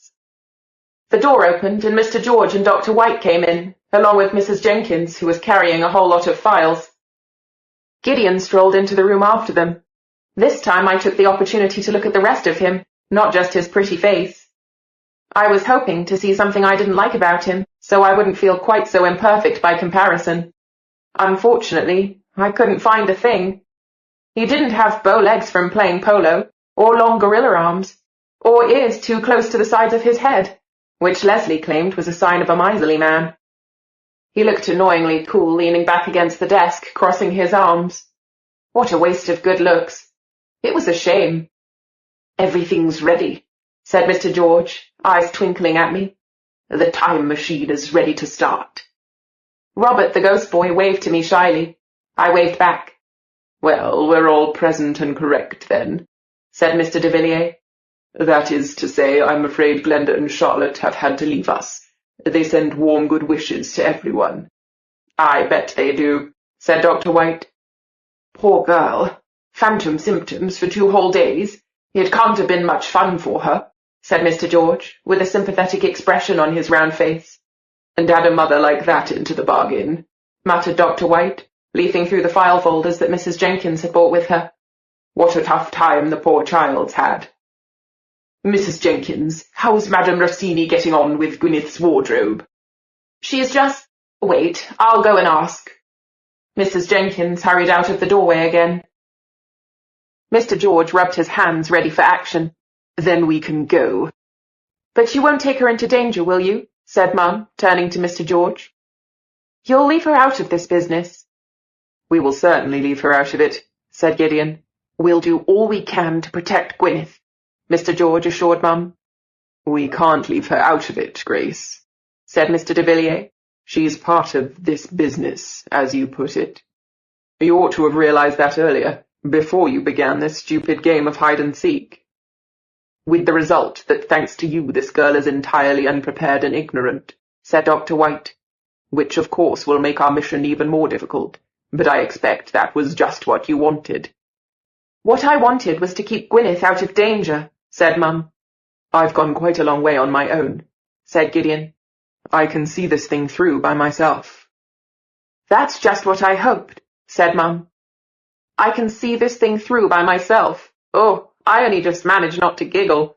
It could have been a line from one of those stupid action films where a hunk with a melancholy expression saves the world by fighting single-handed against a combat troop of 120 ninja warriors, a fleet of enemy spaceships, or a whole village of desperados armed to the teeth. We'll see what kinds of tasks she may be suitable for, said Mr. de Villiers. We have her blood, said Gideon. That's all we need from her. She can come here and elapse every day as far as I'm concerned, and then everyone will be happy. What was that he said? Elapse? It sounded like one of those difficult words Mr. Whitman used to confuse us with in English lessons. In principle, not a bad effort at elapserating the crux, Gordon, but try for a little more elaboration next time, please. Or had it been elucidating the crux? Well, anyway, neither Gordon nor I nor anyone else in the class had ever heard of it. Except, of course, for Charlotte. Mr. George saw how baffled I was looking. By elapse, we mean deliberately tapping your time travel quota by setting the chronograph to take you back into the past for a couple of hours. That prevents uncontrolled travel. He turned to the others. I'm sure that after a little while Gwyneth will surprise us all with her potential. She's a child, Gideon interrupted him. She has no idea about anything. I blushed scarlet. What a nerve he had, and the scornful way he was looking at me, that stupid, conceited polo player. That's not true, I said. I was not a child. I was 16.5, exactly the same as Charlotte. At my age, Marie Antoinette had been married for years. So I didn't know that from history lessons, but I knew it from the film with Kirsten Dunst. And Joan of Arc was only 15 when she— Oh, no? Gideon's voice was heavily sarcastic. Then what, for instance, do you know about history? Enough, I said. Hadn't I just gotten an A on a history test? Really? Who came to the throne after George I? I hadn't the faintest. George II? I said, guessing. Aha! He looked disappointed. I seemed to have guessed right. And which royal house replaced the Stuarts in 1702, and why? Damn it.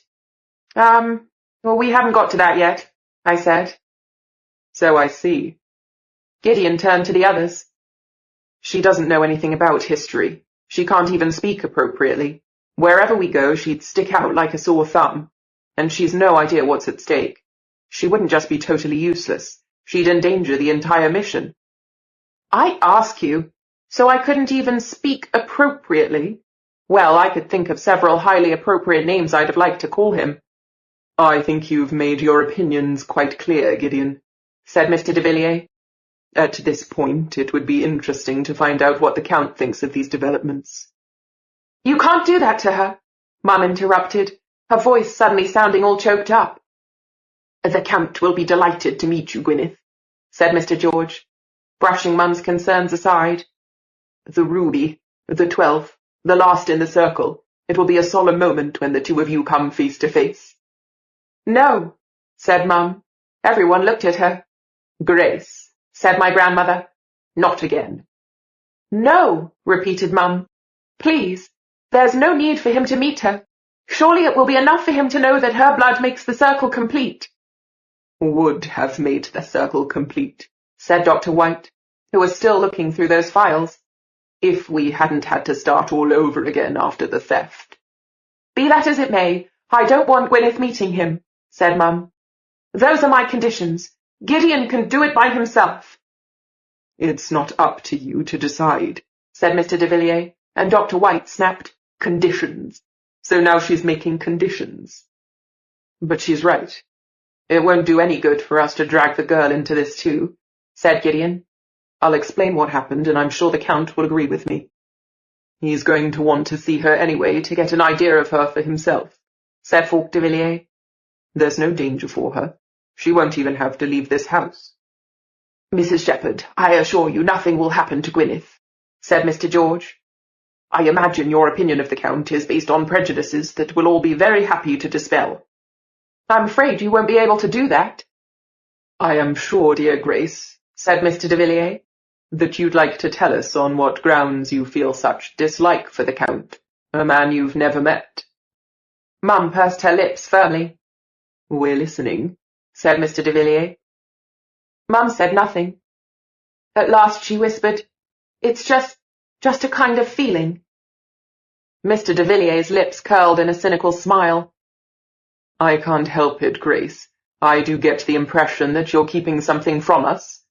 What are you afraid of? Who is this Count, anyway, and why aren't I supposed to meet him? I asked. Because your mother has a kind of feeling, said Dr. White, straightening his jacket. The man has been dead for over 200 years, Mrs. Shepherd. And that's the way I'd like him to stay, muttered Mum. Count Saint-Germain is the 5th of the 12 time-travellers, Gwyneth, said Mr. George. You saw his portrait in the documents room just now. He was the one who first understood the way the chronograph works and decoded the old manuscripts. He not only found out how he could travel with its aid to any year he liked, on any day he liked, he also discovered the secret behind the secret of 12. With the help of the chronograph, he succeeded in tracing the 4 time-travellers in the circle born before him and initiating them into the mystery. The Count sought and gained support from the most brilliant minds of his time, mathematicians, alchemists, magicians, and philosophers. They were all fascinated by his work. Together they deciphered the ancient writings and worked out the birth dates of the 7 time-travellers yet to be born before the circle could be closed.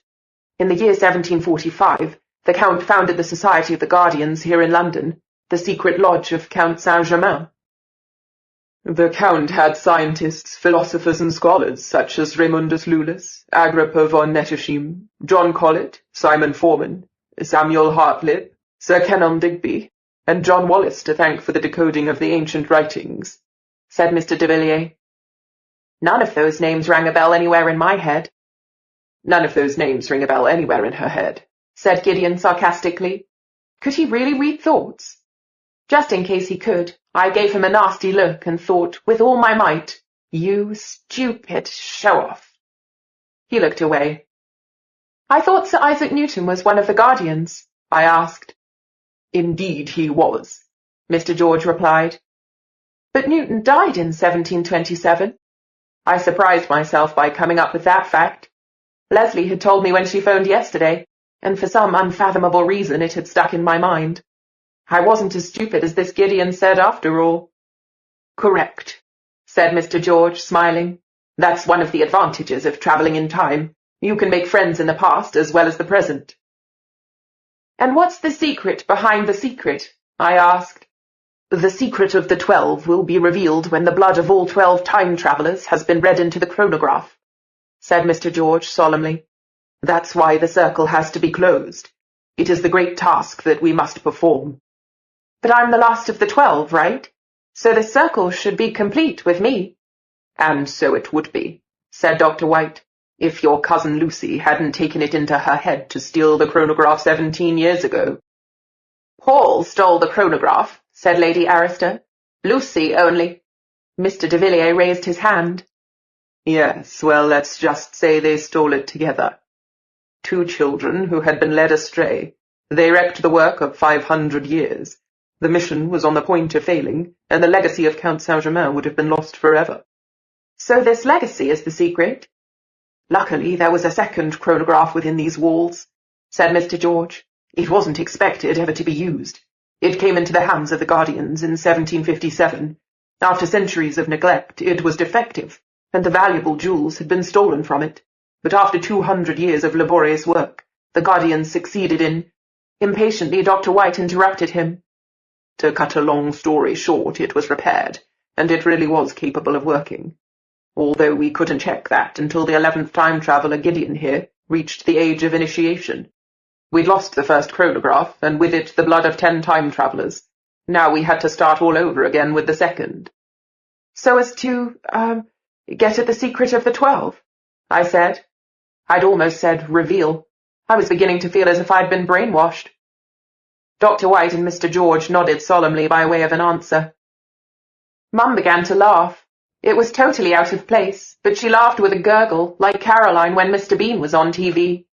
"Grace," hissed Lady Arista, "pull yourself together." But Mum just laughed even more. "A secret is a secret is a secret," she got out between 2 bursts of laughter. "That's always the way." "Just as I said, hysterical females, the whole bunch of them," growled Dr. White. "I'm glad you can see a funny side to all this," said Mr. de Villiers. Mum wiped the tears of laughter from her eyes. "I'm sorry, it just suddenly came over me. To be honest, I feel more like crying. I really do." I realized that I wasn't going to get any closer to the nature of the secret by asking questions about it. "What's so dangerous about this Count that I'm not supposed to meet?" I asked instead. Mum just shook her head. She was suddenly deadly serious again.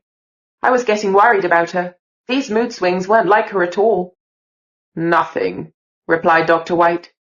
"Your mother is simply afraid you might come into contact with intellectual ideas that don't agree with her own. But she's not the one who makes the decisions here."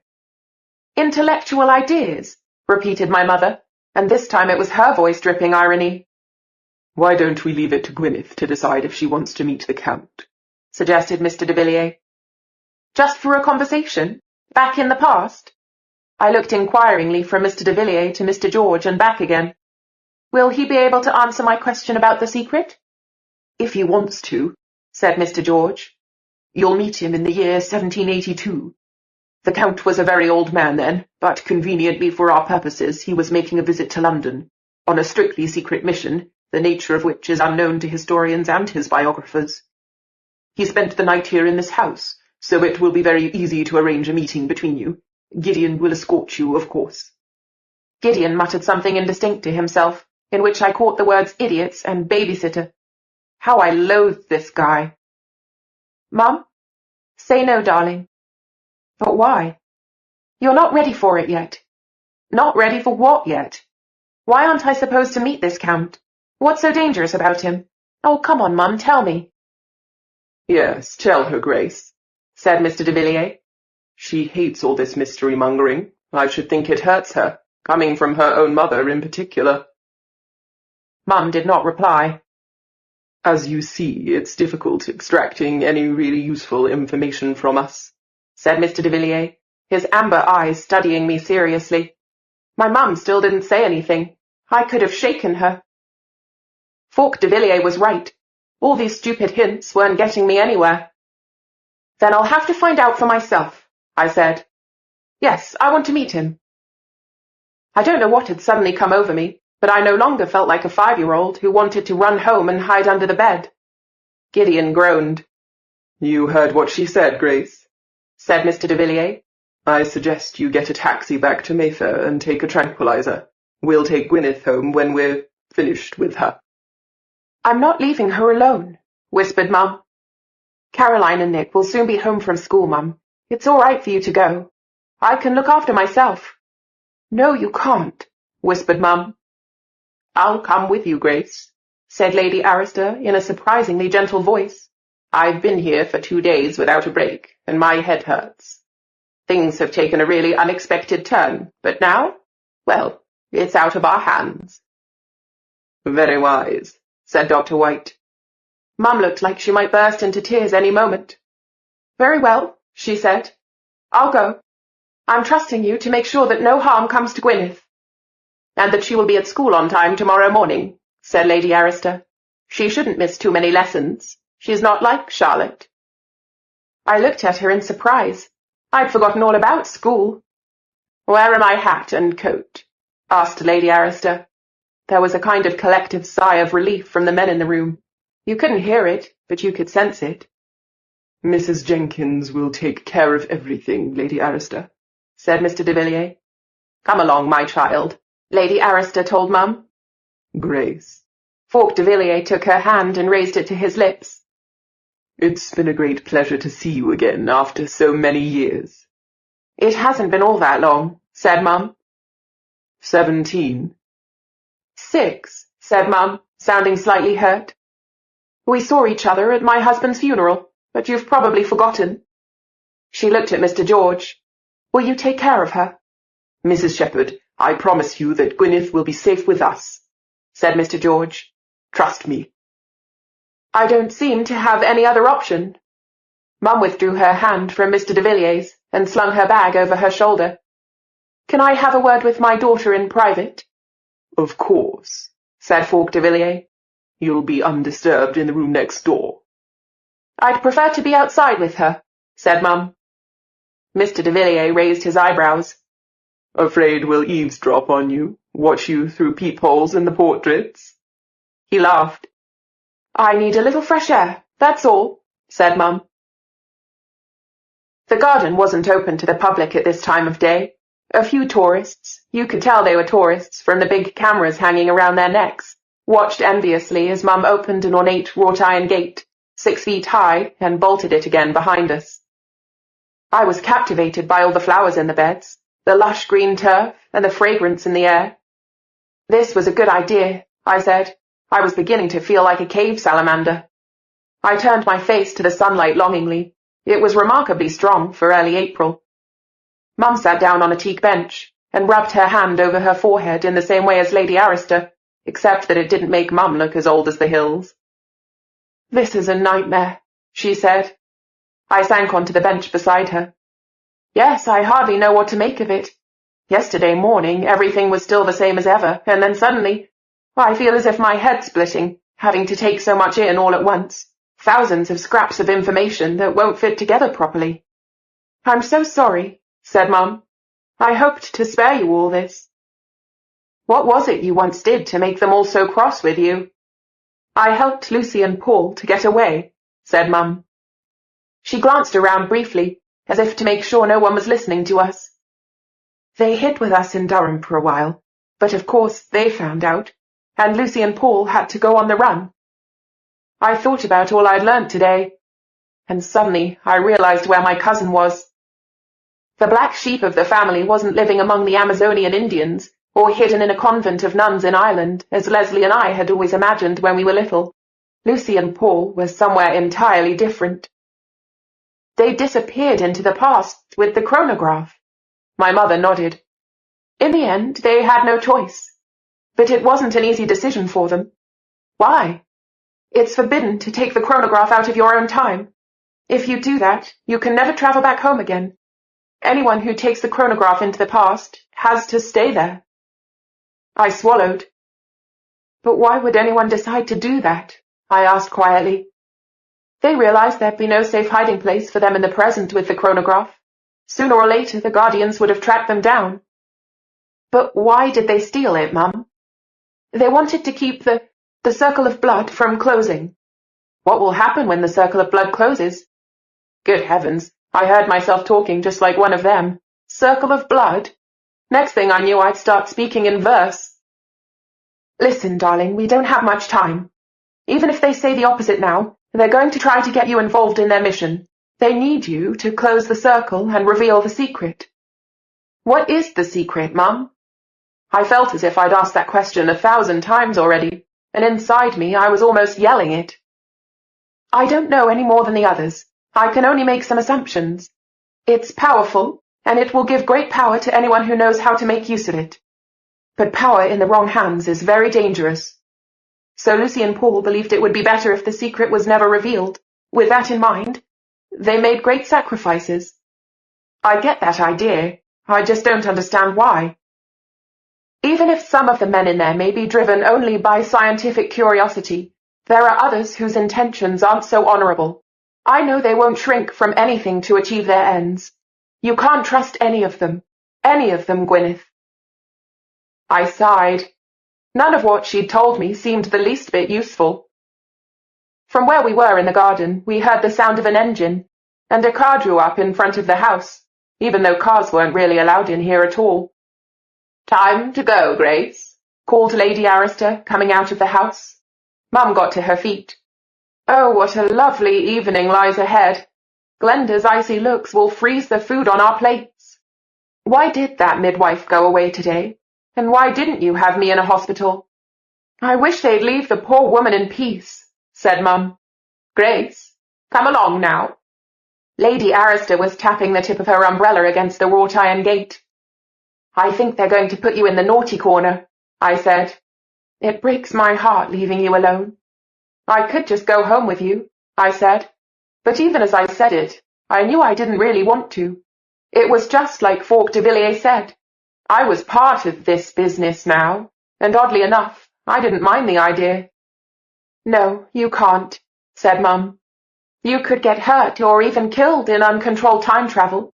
At least you're safe from that here. She hugged me. Don't forget what I said. Trust no one, not even your own feelings. And go very carefully with Count Saint-Germain. It's said that he can get into people's minds. He can read your thoughts, and even worse, control your will if you let him. I hugged her back as hard as I could. I love you, Mum. Over her shoulder I could see that Mr. de Villiers had come out of the front door as well now. When Mum turned, she saw him too. And you want to be particularly careful with that one, she said quietly. He has become a dangerous man. But I sensed something that sounded like admiration in her voice, so I asked, Mum, did you ever, have something going on with him? She didn't even have to answer. I could see from the look on her face that I'd hit the bullseye. I was 17, and easily impressed, she said. I get the idea, I told her, grinning. Those are amazing eyes, right? Mum grinned back as we sauntered deliberately slowly toward the gate. Oh, yes. Paul's eyes were just the same, but unlike his big brother, he wasn't at all condescending. No wonder Lucy fell in love with him. I'd love to know what happened to them both. Sooner or later, I'm afraid you will. Give me the key, said Falk de Villiers impatiently. Mum handed him the key to the door through the wrought iron pattern, and he unlocked it. I sent for a car for you.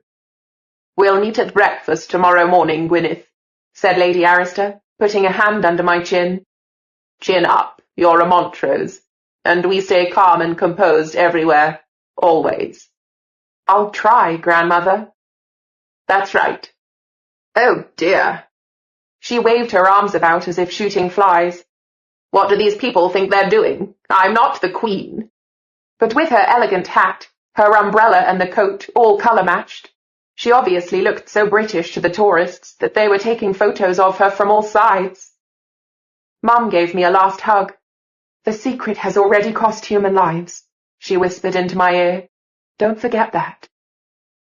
I watched her and my grandmother with mixed feelings until the car had turned the corner, carrying them away. Mr. George took my hand and held it firmly. Don't be afraid, Gwyneth. You're not alone. He wasn't kidding. I was surrounded by loads of people I wasn't supposed to trust. I mustn't trust any of them, my mum had said. I looked into Mr. George's friendly blue eyes and searched them for something dangerous and dishonest, but I couldn't see anything of the kind. Trust no one, not even your own feelings. Come along, we'd better go in. You must get some food inside you. I hope that little conversation with your mother was illuminating, said Mr. de Villiers on the way upstairs. Let me guess, she warned you against us. We're all unscrupulous liars, am I right? You'll know more about that than I do, I said. We were talking about how you and my mother once had something going on together. Mr. de Villiers raised his eyebrows in surprise. She told you that? There was actually a touch of embarrassment in his expression. Ah, well, that's a long time ago. I was young and easily impressed. I finished the sentence for him. That's what my mum said, too. Mr. George roared with laughter. Oh, yes, that's right. I'd quite forgotten. You and Grace Montrose, you made a handsome couple, Falk, if only for 3 weeks. But then she plastered a slice of cheesecake over your shirt front at that charity ball in Holland House, and said she never wanted to say another word to you. It was a strawberry tart, said Mr. de Villiers with a twinkle in his eye. She really meant to throw it in my face, but I was lucky and she only hit my shirt. The stain never came out. She was jealous of a girl whose name I can't even remember. Larissa Crofts. She was the Chancellor of the Exchequer's daughter, said Mr. George. Really? Mr. de Villiers seemed genuinely surprised. The Chancellor now or the Chancellor then? Then. Was she pretty? Reasonably pretty. Well, anyway, Grace broke my heart, because after that she started going out with another boy from my school. I remember his name all right. Yes, because you broke his nose, and his parents nearly sued you for it, said Mr. George. Is that true? I was absolutely fascinated. It was an accident, said Mr. de Villiers. We were on the same rugby team.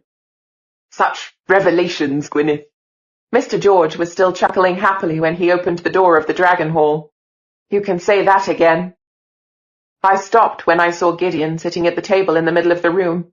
He came toward us, frowning. Mr. de Villiers gently guided me in. It was nothing serious, he said. Love affairs between the de Villiers and Montrose families never work out. You could say they were doomed to fail from the start. I'd call that an entirely superfluous warning, Uncle Falk, said Gideon, crossing his arms. She's definitely not my type. By she, he meant me. It was a second, or maybe 2, before the insult sank in. My first instinct was to say something like, well, thank God for that. I'm not too keen on arrogant show-offs myself. But I kept quiet. Okay, so I wasn't his type. So what? If I wasn't, I wasn't. As if I cared. Received exciting news from the future today. The 11th in the Circle of 12, Gideon de Villiers, will elapse to spend 3 hours a night with us in the future. We made up a bed for him in Sir Walter's office. It is cool and quiet in there, and the boy will be protected to a great extent from curious glances and stupid questions. During his visit today, all the officers on duty looked in quite by chance. and quite by chance, they all had questions to ask about the future. The boy told us it would be a good idea to buy shares in Apple, whatever that may be. From the Annals of the Guardians, 4th of August, 1953. Report, Robert Peel, Inner Circle. Chapter 10. Cloak, Venetian velvet, lined with silk taffeta, gown, printed linen from Germany, trimmed with Devonshire lace, with her bodice made of embroidered silk brocade. Madame Rossini carefully spread these garments out on the table. After we'd eaten, Mrs. Jenkins had taken me back to the sewing room. I liked this little room better than the formal dining room. There were wonderful fabrics lying around everywhere, and Madame Rossini was probably the only person here whom even my mother couldn't possibly have distrusted. The ensemble in mid-blue with touches of cream, an elegant afternoon outfit, and matching shoes, silk brocade, more comfortable than they look. Luckily, you and the coat hanger take the same shoe size. She placed my school uniform aside. Oh mon Dieu, the most beautiful girl in the world would look like a scarecrow in this, if they would only shorten the skirt to a fashionable length. Ah, that ugly yellow. Whoever designs this hated schoolgirls. He really hated them. Can I keep my own underwear on? Only the panties, said Madame Rossini. Wrong for the period, but no one will be looking under your skirt, or so I hope. If they do, just kick them good and hard. It may not look like it, but these shoes have toes reinforced with iron. Have you been to the toilet? It is more difficult with the dress on. Yes, I have. You've asked me that 3 times already, Madame Rossini.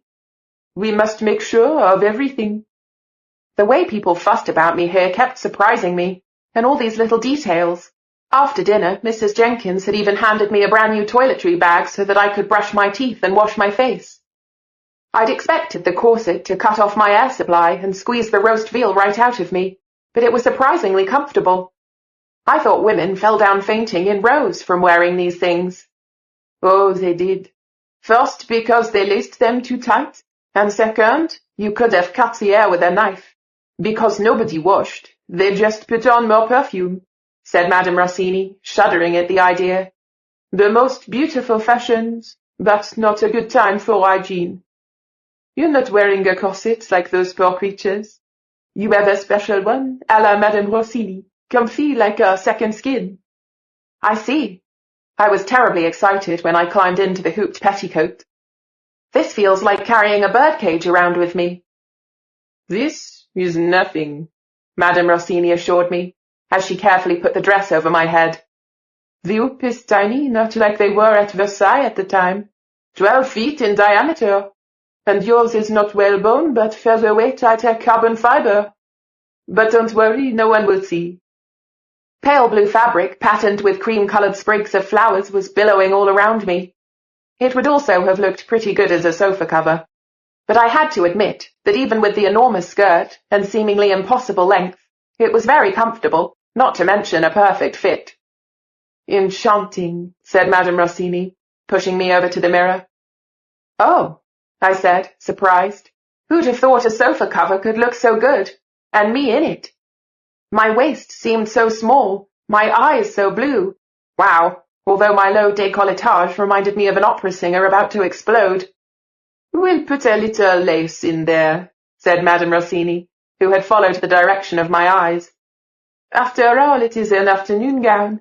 In the evening, yes, you have to show what you have got. I hope to have the pleasure of making you a ball gown. And now for your hair. Am I going to wear a wig? No, said Madame Rossini. You are a young girl, and it is afternoon. If you make your hair pretty and wear a hat, that will do. We need do nothing with your skin. It is pure alabaster, and that pretty crescent-shaped mark on your temple could be a beauty spot. Très chic. Madame Rossini used heated rollers on my hair, and then skillfully fixed the front of it to my parting with hairpins, and let the rest fall in soft ringlets to my shoulders. I looked at my reflection in the mirror, and admired myself. I couldn't help thinking of that costume party that Cynthia had thrown last year. I'd gone as a bus stop for want of any better ideas, and at the end of the evening I felt like getting hit by a bus wouldn't be so bad, because people kept asking me annoying questions about the timetable and when the next bus would come along. Ha, if only I'd known Madame Rossini then, I'd have been the star of the evening. I turned back to the mirror once again, fascinated. But that was all over when Madame Rossini came up behind me and put the act on my head. It was a monstrous confection of straw with feathers and blue ribbons, and I thought it spoiled the whole outfit. I tried to persuade Madame Rossini that I didn't need to wear it, but she wouldn't give way. No, impossible. This is not a beauty competition, ma chérie. We must have authenticity. I looked for my mobile in the jacket of my school uniform. Could you at least take a photo of me, without the hat? Madame Rossini laughed. Bien sûr, my dear. I posed, and Madame Rossini took about 30 photos of me from all sides, some of them even with the hat on. At least Lesley would have a good laugh. There now, I will go up and tell them you are ready. Stay here and don't touch that hat. It is perfect. Yes, Madame Rossini, I said dutifully. As soon as she had left the room, I tapped in Lesley's mobile number, fingers flying, and texted her one of those hat pictures. She called back 14 seconds later. Thank goodness the reception here in Madame Rossini's sewing room was good. I'm on the bus, Lesley shouted into my ear, but I have my notebook and pen all ready, only you'll have to speak up. Talking at top speed, I told Lesley all about what had happened, trying to explain where I was and what my mum had said. Although I was talking in rather a confused way, Lesley seemed to be following me. She was thrilled when I told her I'd bought her back a key from the past. She kept saying in turn, "Wow, crazy," and "Do be careful." When I described Gideon, she wanted to hear all the details. She said, "I don't think long hair's so bad. It can look quite sexy. Think of A Knight's Tale. But don't forget to check out the ears he's hiding under there. They don't make any difference. He's a conceited jerk, and anyway, he's in love with Charlotte. Did you get that bit about the Philosopher's Stone down?" "Yes, I've made notes of it all. As soon as I'm home, I'll go online." "This Count Saint-Germain. Why does the name seem so familiar to me? Could it be from a film? No, I'm thinking of the Count of Monte Cristo. Suppose he really can read thoughts. Just think of something harmless, or count backward from 1,000 in steps of 8 at a time. Then you won't be able to think of anything else." "I'll try. Oh, see if you can find out anything about a little boy called Robert White, who drowned in a swimming pool 18 years ago. "Okay, I got that," said Lesley. "Wow, this is weird. We should have gotten you a knife, or pepper spray or something. I know, you can take your mobile with you." I tripped my way over to the door in my long, full dress, and peered cautiously out into the passage. "What, into the past? Do you think I'll be able to call you from there?" "Don't be silly. But you can take photos. They'd be a help to us. Oh, and I'd just love to see one of your Gideon, with his ears showing, if possible. Ears tell you a lot about a person, especially the earlobes." I could hear footsteps. I quietly closed the door. "Here we go. I'll be in touch later, Lesley." "Just be careful," said Lesley yet again, but then I closed my phone and slipped it into my décolletage. The little space under my breasts was just the right size for a mobile. I wondered what ladies in the old days used to keep in there. Little bottles of poison, miniature revolvers, love letters. The first thing that went through my head when Gideon came into the room was, why doesn't he have to wear a hat? The second was, how can anyone look good in a red moire waistcoat, dark green trousers that cut off at the knee, and striped silk stockings?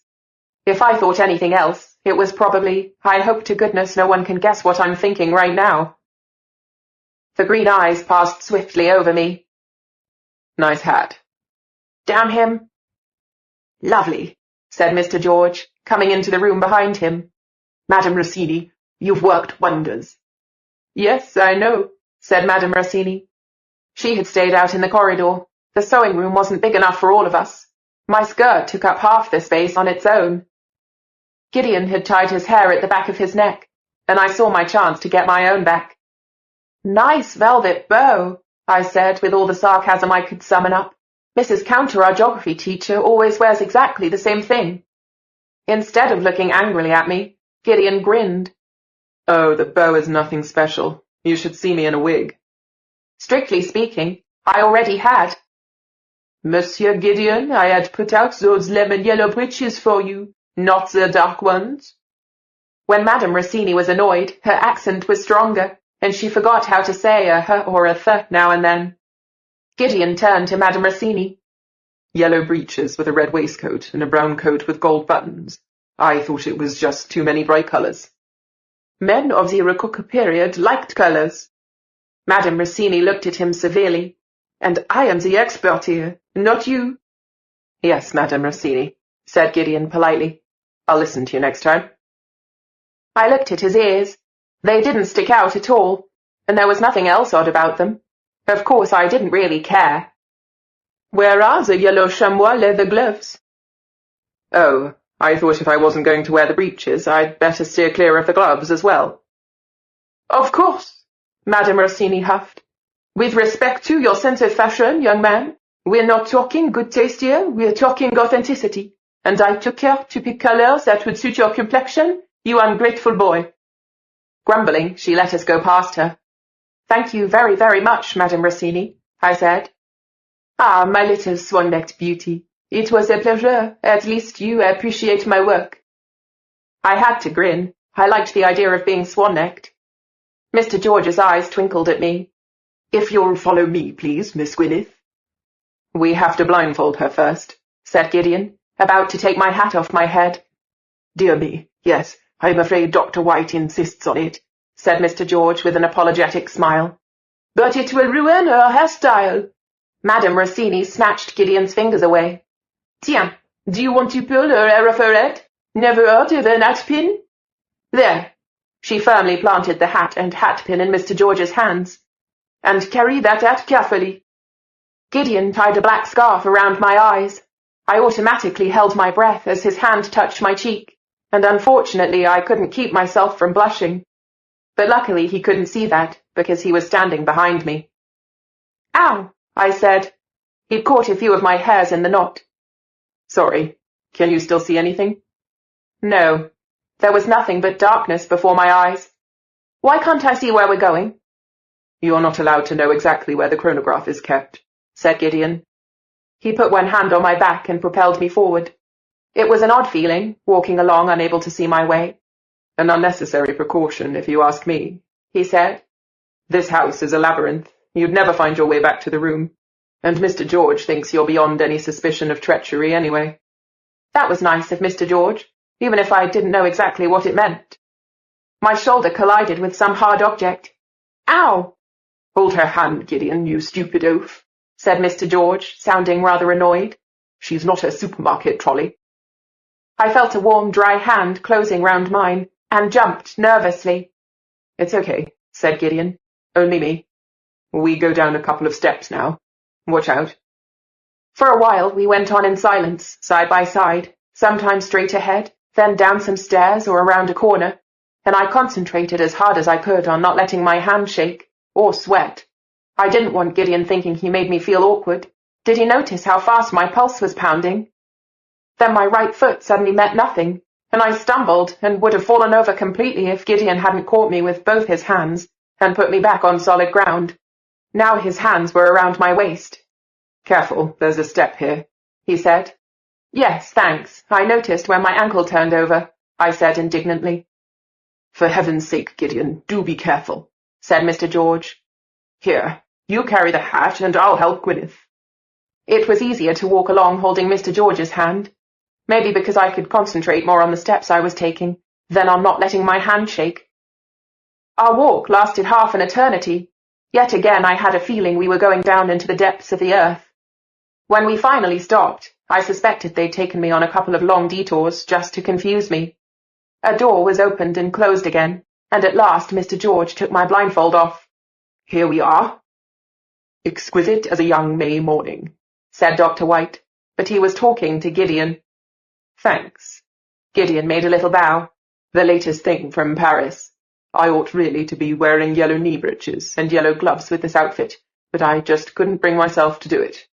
Madame Rossini is furious, said Mr. George. Gideon, said Mr. de Villiers reproachfully. He had just appeared behind Dr. White. Well, Uncle Fork, I ask you, yellow knee breeches? It's not as if you were going to meet old school friends who might laugh at you there, said Mr. de Villiers. No, said Gideon. putting his hat down on a table. More likely I'll meet guys wearing embroidered pink breeches who think they look terrific, he said, shaking his head. At first I'd had to let my eyes adjust to the light. Now I looked curiously around. The room had no windows, as I'd expected, and there was no fireplace either. I couldn't see a time machine anywhere, only a table and a few chairs, a chest, a cupboard, and some kind of saying in Latin carved into the stone wall. Mr. de Villiers gave me a friendly smile. Blue suits you wonderfully, Gwyneth, and Madame Rossini has done something very elegant to your hair. Thank you. We'd better hurry up. I'm dying of heat in these clothes. Gideon undid his coat so that I could see the sword hanging from his belt. Come over here. Dr. White went up to the table and revealed something that had been wrapped in red velvet. At first glance it looked like a large clock, the kind you might stand on a mantelpiece. I've adjusted all the settings. The window of time available to you two is 3 hours. At a second glance, I realized it wasn't a clock. It was a strange device made of polished wood and metal, with any amount of knobs, flaps, and little wheels. All the surfaces were painted with miniature pictures of the sun, moon, and stars, and inscribed with mysterious signs and patterns. It was curved like a violin case, and set with sparkling jewels, great big ones that couldn't possibly be real. Is that the chronograph? It's so small. It weighs 9 pounds, said Dr. White, sounding as proud as a father telling you the weight of his newborn baby. And before you ask, yes, the stones are all genuine. This ruby alone is 6 carats. Gideon will go first, said Mr. de Villiers. The password?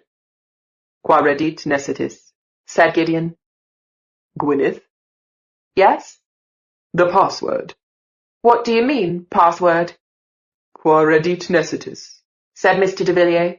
The password of the Guardians for this 24th of September. But it's the 6th of April. Gideon turned his eyes to heaven. We arrive on the 24th of September inside this house. If we don't want the Guardians to chop off our heads, we'll have to know the password. Quaredit necessitis. Go on, repeat it. Quaredit necessitis, I said. I was never going to be able to remember that for longer than a second. There, now it was gone again. Maybe I could write it on a scrap of paper. What does it mean? Don't tell me you're not learning Latin at school. Well, I'm not, I said. I was taking French and German at school, which was more than enough. In full, quaredit necessitis horum. You know not the hour of your return, said Dr. White. Rather a flowery translation, said Mr. George. One could also say, you don't know when... Gentlemen. Mr. de Villiers tapped his wristwatch in a meaningful way. We don't have forever. Ready, Gideon? Gideon held out his hand to Dr. White, who raised one of the flaps and put Gideon's forefinger in the opening behind it. There was a faint humming sound as if cogwheels had started moving inside the device. It was almost like a tune on a music box. One of the jewels, a huge diamond, suddenly lit up from inside and bathed Gideon's face in clear white light. At the same moment, he disappeared. Wow, out of this world, I whispered, impressed. Literally so, said Mr. George. Your turn now. Stand exactly here. Dr. White went on. And remember what we've told you. Do as Gideon says, and whatever happens, always keep close to him. He took my hand and placed my forefinger in the opening under the flap. Something sharp pricked my finger and I flinched. Ow! Dr. White held my hand firmly down inside the flap. Don't move. This time, a big red stone on the chronograph began shining. Red light dazzled me. The last thing I saw was my huge hat lying forgotten on the table. Then everything around me went dark. A hand took hold of my shoulder. Oh no, what was that stupid password? Qua thingamy thingatis. Is that you, Gideon? I whispered. Who else? He whispered back, and let go of my shoulder. Well done, you didn't fall over. A match flared, and next moment the room was lit by a burning torch. Cool, did you bring that with you? No, it was here already. Hold it for a moment. When I took the torch, I was glad I wasn't wearing that ridiculous hat. The huge nodding feathers on it would have caught fire in no time at all, and then I'd have been a pretty blazing torch myself. Hush, said Gideon, although I hadn't so much as squeaked. He had unlocked the door. Had he brought the key with him, or had it already been in the lock? I hadn't been watching. Then he peered cautiously out into the corridor. Everything was pitch dark. This place smells kind of like something decaying, I said. Nonsense. Come along. Gideon closed the door behind us, took the torch from me again, and went down the dark corridor. I followed him. Aren't you going to blindfold me again? I asked, only half joking. It's dark, you'll never remember the way, replied Gideon. One more reason to stick close to me. We have to be back down here in 3 hours' time. One more reason for me to know my way around. How was I going to manage if anything happened to Gideon, or if we were separated? I didn't think it was such a great idea not to let me know anything, but I bit back the words on the tip of my tongue. I didn't want to pick an argument with Mr. High and Mighty just now. It smelled musty, far worse than in our own time. What year had we travelled back to again? The smell really was pungent, as if something was decomposing down here. For some reason I suddenly thought of rats. In films, long, dark, torchlit corridors always had rats in them. Hideous black rats with their beady little eyes glowing in the dark. Or dead rats. Oh yeah, and spiders. There were always spiders in this kind of place.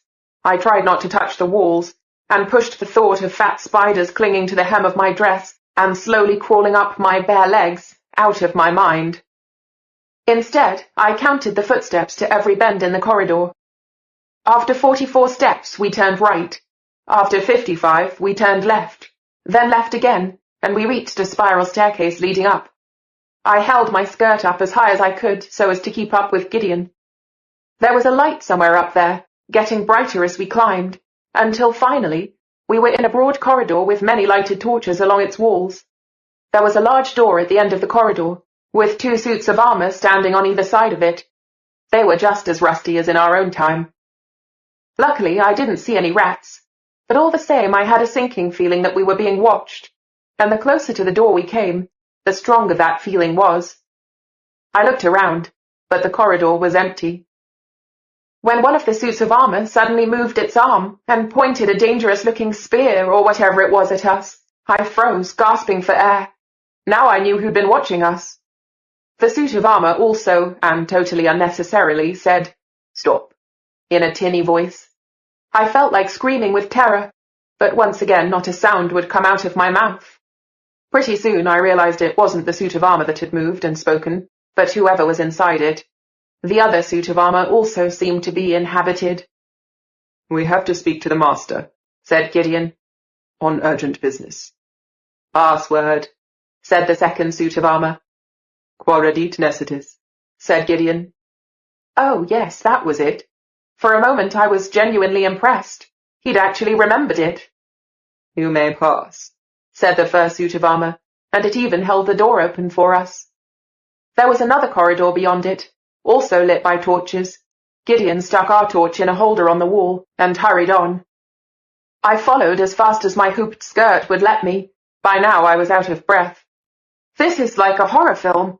My heart almost stopped. I thought those things were just for decoration. I mean, suits of armour aren't exactly modern in the 18th century, are they? And not much use either, if you ask me.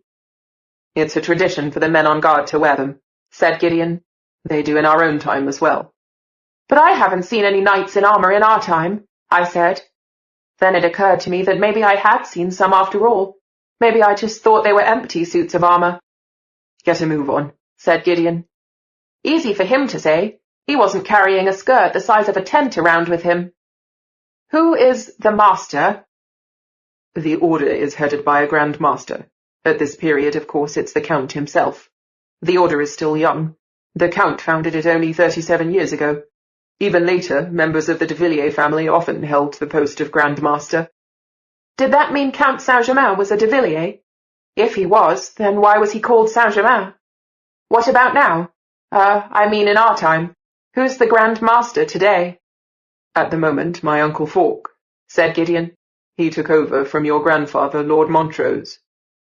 "Oh, my dear kindly grandfather, Grand Master of the Lodge of Count Saint-Germain. And I'd always thought he was totally under my grandmother's thumb. So what position does Lady Arista hold in the Order? Oh, none. Women can't be members of the lodge. The immediate families of the members of the inner circle automatically belong to the outer circle of initiates, but they don't have a say in anything. That was obvious. Maybe his way of treating me was natural to all the de Villiers family, a kind of congenital defect, leaving them capable of only a contemptuous smile for women. On the other hand, he had been very gentle with Charlotte, and I had to admit that at the moment he was at least behaving himself reasonably well. Why do you always call your grandmother Lady Arista, by the way? He asked. Why don't you say Grandma or Granny? I don't know. We just do, I said. So why can't women be members of the lodge? Gideon put an arm out and shoved me behind him. Shut up for a moment, would you? What? There was another staircase at the end of this corridor. Daylight fell in from above, but before we reached the stairs, 2 men with drawn swords stepped out of the shadows, as if they'd been waiting for us. Good day, said Gideon. Unlike me, he hadn't batted an eyelash, but his hands had gone to his own sword. Password? Demanded the first man. Surely you were here only yesterday, said the second man, coming a little closer to take a look at Gideon. Or your younger brother was. The likeness is remarkable. Is this the boy who can appear out of nowhere? Asked the other man. Both of them stared open-mouthed at Gideon. They wore clothes like his, and Madame Rossini had obviously been right. In the Rococo age, men did like bright colours. These two had combined red and brown with turquoise, which was then embroidered with little mauve flowers, and one of them really was wearing a lemon-yellow coat. The sight should have been appalling, but there was just something about it. It was, well, colourful. They were both wearing wigs, with curls like sausages over their ears, and a small extra pigtail at the back of the neck tied with a velvet ribbon. Let's just say I know ways about this house that are unknown to you, said Gideon with a scornful smile. I and my companion have to speak to the master, on urgent business. That's right, mention yourself first, I murmured. The password? Quark edit biscuitus? Or something along those lines. Quaredit necessitis, said Gideon. Well, I'd almost had it right. Female line of descent. Elaine Burley, Opal, 1562 to 1580. Cecilia Woodville, Aquamarine, 1628 to 1684. Jeanne du Pont-Carré, Madame d'Urfé, Citrine, 1705 to 1775. Margaret Tilney, Jade, 1877 to 1944. Lucy Montrose, Sapphire, born 1976. Gwyneth Shepherd, Ruby, born 1994. From the Chronicles of the Guardians, Volume 4, The Circle of 12. Chapter 11. The man in the yellow coat put his sword away. Follow me. Curious, I looked out of the first window we passed. So this was the 18th century. My scalp began tingling with excitement, but all I could see was an inner courtyard with a fountain in the middle of it. I'd seen it looking just the same before. We went up more stairs. Gideon let me go first. You were only here yesterday? I asked, intrigued. I whispered it so that the man in the yellow coat wouldn't hear what we were saying. He was only a couple of steps ahead of us. It was yesterday to them, said Gideon. To me, it's almost 2 years ago. Why were you here? To introduce myself to the Count, and I had to tell him that the first chronograph had been stolen. I don't suppose he thought much of that. The man in yellow acted as if he wasn't trying to listen to us, but you could practically see his ears popping out from under the white sausages of hair in an effort to hear. He took it better than I'd expected, said Gideon, and after the first shock he was delighted to hear that our second chronograph really was in working order, giving us another chance to end the whole thing successfully. Where's the chronograph now? I whispered. I mean, at this moment in time. Somewhere in this building, I assume. The Count won't be parted from it for long. He himself has to elapse to avoid random time travelling. Why can't we simply take the chronograph back with us into the future, then? For a number of reasons, said Gideon. His tone of voice had changed. It wasn't quite so arrogant, more like patronizing. The most important are obvious. One of the Guardian's golden rules for the use of the chronograph is that the continuum must never be broken. If we took the chronograph back to the future with us, the Count and the time travelers born after him would have to manage without it. Yes, but then no one could steal it either. Gideon shook his head. I can see you've never thought much about the nature of time. It would be very dangerous to interrupt certain sequences of events. In the worst-case scenario, you might never be born. I see, I said, untruthfully. Meanwhile, we had reached the first floor, passing 2 more men armed with swords. The yellow man had a brief exchange with them in whispers. What was that password again? All I could think of was Qua Nesquik mosquitoes. I definitely had to get myself another brain. The 2 men were looking at Gideon and me with unconcealed curiosity, and as soon as we passed them, they went on whispering. I'd have loved to hear what they were saying. The man in yellow knocked on a door. Another man was sitting at a desk inside the room, also wearing a wig and colourful clothes. The turquoise coat and flowered waistcoat that showed above the desk were dazzling. And below the desktop, there was a cheerful view of bright red trousers and striped stockings. I'd stopped even being surprised by this kind of thing. Mr. Secretary, said the man in yellow. Here's yesterday's visitor again, and he knows today's password too. The secretary man looked incredulously at Gideon's face. How can you know the password? We announced it only 2 hours ago, but no one's left this house since then. And who is she? Women are not allowed here. I was going to tell him my name politely, but Gideon took my arm and interrupted me. We have to speak to the Count, he said. On urgent business. We're in a hurry. They came from down below, said the man in yellow. But the Count isn't here, said the secretary. He was on his feet now, wringing his hands. We can send a messenger. No, we have to speak to the Count ourselves. We don't have time to send messengers back and forth. Where is the Count at the moment? Visiting Lord Brompton in his new townhouse in Wigmore Street. A meeting to discuss something of the greatest importance. He arranged the meeting directly after your visit yesterday. Gideon swore under his breath. We need a coach to take us to Wigmore Street, then. At once. I can arrange that, said the secretary, nodding to the man in yellow. See to it yourself, please, Wilbur. But won't we be rather short of time? I asked, thinking of the long way back through the musty cellar. I mean, time to get to Wigmore Street in a coach. Our dentist was in Wigmore Street. The nearest tube station was Bond Street on the Central Line, but going there from here you'd have to change several times. And like I said, that was on the tube. I hated to think how long it would take in a horse-drawn coach. Maybe it would be better if we came back another time. No, said Gideon, suddenly smiling at me. There was something in his face that I couldn't quite interpret. A wish for adventure, maybe. We still have over 2.5 hours, he said cheerfully. We'll drive to Wigmore Street. The coach drive through London was the most exciting thing to have happened to me so far. For some reason, I'd imagined the city would be very peaceful without any motor traffic. People strolling along carrying sunshades and wearing hats. A carriage now and then trotting by at a comfortable pace. No exhaust fumes. No taxis racing recklessly along and trying to run you down even when you were going over a pedestrian crossing with a green light. In fact, it was anything but peaceful. It was raining, and even without cars and buses, the traffic was chaotic. All kinds of coaches, carriages and carts were going along, crowding close together, spraying mud and water from the puddles all over the place. True, there were no exhaust fumes, but the street didn't smell good. There was a slight smell of decay, and then there were horse droppings and other refuse. I'd never seen so many horses all at once before. Our coach was drawn by 4 of them, black and very beautiful. The man in the yellow coat was sitting on the coachman's box, guiding the horses through the turmoil at breakneck speed. The coach rocked wildly, and every time the horses went around a bend, I thought we were going to tip over. What with that, and trying hard not to let the jolting make me fall against Gideon, I couldn't see much of the London that was passing by outside the coach windows.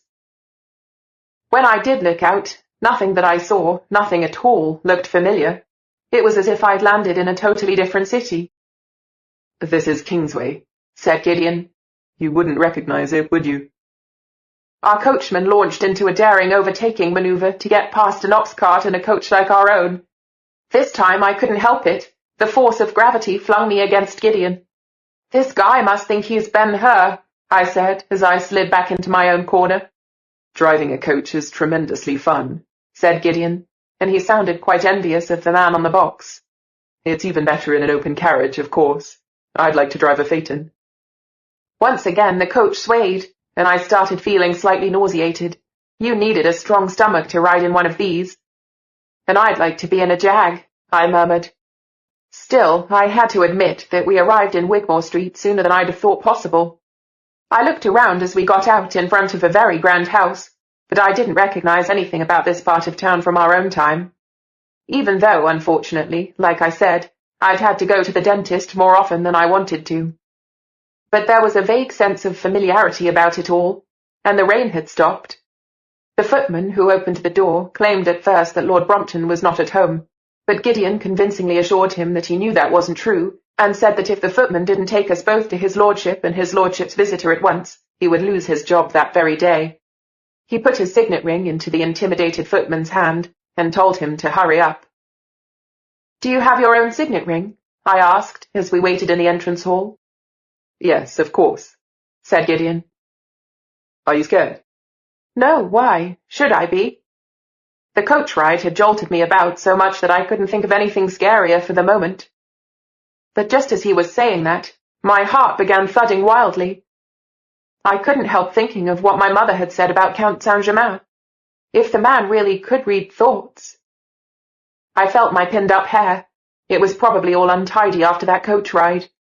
"It looks perfect," said Gideon with a slight smile. What was all this about? Did he want to make me feel nervous? "Our cook at home is called Brompton too," I said to cover up for my embarrassment. "Mrs. Brompton." "It's a small world," said Gideon. The footman came running downstairs, coat-tails flying. "The gentlemen are expecting you, sir." We followed the man up to the first floor. "Can he really read thoughts?" I whispered. "Who, the footman?" Gideon whispered back. "I hope not. I was just thinking he looks like a weasel." Was that by any chance a bit of humour? Mr. High and Mighty Time Travel actually cracking a joke? I gave him a quick smile. Well, it was worth encouraging the possibility. "Not the footman, the Count," I said. He nodded. "That's what people say, anyway." "Did he read your thoughts?" "If he did, I didn't notice." With a deep bow, the footman opened a door for us. I stopped. Maybe I should simply think of nothing at all. But that was plain impossible. As soon as I tried not thinking of anything, millions of ideas flooded my brain. "Ladies first," said Gideon, pushing me gently through the doorway. I took a couple of steps forward, and then stopped. I wasn't sure what was expected of me next. Gideon followed me in, and after another deep bow, the footman closed the door behind us. 3 men were looking at us. The first was a stout man who could only just haul himself out of his chair. The second, a younger man with a very muscular build, the only one of the 3 not to be wearing a wig, and the third was lean and tall, with features just like those of the portrait in the documents room. Count Saint-Germain. Gideon bowed, though not as deeply as the footman just now. The 3 men bowed back. I didn't do anything. No one had taught me how to manage a curtsy in a hooped skirt, and curtsying didn't feel natural anyway. "I didn't expect to see you back so soon, my young friend," said the man I took to be Count Saint-Germain. He was smiling broadly. "Lord Brompton, may I introduce my great-great-great-grandson's great-great-great-grandson to you, Gideon de Villiers. Lord Brompton." Another little bow. Obviously shaking hands wasn't the fashion yet. "Visually, at least, I consider that my line has turned out extremely well," said the Count. "I obviously had luck in choosing the lady of my heart. The tendency to a large hooked nose has entirely died out." Now, my dear Count, there you go trying to impress me with your tall tales again," said Lord Brompton, dropping back into his chair. The chair was so tiny that I was afraid it might collapse under him there and then. His lordship wasn't just a bit plump like Mr. George, he was really huge. "But I have no objections," he went on, with his little piggy eyes twinkling cheerfully. "Your company is always so very entertaining. A new surprise every few seconds." The Count laughed and turned to the younger, bareheaded man. "Lord Brompton is and always will be sceptical, my dear Miro. We must think a little harder to find some way of convincing him of our cause." The man replied in a harsh, clipped foreign language, and the Count smiled again. He turned to Gideon. "This, my dear grandson, is my good friend and companion, Miro Rakosi, better known in the annals of the Guardians as the Black Leopard." "Delighted to meet you," said Gideon. More bows all round. Rakosi. Why did that name seem familiar to me? And why did the sight of him make me feel so uncomfortable? A smile curled the Count's lips as his eyes slowly moved down over my figure. I automatically looked for some resemblance in him to Gideon or Fork de Villiers, but I couldn't find one. The Count's eyes were very dark, and his gaze was penetrating. It immediately made me think again of what my mother had said. Think? No, don't. But my mind had to have something to occupy it, so I sang God Save the Queen in my head. The Count switched to French, which I didn't understand at first, particularly as inside my head I was busy singing the national anthem at the top of my imaginary voice, but which, with some hesitation, and leaving gaps on account of my poor command of French vocabulary, I translated as, "And so you, pretty girl, are a Gap of the good Gap, Jeanne d'Orphée. I was told you had red hair." Yikes! It was probably a fact that learning vocabulary was actually essential to understanding a foreign language, like our French teacher had always said. And sadly, I didn't know anyone called Jeanne d'Orphée, so I really couldn't understand what he was talking about anyway. "She doesn't know French," said Gideon, also in French. "And she isn't the girl you were expecting." "But how can that be?" The Count shook his head. "All this is extremely Gap. Unfortunately, the wrong girl was prepared for the Gap." "Yes, unfortunately." "A mistake. This is Gwyneth Shepherd, a cousin of the Charlotte Montrose I mentioned to you yesterday." "Ah, another granddaughter of Lord Montrose. The last Gap, and thus a cousin of the Gap." Count Saint-Germain's dark eyes were resting on me, and I began singing in my mind again. "Send her victorious, happy and glorious." "It's the Gap that I simply don't understand." Our scientists say that it's perfectly possible for a genetic gap to... The Count raised his hand to interrupt Gideon. I know. That may be so, according to the laws of science, but nonetheless, I do not feel happy about it." I shared his feelings. "No French, then?" he asked, switching to German. I was a little better at German, or at least my mark had been a regular B for 4 years now. But once again there were those annoying gaps in my vocabulary.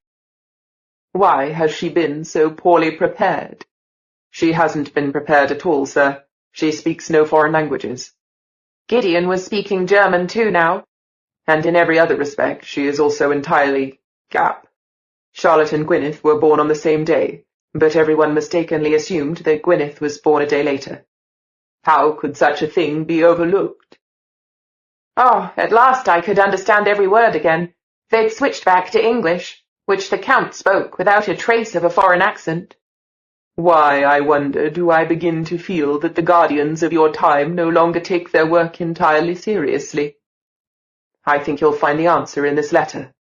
Gideon took a sealed envelope out of the inside pocket of his coat and handed it to the Count. A piercing glance rested on me. "Frustrate their knavish tricks on the house, we fix, God save us all." I firmly avoided his dark eyes, and looked at the other 2 men instead. Lord Brompton seemed to have as many gaps in his French and German vocabulary as I did. His mouth was slightly open above his many double chins, and he was looking a little foolish. And the other man, Rakosi, was inspecting his fingernails closely. He was still quite young, maybe around 30, and he had dark hair and a thin, long face.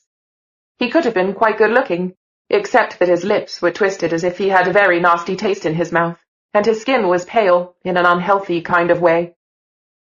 I was just wondering whether he'd been putting pale grey powder on his face when he suddenly raised his eyes and looked straight at me. Those eyes were pitch black, and I couldn't see where their irises and pupils began and ended. There was an oddly dead look about them, although I couldn't have explained why. Automatically, I went back to singing God Save the Queen in my head. Meanwhile, the Count had broken the seal and unfolded the letter, and with a sigh he began to read it. Now and then he raised his head and looked at me. I still hadn't moved from the spot. Not in this land alone, but be God's mercies known. What did the letter say? Who had written it? Lord Brompton and Rakosi seemed to be very interested in it too. Lord Brompton was craning his fat neck to get a glimpse of the writing, while Rakosi was concentrating more on the Count's face. Obviously, the disgusted twist of Rakosi's mouth was permanent. When he looked at me again, all the little hairs on my arms bristled. Those eyes of his were like black holes, and now I discovered why they seemed so dead. They didn't reflect light. They didn't have the bright sparkle that brings most people's eyes to life. It wasn't just peculiar. It was gruesome. I was glad there was a good 5 yards distance between those eyes and me. Your mother, my child, appears to be an unusually obstinate woman. The Count had finished reading the letter and was folding it up. One can only speculate on her motives. He came a couple of paces closer to me, and under his penetrating gaze, I couldn't even remember the words of the national anthem anymore. But then I saw something I hadn't noticed before. The Count was old. Although his eyes were bright and full of energy, his back was straight, and the sound of his voice was lively and youthful, you couldn't miss the signs of old age. The skin on his face and hands was crumpled like parchment. Blue veins showed through, and even under a layer of powder, the wrinkles on his face were obvious. His age made him look fragile. I almost felt sorry for him. Anyway, all at once, I wasn't afraid of him anymore. He was only an old man, older than my own grandfather when I knew him. Gwyneth knows nothing about her mother's motives, or the events that have left us in this situation, said Gideon. She has no idea at all. Strange, very strange, said the Count, as he walked once all around me. We really have never met before. Of course we hadn't. How could we have met before? But you would not be here unless you were the ruby.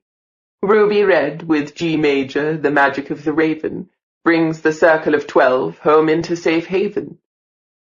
When he had finished circling me, he stood before me and looked straight into my eyes. What is your magic, girl? From shore to shore, Lord, make the nation see. Oh, why was I bothering with this? He was only an old man. I ought to treat him politely and respectfully, and not stare at him like a terrified rabbit in the presence of a snake. I don't know, sir. What is special about you? Tell me. What was special about me? Apart from the fact that for the last 2 days I'd been able to travel back to the past.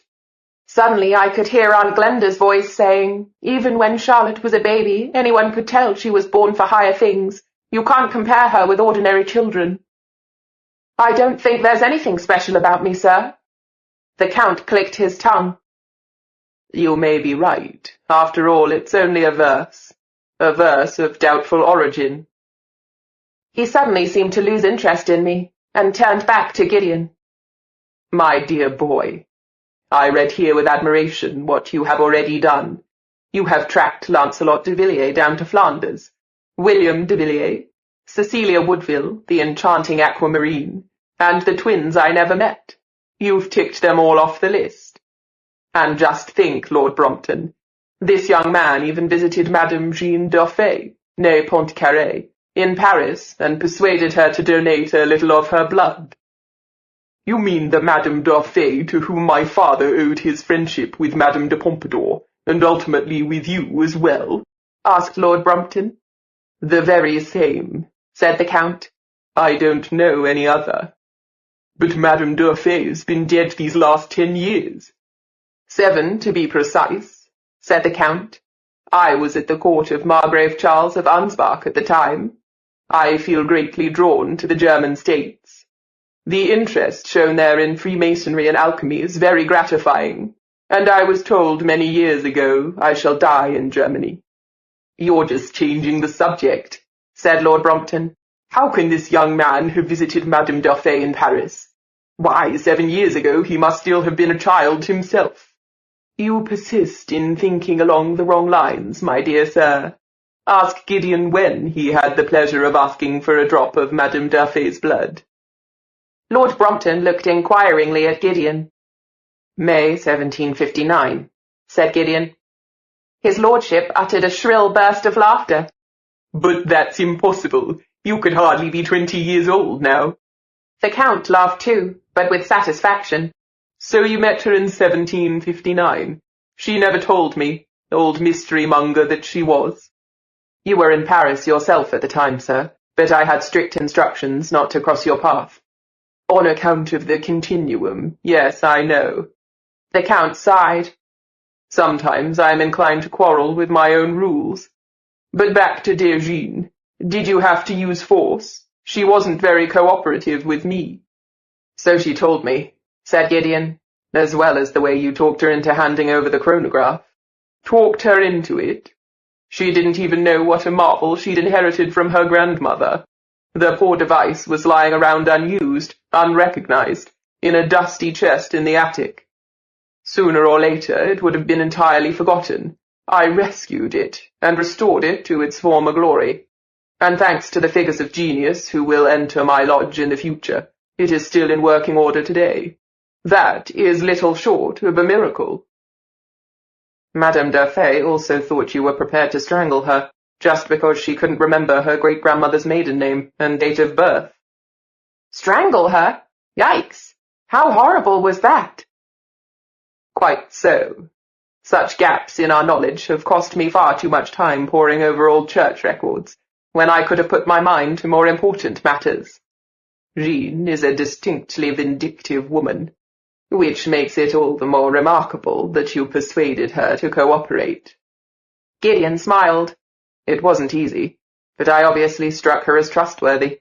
I also danced the gavotte with her, and I listened patiently to her complaints of you." "How unjust, when it was I who nudged her in the direction of an exciting love affair with Casanova. And even if he was only after her money, a lot of other women envied her. What's more, I shared my chronograph with her in a truly fraternal spirit." The Count turned to me again, obviously brightening up. "An ungrateful female. I think she never really understood what was happening to her, poor old soul. Moreover, she felt insulted because her gemstone in the circle of 12 was only the citrine. Why can you be emerald and I'm only dull citrine? No one who takes any pride in herself wears citrines these days." He chuckled. "She really was a very foolish creature. I wonder how often she travelled back in time in her old age. Maybe she stopped doing it entirely. She was never a greatly skilled time traveller anyway.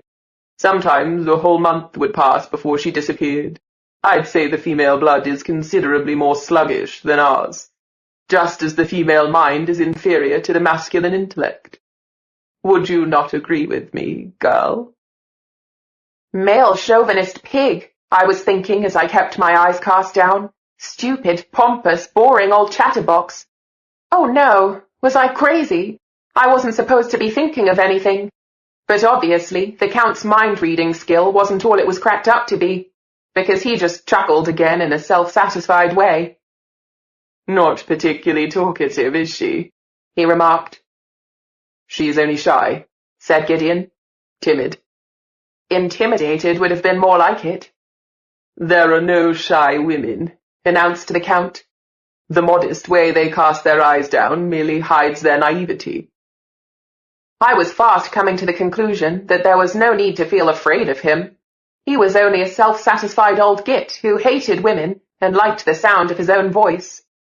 "You clearly do not hold a high opinion of the fair sex," said Lord Brompton. "Oh, I protest," replied the Count. "I adore women. Really, I just do not believe their intellect is capable of furthering the interests of mankind. That is why there is no place for women in my lodge." He favoured his lordship with a beaming smile. "And for many men, I assure you, Lord Brompton, that is the crucial argument that causes them to seek membership themselves. Yet the ladies love you. My father never tired of praising your success with the fair sex to the skies. We are told that women have always thrown themselves at your feet, here in London and also in Paris." The Count fell silent at once, no doubt thinking of his days as a ladies' man. Then he said, "Oh, it's not particularly difficult to beguile women and subdue them to your will, my dear sir. They're all the same. If my mind were not on higher things, I would long ago have written a manual for gentlemen, advising them on the right way to handle women." I bet he would. I could think of a good title for it straight off. Successful Strangulation, or How to Talk a Woman to Death. I almost giggled, but then I realized that Rakosi was watching me very intently, and my mood suddenly shifted. I must be out of my mind. Those black eyes met mine for a second, and then I looked down at the mosaic floor before my feet, and tried to fight off the sense of panic threatening to overwhelm me. I knew for sure now that it wasn't the Count I had to beware of. But that was far from meaning that I could feel safe. "This is most entertaining," said Lord Brompton. His double chins were quivering with delight. "You and your companions would have made good play actors, I'll be bound. As my father said, my dear Saint-Germain, you could always come up with surprising stories, but I fear you couldn't prove any of them. You haven't yet performed a single trick for me." "Performed a trick?" cried the Count. "Oh, my dear sir, what a doubting Thomas you are. I would long ago have lost patience with you had I not been aware of my obligations to your father, God rest his soul, or had my interest in your money and your influence not been so great." Lord Brompton laughed a little uncomfortably. "Well, you are honest, to be sure. Alchemy can't manage without its patrons." The Count swung around to Rakosi. "We must show his lordship a few of our tricks. He's one of those who believe only the evidence of their own eyes. But first I must have a private word with my great-grandson here, and write a letter to the future Grand Master of our lodge. You're welcome to make use of the study next door," said his lordship, pointing to a door behind him. "And I look forward with great excitement to a performance. Come along, my boy." The Count took Gideon's arm. "There are some questions that I must ask you, and some things that you should know." "We only have half an hour left," said Gideon, looking at the pocket watch fastened to his waistcoat with a gold chain. "By then, at the latest, we must set off back to the temple." "Half an hour will be quite sufficient," said the Count. "I write fast, and I can talk at the same time." Gideon laughed briefly. He actually seemed to think the Count witty, and he had obviously forgotten that I was still there too. I cleared my throat. Halfway to the door, he turned to look at me, and raised an eyebrow inquiringly.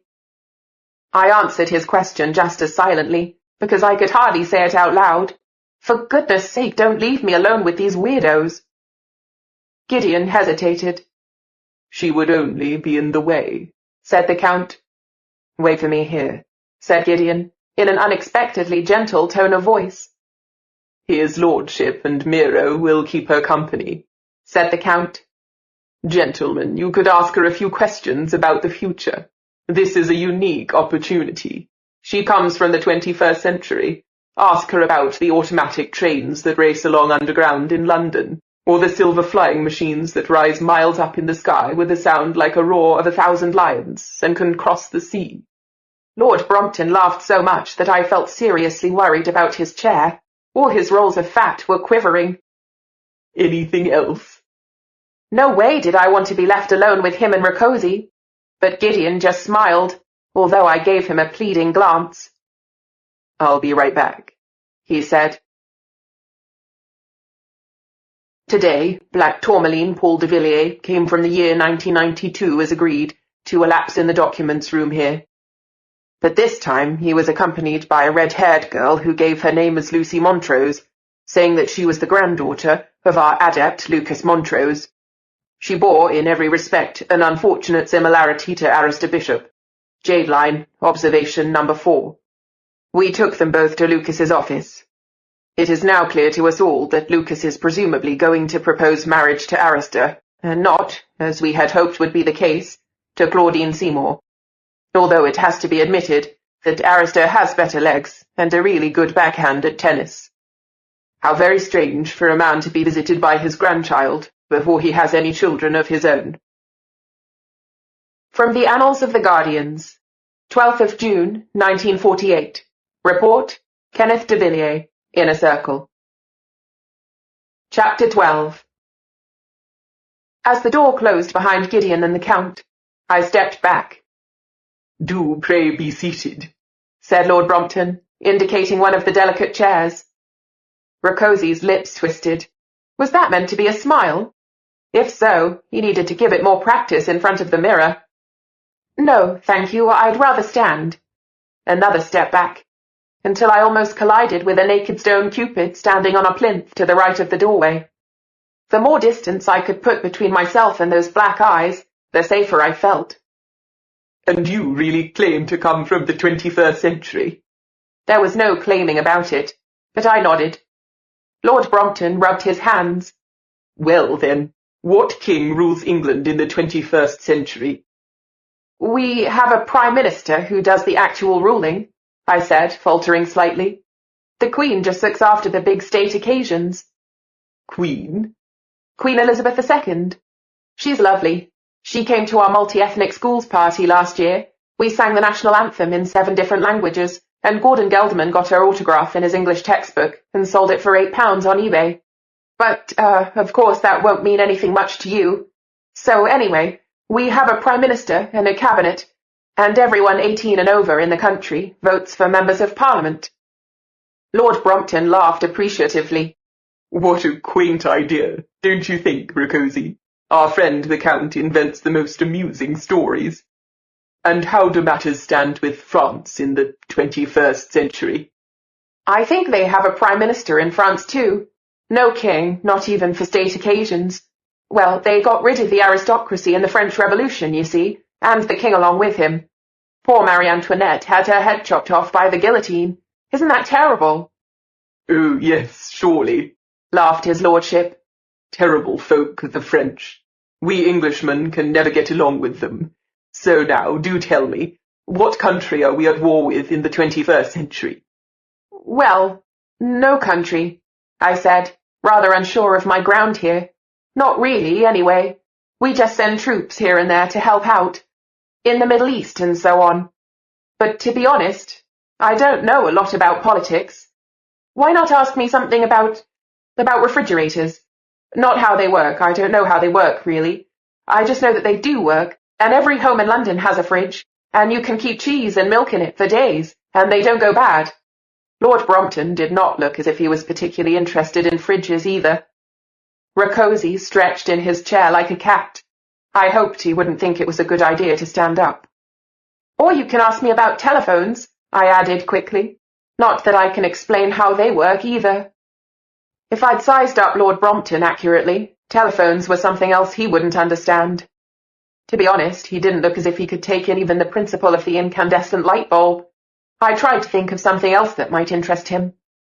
And then, then there's a tunnel running underneath the English Channel between Dover and Calais.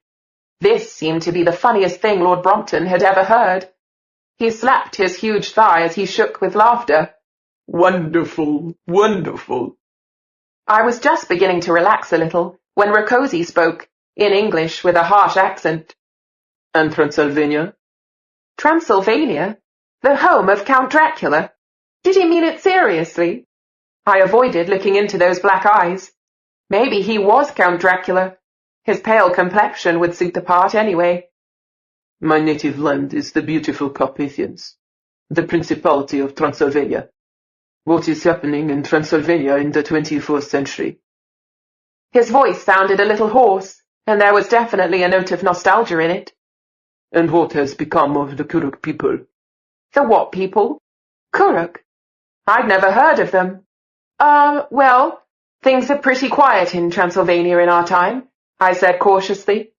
To be honest, I didn't even know where the place was, but I'm sure these Kuruk people really did live there. "Who rules Transylvania in the 21st century?" Rocosi went on. He looked very much on the alert, as if he might leap up from his chair at any moment if my answer was unsatisfactory. Yes, Who did rule Transylvania? That was a really good question. Did it belong to Bulgaria? Or Romania? Or Hungary? I don't know, I said truthfully. It's so far away. I'll have to ask Mrs. Counter. She's our geography teacher. Rakosi looked disappointed. Maybe I'd have done better to tell a few lies. Transylvania has been ruled by Prince Dracula for the last 200 years. It's a nature reserve for bat species that would otherwise have died out. The Kuruks are the happiest people in Europe. He'd have probably liked that better. And how are our colonies doing in the 21st century? Asked Lord Brompton. To my relief, I saw that Rakosi was leaning back again, and he didn't crumble to dust when the sun broke through the clouds and bathed the room in bright, clear light. For a while we talked in an almost relaxed way about America and Jamaica and some islands that I have to admit I'd never heard of. Lord Brompton seemed very upset to think that all these places now ruled themselves. Well, I assumed they did. I wasn't absolutely certain. Of course, he didn't believe a word I said. Rakosi took no more part in the conversation. He just looked alternately at his long claw-like fingernails and the wallpaper, throwing an occasional glance my way. How sad to think that you are only an actress, sighed Lord Brompton. Such a pity. I would like so much to believe you. Well, in your place, I don't suppose I'd believe me either, I said understandingly. I'm afraid I don't have any proof. Oh, wait a minute. I reached down into my décolletage and brought out my mobile. What do you have there? A cigar case? Nope.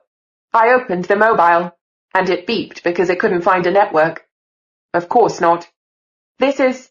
Oh, never mind. I can take pictures with it. You mean paint them? I shook my head and held the mobile up so that Lord Brompton and Rakosi appeared on the display. Smile, please.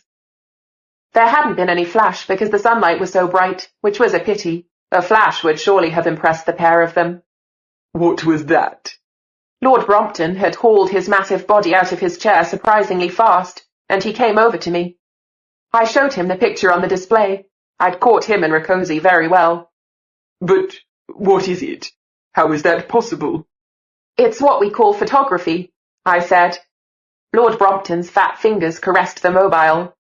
Wonderful, he said enthusiastically. Rakosi, you must see this. No, thank you, said Rakosi wearily. How you do it I don't know, but that's the best trick I've ever seen. Oh, what's happening now? Lesley was on the display. His lordship had pressed one of the keys. That's my friend Lesley, I said, wishing I could see her in real life. I took the picture last week. Look, there behind her is Marylebone High Street. Her sandwich came from Pret-a-Manger. And there's the Aveda shop. See? It's where my mum always buys her hairspray. I suddenly felt terribly homesick. And there's part of a taxi, a kind of coach that drives along without any horses. How much would you want for this box of tricks? I'll pay you any price you ask. Any. No, really. It's not for sale. I still need it. Shrugging regretfully, I closed my box of tricks, my mobile, and slipped it back into its hiding place inside my bodice. Not a moment too soon, because the door opened, and the Count and Gideon came back in, the Count smiling with satisfaction, Gideon looking rather grave. Now Rakosi, too, rose from his chair. Gideon glanced at me intently. I looked defiantly back at him. Had he expected me to make off while he was out of the room? It would have served him right. After all, he was the one who drummed it into me that I must stick close to him at all times, only to abandon me himself at the first opportunity. So, how would you like to live in the 21st century, Lord Brompton? Asked the Count. I should like it very much. What fantastic ideas you do have, said his lordship, clapping his hands. It was really most amusing. I knew you'd enjoy it, but you must have offered the poor child a chair. Oh, I most certainly did, but she preferred to stand. His lordship leaned forward and spoke in confidential tones. I would really like to buy that little silver shrine, my dear Count. Silver shrine? We have to leave now, I'm afraid, said Gideon, crossing the room with a few strides and placing himself beside me. I understand. The 21st century awaits you, of course, said Lord Brompton. I thank you most warmly for visiting me. It was wonderfully entertaining. I can only agree with you, said the Count. I hope we shall have the pleasure of meeting again, said Lord Brompton. Rakosi said nothing. He just looked at me. And suddenly I felt as if an icy hand had been laid on my throat. I gasped for air, alarmed, and looked down at myself. Nothing to be seen, yet I felt the fingers closing around my windpipe. I can press harder whenever I like. It wasn't Rakosi saying that. It was the Count, but his lips hadn't moved. Bewildered, I looked from his mouth to his hand. It was more than 4 yards away from me. How could it be around my neck at the same time? And why did I hear his voice in my head when he wasn't speaking? I don't know exactly what part you are playing, girl, or whether you are of any importance, but I will not have my rules broken. I am warning you. Do you understand? The pressure of his fingers tightened. I was paralyzed by fear. I could only stare at him, gasping for breath. Didn't anyone notice what was happening to me? I asked if you understood. Yes, I whispered. The grip of the Count's fingers slackened at once. The hand was removed. Air could stream freely into my lungs. The Count's lips curled, and he shook his wrist. We shall meet again, he said. Gideon bowed. The 3 men bowed back. I was the only one who stood perfectly still, unable to move at all, until Gideon took my hand and led me out of the room. Even when we were sitting in the coach again, I still felt terribly nervous, weak, exhausted, and dirty in a strange kind of way. How had the Count managed to speak to me without the others hearing? And how had he touched me when he was 4 yards away? My mother had been right. He could get into your mind and control your feelings. I'd let his conceited, erratic way of talking and his frail old appearance mislead me. I had hopelessly underestimated him. How stupid of me. In fact, I'd underestimated this whole strange story that I'd fallen into. The coach had started moving and was rocking just as much as it had on the outward journey. Gideon had told the Guardian in the yellow coat to hurry, as if he needed to. The Guardian had been driving like a man who was tired of life even on the way to Lord Brompton's house. Are you all right? You look as if you'd seen a ghost. Gideon took off his coat and put it on the seat beside him. Quite hot for September here. Not a ghost, I said, unable to look him in the eye. My voice shook slightly. Only Count Saint-Germain and one of his tricks. He wasn't particularly civil to you, Gideon admitted. But that was only to be expected. He obviously had other ideas of what you should be like. When I said nothing, he went on. In the prophecies, the 12th time traveller is always described as rather special. Ruby red with G major, the magic of the raven, whatever that may be. Anyway, the Count didn't want to believe me when I said you were just an ordinary schoolgirl. Curiously enough, this comment immediately disposed of the weak, wretched feeling that the Count's phantom touch had set off. Instead of weariness and fear, I felt a strong sense of injured pride. And fury. I bit my lip. Gwyneth? What? I didn't mean to insult you. I wasn't putting you down. I just meant that you were an average girl, understand? Oh, wonderful. It got better and better. Perfectly, I said, glaring at him. I couldn't care less what you think of me. He looked at me calmly. You can't help it. You don't know anything at all about me, I said indignantly. Maybe not, said Gideon, but I know lots of girls like you. They're all the same. Lots of girls like me, huh? I mean, girls who aren't interested in anything but hairstyles, clothes, films, and pop stars. And you're always giggling, and you go to the Lewin groups, and you make snide remarks about some girl named Lisa or whatever, for buying a cheap chain store t-shirt for £5. Even though I was irate, I burst out laughing. You mean to say that all these girls you know make snide remarks about someone called Lisa for buying a cheap t-shirt? Well, you see what I mean. Yes, I do. I didn't really intend to say any more, but it just burst out of me. You think all girls who aren't like Charlotte are stupid and superficial just because we had a normal childhood, instead of all those fencing lessons and instruction in mysterious prophecies. The fact is, you haven't ever had time to get to know any normal girls. That's why you have all these pathetic prejudices. Oh, come on. I've been to school, same as you. Yeah, sure. The words were just spilling out of me. If you've been trained for your life as a time traveler, only half as thoroughly as Charlotte, then you've had no time to make any friends at all. And your opinion of what you call average girls comes from observations you made when you were standing about the schoolyard alone. Or are you telling me that the other kids at your school thought your hobbies, like Latin, dancing the gavotte, and driving horse-drawn carriages, were really cool? Instead of being insulted, Gideon looked amused. You left out playing the violin. He leaned back and crossed his arms. The violin? Really? My anger had gone away again as fast as it had come over me. Playing the violin, honestly. At least you have a bit of colour back in your face. You looked as pale as Mira Rakosi. Definitely. Rakosi. How do you spell his name? Rakoczy, said Gideon. Why? I want to Google him. Oh, did you fancy him so much? Fancy him? He's a vampire, I said. He comes from Transylvania. He does come from Transylvania, but that doesn't make him a vampire. How do you know? Because there are no such thing as vampires, Gwyneth. Oh no? If there are time machines, why wouldn't there be vampires too? Ever looked into his eyes? They're like black holes.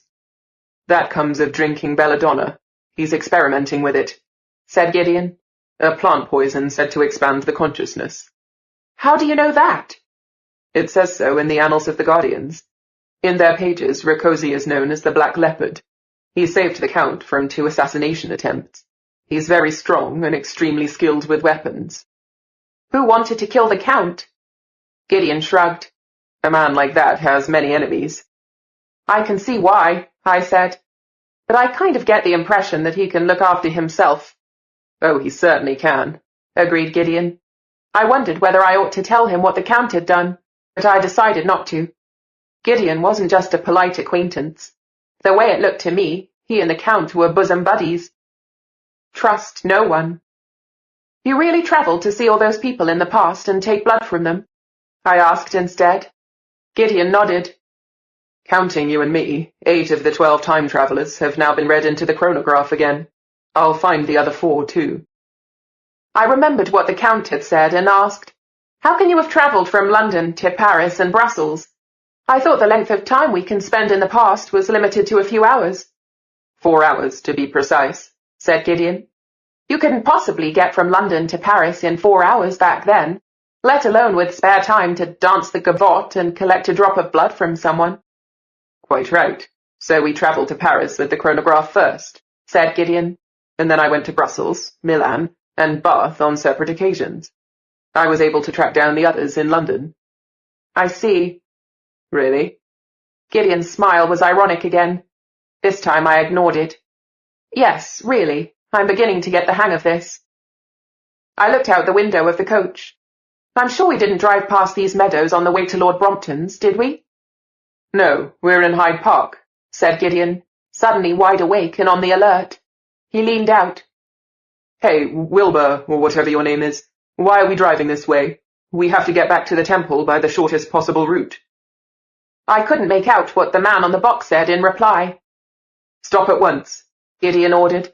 He looked pale when he turned back to me. What's going on?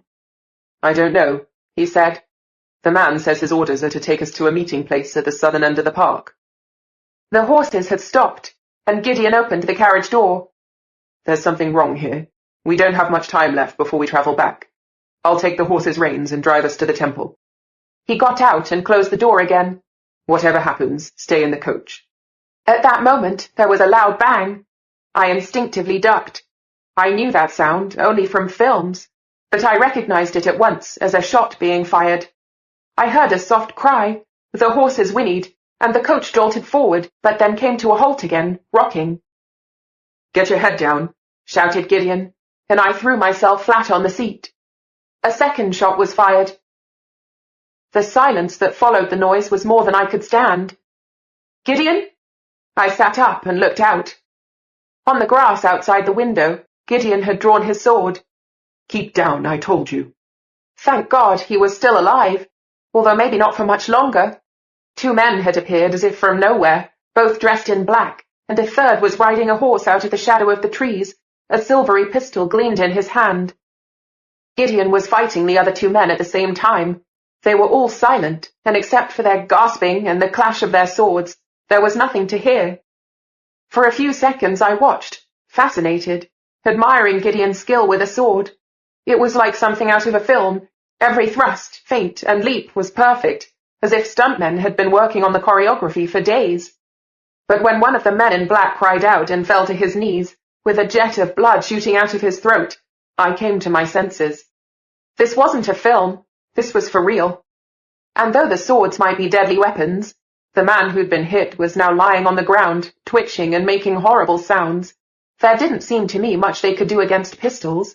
Why wasn't Gideon carrying a pistol? It would have been easy to bring a useful weapon like that from home. And where was the coachman? Why wasn't he fighting beside Gideon? By now, the mounted man had come up to them and got off his horse. To my surprise, he too had drawn a sword and was attacking Gideon with it. Why didn't he use the pistol? He'd thrown it down on the grass where it was no use to anyone. "Who are you? What do you want?" asked Gideon. "Only your life," said the man, who had been the last to arrive. "Well, you're not having it." "Oh, we shall take it, you may be sure of that." And as I watched it through the window, the fight went on, still like a well-rehearsed ballet. The wounded man was now lying motionless on the ground, so that the others had to fight around him.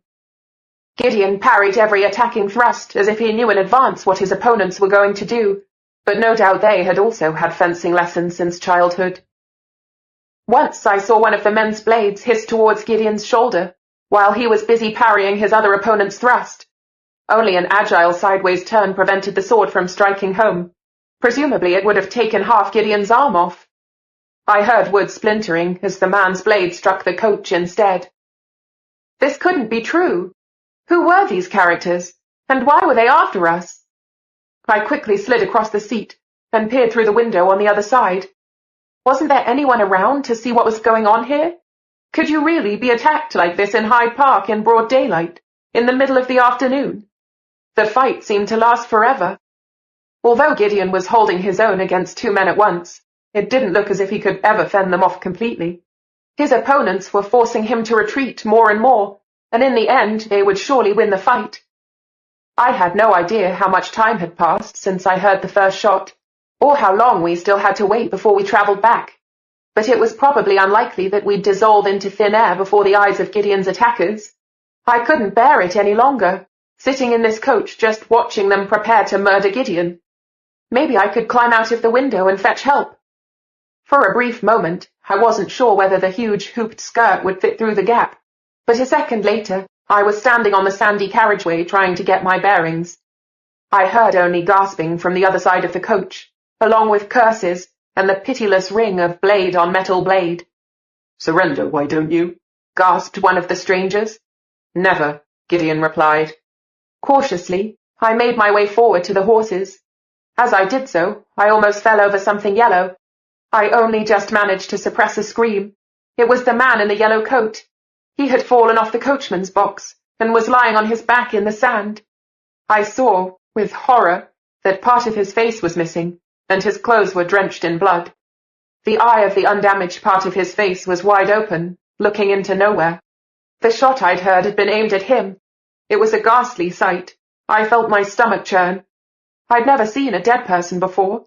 I'd have given anything to be sitting in the cinema now, so I could close my eyes and know it wasn't real. But this was real. This man was dead, and Gideon was out there in genuine danger of death himself. The clash of metal roused me from my numb state. Gideon groaned, and that finally brought me back to my senses. Before I knew what I was doing, I'd spotted the sword at the dead man's side and clutched it tightly. It was much heavier than I'd expected, but I immediately felt better. True, I had no idea how to handle a sword, but it was certainly sharp and pointed. I knew that all right. The fighting carried on. I risked a glance around the coach and saw that the two men had managed to force Gideon back against it on the other side. Some strands of his hair had worked free from the ribbon holding it back and fallen over his forehead. One of his sleeves was ripped wide, but to my relief I saw no blood. He was still uninjured. I looked all around one last time, but there was no help in sight. Weighing up the sword in my hand, I stepped firmly forward. At least the sight of me would distract the two men. I might be able to give Gideon an advantage that way. Instead, the opposite happened. The two men were fighting with their backs to me, so they didn't see me, but Gideon's eyes widened in horror when he caught sight of me. For a fraction of a second he hesitated, and that was long enough for one of the black-clad strangers to score another hit on him, just next to his ripped sleeve. But this time blood flowed. Gideon fought on as if nothing had happened. "You can't last much longer," cried the man triumphantly, attacking Gideon with more force than before. "Pray if you can, because you're about to meet your maker." I clasped the hilt of my sword in both hands and ran at him, ignoring Gideon's shocked expression. The man didn't hear me coming. They didn't notice me until the sword had sliced through the black coat that one of them was wearing and slid soundlessly into his flesh. For a frightful moment, I thought I must have missed. Maybe I'd run the sword through the gap between the man's body and his arm. But then his breathing slowed. He let go of his weapon and dropped to the ground like a felled tree. I couldn't bring myself to release the hilt of the sword until he was lying there, nearly dead. Oh my God! Gideon used the other man's momentary alarm to thrust at him so hard that he too fell to his knees. "Are you out of your mind?" Gideon shouted at me as he kicked his opponent's sword aside with his foot and put the point of his own blade to the man's neck. The other man collapsed entirely. "Please, please, let me live," he said. My teeth were beginning to chatter. This can't have happened. I didn't really just run a sword through a man's body, did I? The man I'd attacked let out another gurgling breath. The other one looked as if he was about to burst into tears. "Who are you, and what do you want from us?" asked Gideon coldly. "I was only obeying orders. Please, don't." "Who ordered you to do what?" A drop of blood formed on the man's throat, where the point of the sword met it. Gideon's lips were tightly compressed, as if he could only just manage to keep the blade still. "I don't know any names. I swear I don't." And then his face, distorted by fear, began to blur in front of me. The green grass of the park spun around and around. I closed my eyes, almost relieved to fall into the whirlpool. A flat, amber, calcinatio. A, opal, putrefactio. B flat, agate, sublimatio. B, aquamarine, solutio. C, emerald, distillatio. D flat, citrine, coagulatio. D, carnelian, extractio. E flat, jade, digestio. E, black tourmaline, ceratio. F, sapphire, fermentatio. F sharp, diamond, multiplicatio. G, ruby, projectio. From the Secret Writings of Count Saint-Germain. Chapter 13. I'd made a soft landing in the middle of my own skirts, but I was in no fit state to stand up. Every bone in my body seemed to have dissolved. I was trembling all over, and my teeth were chattering frantically. "Get up." Gideon held out his hand to me. He had put his sword back in his belt. I saw with a shudder that there was blood on it. "Come on, Gwyneth. People are already looking at us." It was evening, and it must have been dark for some time, but we landed under a streetlight somewhere in the park. A jogger with headphones on glanced at us in surprise as he ran past. "Didn't I tell you to wait in the coach?" I didn't react, so Gideon took my arm and pulled me to my feet. His face was completely drained of colour. "That was incredibly reckless, and dreadfully dangerous, and—" He swallowed hard and stared at me. "And, damn it, rather brave of you." "I thought when the blade struck a rib I'd feel it," I said, my teeth still chattering. "I didn't expect it to be like cutting up a cake. Why didn't that man have any bones?" "I'm sure he did," said Gideon, "but you were lucky and thrust the sword somewhere in between them." "Will he die?" Gideon shrugged. "Not if it was a clean wound, but 18th century surgery can't really be compared with an episode of Grey's Anatomy." If it was a clean wound, what did that mean? How could a wound be clean? What had I done? I might have just killed a man. The full realization of that almost made me sink to the ground again. "Come on, we have to get back to the temple. The others will be worrying. He obviously knew exactly where we were in the park, because he led me purposefully on along the path, past two women walking their dogs who stared at us curiously. "I'm a murderer," I whispered. Ever heard of self-defense? You were only defending yourself. Or, rather me, come to think of it. He gave me a crooked smile, and it occurred to me that only an hour ago I'd have sworn he would never admit to such a thing.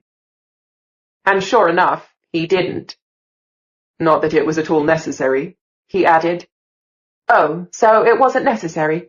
What about your arm? You're bleeding. It's nothing. Dr. White will see to it. For a while, we went along side by side in silence. The cool evening air felt good.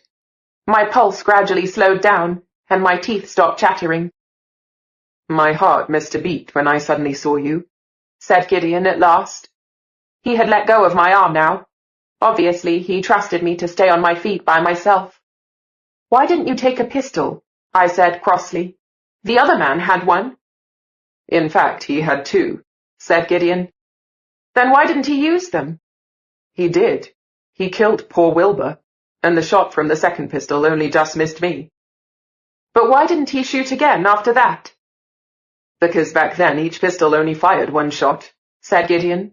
Those neat little handguns you see in James Bond films hadn't been invented yet. But they have been invented now.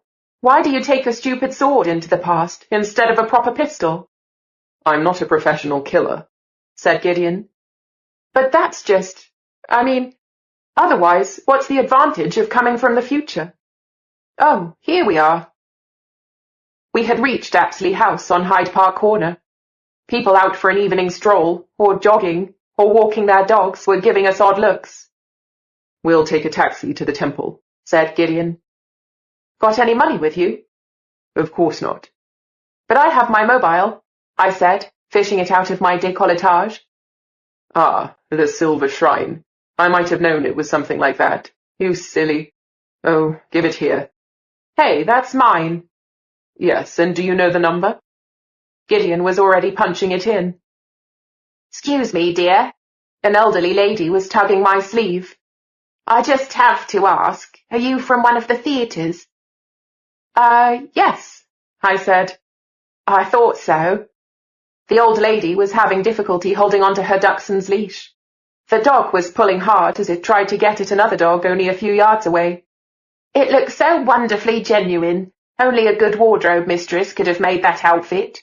You know, dear, I did a lot of sewing myself in my young day. Stop it, Polly. Don't pull like that. They'll come and pick us up at once, said Gideon, giving me my mobile back. We'll go on to the corner of Piccadilly. And where can people go to see the play you're in? Asked the old lady. Well, I'm afraid it was the last performance this evening. What a pity. Yes, I think so too. Gideon was pulling me on. Goodbye, I said to the old lady. I don't understand how those men could find us, or what orders were given to that man Wilbur to get him to drive us to Hyde Park. There was no time to prepare an ambush, Gideon was muttering to himself as we walked on. Out here on the street, passers-by stared at us even more than in the park. Are you talking to me? Someone knew we'd be there. But how did he know? And how was it possible, anyway? Wilbur, one of his eyes was... Suddenly I felt my stomach heave. What are you doing? I retched, but nothing would come up. Gwyneth, we have to get moving. Breathe deeply, and it'll pass. I stopped dead. This was too much. Oh, so it'll pass. I made myself speak very slowly and distinctly, although I really felt like screeching. And so if I've just killed a man, will that pass too? My entire life has been turned upside down today. Will that pass? Will the fact that an arrogant, long-haired, violin-playing creep in silk stockings can't think of anything better to do than order me about, even though I've just saved his stupid life, will that disappear as well? If you ask me, it's not surprising that I feel like puking. And just in case you're wondering, you make me want to throw up too. Okay, so maybe my voice had risen to a bit of a screech with that last remark, but it could have been worse. All at once, I realized how good it felt to get all that off my chest. For the first time that day, I felt truly liberated. and the nausea suddenly disappeared. Gideon was staring at me with such a blank expression that I'd have giggled if I hadn't been so angry. Aha! Just for once he seemed to be left speechless. And now I want to go home, I said, trying to round off my triumph with as much dignity as possible. Unfortunately, I didn't bring it off entirely, because at the thought of my family, my lip began to quiver, and I felt my eyes filling with tears. Damn it, damn it, damn it. It's all right, said Gideon. His surprisingly gentle tone of voice was too much for my self-control. The tears came rolling down my cheeks before I could stop them. Hey, Gwyneth, I'm sorry. Gideon came right up to me, took me by the shoulder, and drew me close to him. I'm an idiot. I was forgetting what this must be like for you, he murmured, somewhere just above my ear. And I remember perfectly well how stupid I felt the first time I travelled back, in spite of all that fencing practice and the violin lessons. He stroked my hair. I just sobbed louder. Don't cry, he said helplessly. It's all right. But it wasn't all right. It was all horrible. That frantic chase around the house only last night, when they thought I was a thief. Rakosi's sinister eyes. The Count with his ice-cold voice and his hand around my throat throttling me. And finally poor Wilbur and the man I'd stabbed in the back with a sword. And most of all, the fact that I couldn't even manage to give Gideon a piece of my mind without bursting into tears and making him feel he had to comfort me. I tore myself away.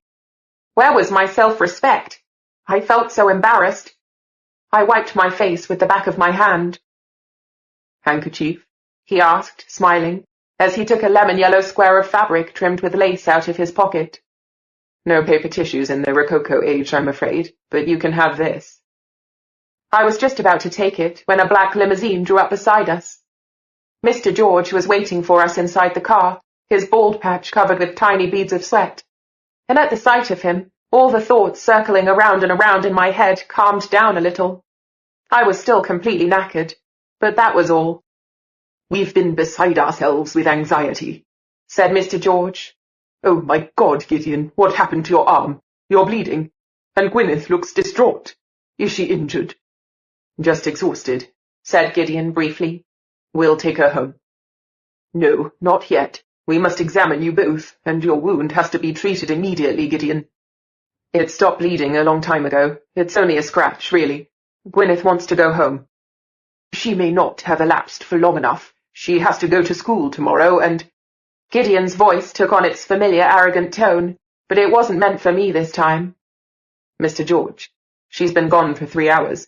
That will be enough for the next 18 hours. It probably will, said Mr. George. But it goes against all rules, and then we have to know whether— Mr. George. He gave up, turned, and knocked on the window between us and the driver. The glass moved sideways with a soft swish.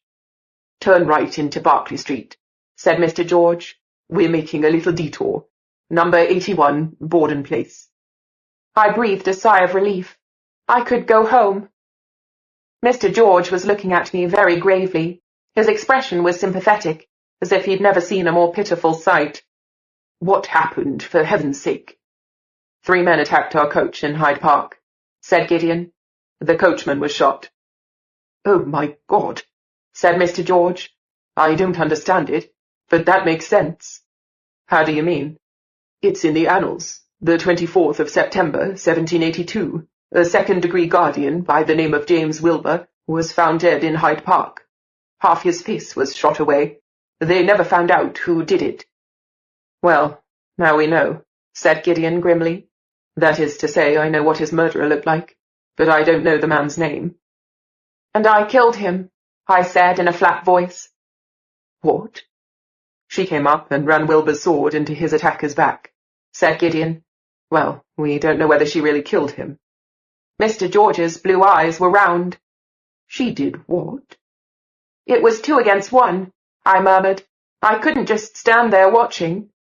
3 against 1, Gideon corrected me. But I'd already finished off one of them. I told you to stay in the coach, no matter what happened. It didn't seem as if you were going to last much longer, I said without looking at him. Gideon didn't answer. Mr. George looked from one to the other of us, and shook his head. What a disaster. Your mother will murder me, Gwyneth. It was supposed to be the safest of operations. The conversation with the Count in the same house, no risk at all. You wouldn't for an instant have been in danger, and instead the two of you go halfway round the city and get set upon by footpads. Gideon, for heaven's sake, what on earth did you have in mind? It would have been fine if someone hadn't given us away. Gideon sounded angry now. Someone or other must have known about our visit. Someone who was in a position to persuade this man Wilbur to drive us to a meeting place in the park. But why would anyone want to kill you two? And who could have known you would be visiting the Count on that very day? None of it makes sense. Mr. George was chewing his lower lip. Ah, here we are. I looked up. Yes, we really were in front of our house, all its windows brightly lit. Somewhere inside, my mum was waiting for me. So was my bed. Thank you, said Gideon. I turned and looked at him. What for? Maybe I really wouldn't have lasted much longer, he said. Another crooked grin flitted across his face. I think you actually did save my stupid life. Oh, I didn't know what to say. All I could do was look at him, noticing that my silly lower lip was beginning to quiver again. Gideon quickly brought out his lace-edged handkerchief. This time I took it. Better mop your face with this, or your mother might think you've been crying, he said. He meant to make me laugh, but at this moment that was right out of the question. At least I didn't burst into tears again. The driver opened the car door, and Mr. George got out. I'll take her to the door, Gideon. I won't be a minute. Good night, I managed to say. Sleep well, said Gideon, smiling. See you tomorrow. Gwen? Gwenny? Caroline was shaking me awake. You'll be late if you don't get up now. I pulled the covers over my head. I didn't want to wake up. Even in my dreams, I'd known there were dreadful memories waiting for me when I came out of my present blissfully drowsy state. Honestly, Gwenny, it's 15:15. I kept my eyes closed, but it was no good. Too late. The memories came rushing in at me like Attila attacking the Vandals. The events of the last 2 days were unraveling vividly before me like a film, but I couldn't remember how I wound up in my bed, only that Mr. Bernard had opened the door to me last night. Good evening, Miss Gwyneth. Good evening, Mr. George, sir. Good evening, Mr. Bernard. I've brought Gwyneth home a little earlier than we planned. Please give my regards to Lady Arista. Of course, sir. Good evening, sir. Mr. Bernard was expressionless as ever when he closed the door behind Mr. George. Pretty dress, Miss Gwyneth, he had said to me. Late 18th century. I think so. I'd been so tired that I could have rolled up on the rug in the hall and gone to sleep on the spot. I'd never looked forward to my bed so much. I was just afraid of running into Aunt Glenda, Charlotte, and Lady Arista on my way up to the 3rd floor. They'd all pester me with scolding and questions. I'm afraid the family has already had dinner, but I've prepared a little snack for you in the kitchen. Oh, that's so kind, Mr. Bernard, but You want to go to bed, said Mr. Bernard, and a tiny smile appeared on his face. I suggest you go straight to your room. The ladies are all in the music room. They won't hear you if you keep as quiet as a mouse. Then I will tell your mother that you are back, and give her the snack to take up to you. I'd been too tired even to feel surprised by his caution and his concern for me. I just said, "Thank you very much, Mr. Bernard," and went upstairs. I had only the vaguest memory of the snack and my conversation with Mum. I'd already been half asleep. I'm sure I couldn't have made the effort of chewing anything, but maybe it had been soup. Oh, how lovely! Caroline had discovered the dress hung over the back of a chair along with its frilled petticoat. Did you bring it back from the past? No, I had it on before I went. I sat up. Did Mum tell you about the odd thing that's happened? Caroline nodded. Not that she had to tell us much. Aunt Glenda was shouting loud enough for all the neighbours to hear, acting as if Mum were a thief who had stolen poor Charlotte's time-travel gene. How about Charlotte? She went to her room and wouldn't come out, no matter how Aunt Glenda pleaded with her. Aunt Glenda shouted that Charlotte's whole life had been ruined, and it was all Mum's fault. Grandmother said Aunt Glenda had better take a tablet, or she would be obliged to call the doctor. And Aunt Maddie kept on talking about that eagle, the sapphire, the mountain ash, and the clock in the tower. Sounds dreadful, I said. It was actually exciting, said Caroline. Nick and I think it's a good thing you have the gene instead of Charlotte, even if Aunt Glenda says you have a pea-sized brain and 2 left feet. She's so rude. She stroked the shining fabric of the bodice. Can you put the dress on to show me after school today? Sure, I said, but you can try it on yourself if you like. Caroline giggled. It's much too big for me, Gwenny. And now you really must get up, or you won't have time for any breakfast.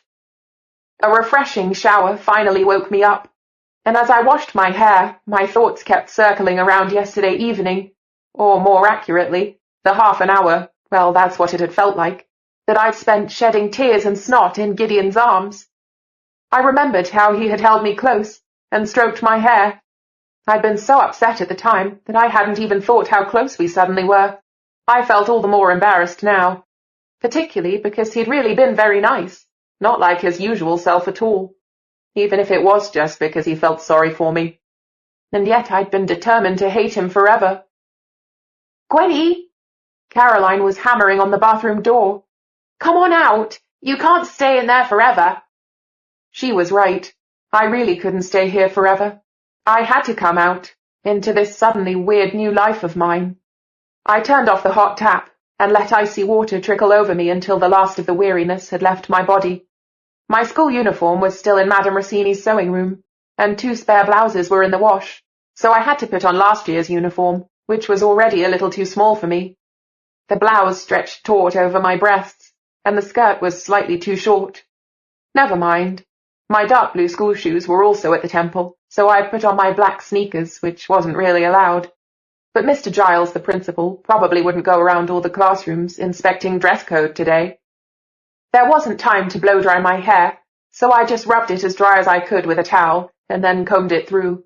It lay wet and straight over my shoulders, not a trace left of the soft ringlets conjured up yesterday by Madame Rossini. I looked at my face in the mirror for a moment. I didn't exactly look as if I'd had a good night's sleep, but it was better than I'd expected. I put some of Mum's anti-aging cream on my cheeks and forehead. It was never too soon to start, my mother always said. I felt like skipping breakfast, but I knew I had to face Charlotte and Aunt Glenda sooner or later. I could get it over and done with now. I heard them talking as I came down to the first floor, long before I reached the dining room. The big bird is a symbol of misfortune, I heard Great Aunt Maddie saying. She was never up before 10. She loved a good sleep, and thought breakfast the only unnecessary meal in a day. I do wish someone would listen to me.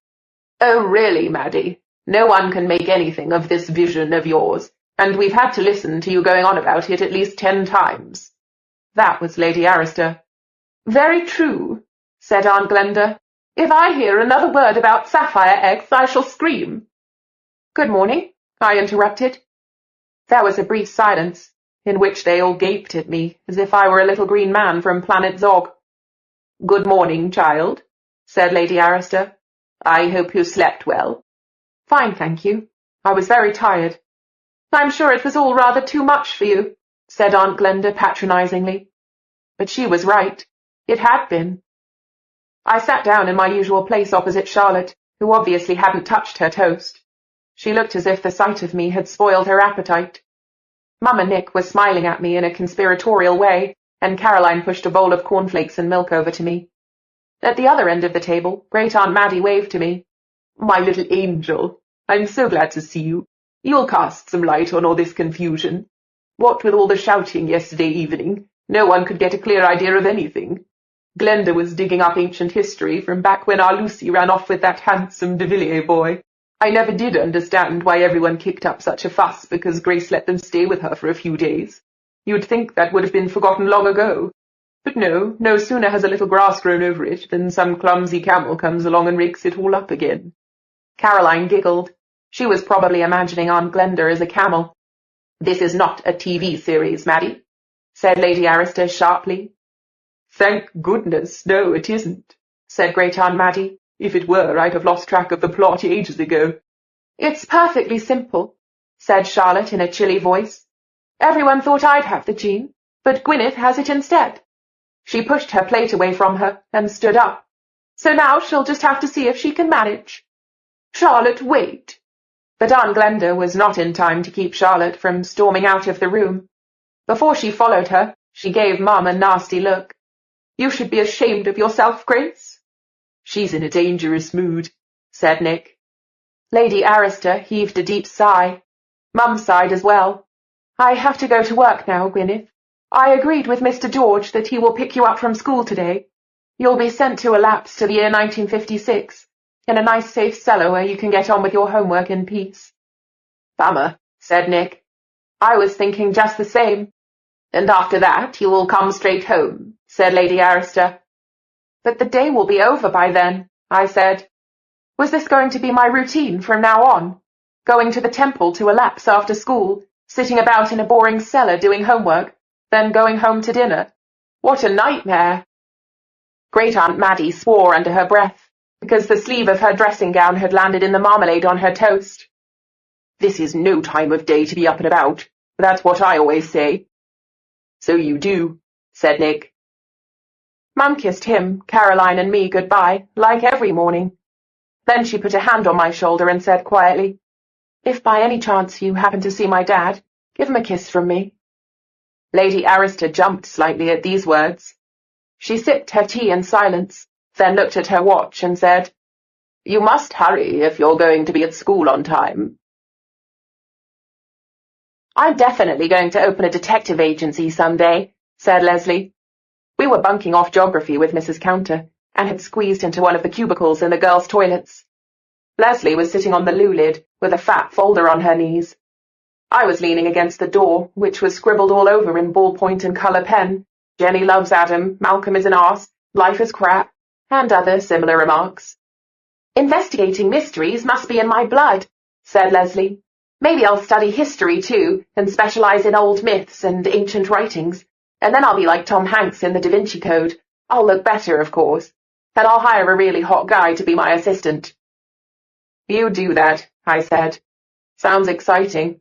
Whereas I'm going to spend the rest of my life hanging about in a cellar without any windows in the year 1956. Only for 3 hours a day, said Lesley. I brought her right up to date, and it looked as if she had a much better grasp of all these complications than I did. She'd heard it all, up to my story about the men in the park and my guilty conscience. Better to fight back than get sliced up like a cake yourself, was her comment on that. Oddly enough, that made me feel better than Mr. George's or Gideon's reassurances. Telekinesis was the word Lesley used for the Count's ability to strangle me from several yards away. Through telekinesis, she said, you could also communicate with other people without opening your mouth. She promised to find out more about it this afternoon. She'd spent the day yesterday and half the night searching the internet for Count Saint-Germain, and all the other stuff I'd passed on to her. She dismissed my gratitude, saying it was all terrific fun.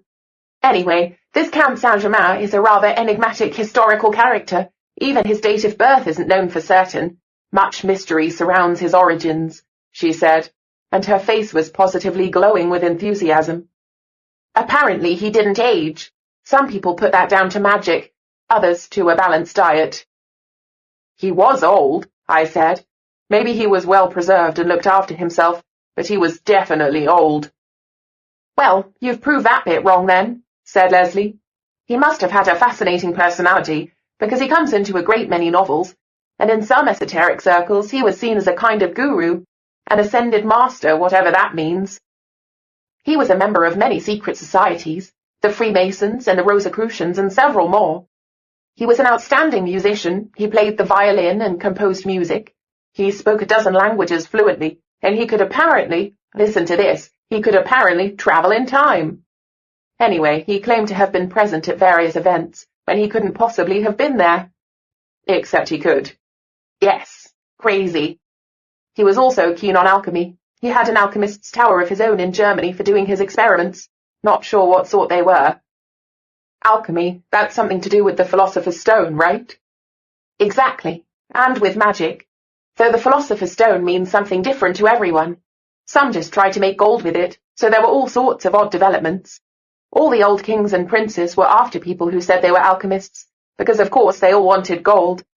It's true that attempts to make gold led, among other things, to making porcelain, but most of the time nothing at all happened, so the alchemists were put in prison as heretics and frauds, or had their heads chopped off. Their own fault, I said. They ought to have paid more attention in chemistry class. But the alchemists weren't really interested in gold at all. That was just camouflage for their real experiments. The philosopher's stone is more like a synonym for immortality. The alchemists thought if they could only get the right ingredients, toad's eyes, the blood of a virgin, hairs from a black cat's tail, no, only joking. Well, if they could get the right ingredients and mix them in the right chemical process, they'd end up with a substance that made you immortal if you drank it. The followers of Count Saint-Germain claim he had the recipe, so he was immortal. There are sources saying he died in Germany in 1784, but there are other records of people meeting him alive and well many years after that. I said. I don't think he's immortal, but maybe he'd like to be. Maybe that's the secret behind the secret. It's what will happen when the circle closes. Well, could be, but that's only one side of the coin, put forward by enthusiastic supporters of cryptic conspiracy theories, manipulating the sources for their own purposes. Critics of such theories assume that the legends accumulating around the Count are most of them pure fantasy on the part of his fans, all because of his own clever presentation of himself. As Lesley came out with all this stuff from the internet, she reeled it off so fluently and with such enthusiasm of her own that I couldn't help laughing.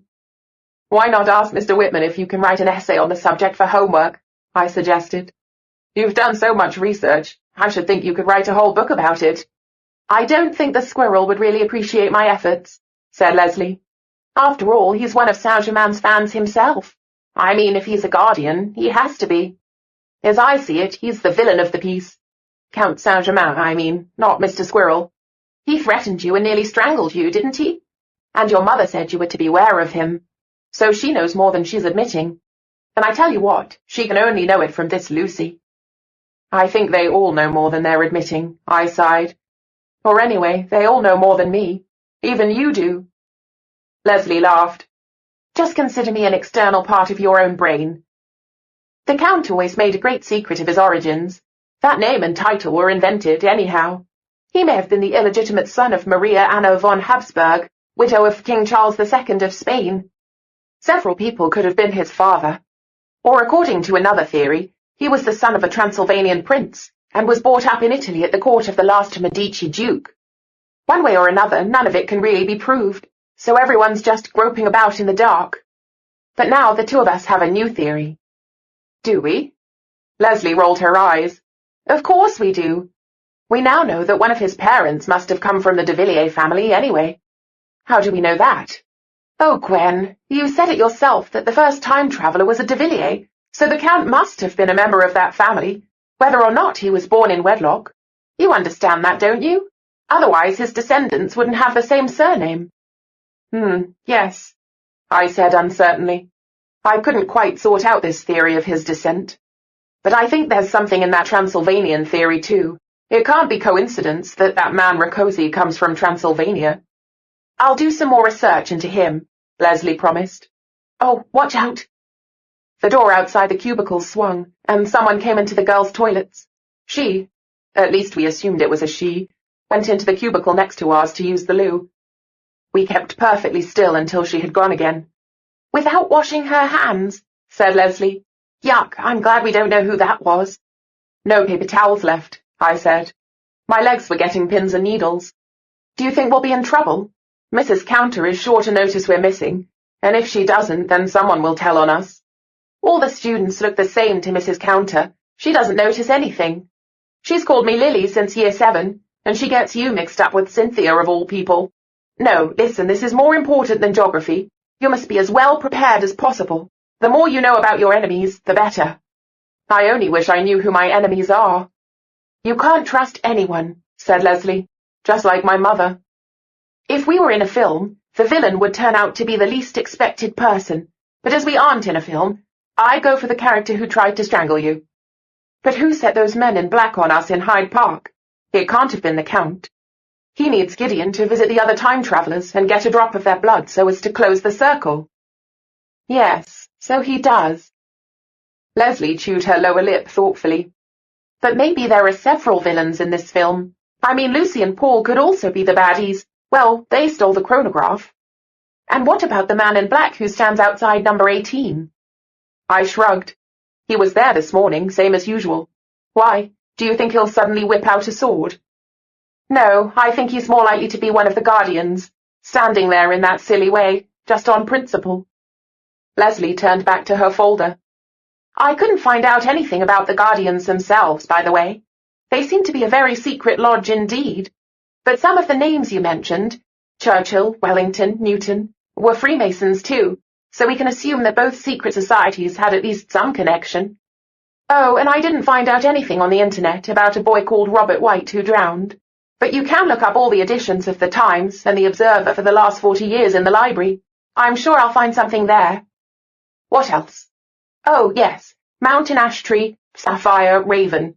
Well, of course you can interpret that in all sorts of different ways, but with this mysterious stuff, everything can always mean anything, which means nothing is certain. We must try to go by the facts and not all these fantastic ideas. You'll have to find out more, particularly about Lucy and Paul, and why they stole the chronograph. They obviously know something that the others don't know, or don't want to, or that they have very different ideas about. The door opened again. This time the footsteps were firm and energetic, and they were coming straight toward the door of our cubicle. Lesley Hay and Gwyneth Shepherd, come out of there at once and go back to your class. At first Lesley and I were stunned. Then Lesley said, You do know these are the girls' toilets, don't you, Mr. Whitman? I'll count to 3, said Mr. Whitman. 1. We'd opened the door before he reached 3. I'll have to note this on your records, said Mr. Whitman, looking at us like a very stern squirrel. I'm very disappointed in you. You in particular, Gwyneth. The fact that you've taken your cousin's place doesn't mean you can do or not do exactly as you like. Charlotte never neglected her schoolwork. Yes, Mr. Whitman, I said. This authoritarian attitude wasn't at all like him. He was usually so charming, and only ever a tiny bit sarcastic. Now, off you go to your class. How did you know where we were? Asked Lesley. Mr. Whitman did not reply. He reached out his hand for Lesley's folder. And for now, I'm confiscating this. Oh, no, you can't. Lesley clutched the folder close to her breast. Give it to me, Lesley. But I need it. For the class. I'll count to 3. On 2, Lesley handed him the folder, gritting her teeth. It was so embarrassing when Mr. Whitman pushed us into the classroom. Mrs. Counter obviously took it personally that we'd bunked off her class, because she ignored us until it was over. Were you smoking something? Gordon asked. No, idiot, Lesley snapped at him. We just wanted to talk to each other in peace. You cut class because you wanted to talk? Gordon tapped his forehead. Girls. And now Mr. Whitman can look through your whole file, I said to Lesley. Then he'll know, the Guardians will know, that I've told you all about it. I'm sure I'm not allowed to.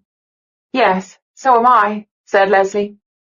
Maybe they'll send one of those men in black to get rid of me, because I know things that no one is supposed to know. She seemed to think this was an exciting prospect. Well, suppose that isn't such a far-out idea. Then, well, I'm going to buy you a pepper spray this afternoon, and I'll buy myself one at the same time. Lesley patted me on the back. Come on, we're not going to let them get the better of us. No, we're not. I envied Lesley her unshakable optimism. She always looked on the bright side of things, if they had a bright side. 3 p.m. to 6 p.m., Lucy and Paul came to a lapse in my office. We talked about cleaning up the city and restoring the buildings on the bombed-out sites, and the extraordinary fact that in their time, Notting Hill will be one of the most fashionable and sought-after parts of town. They described it as trendy.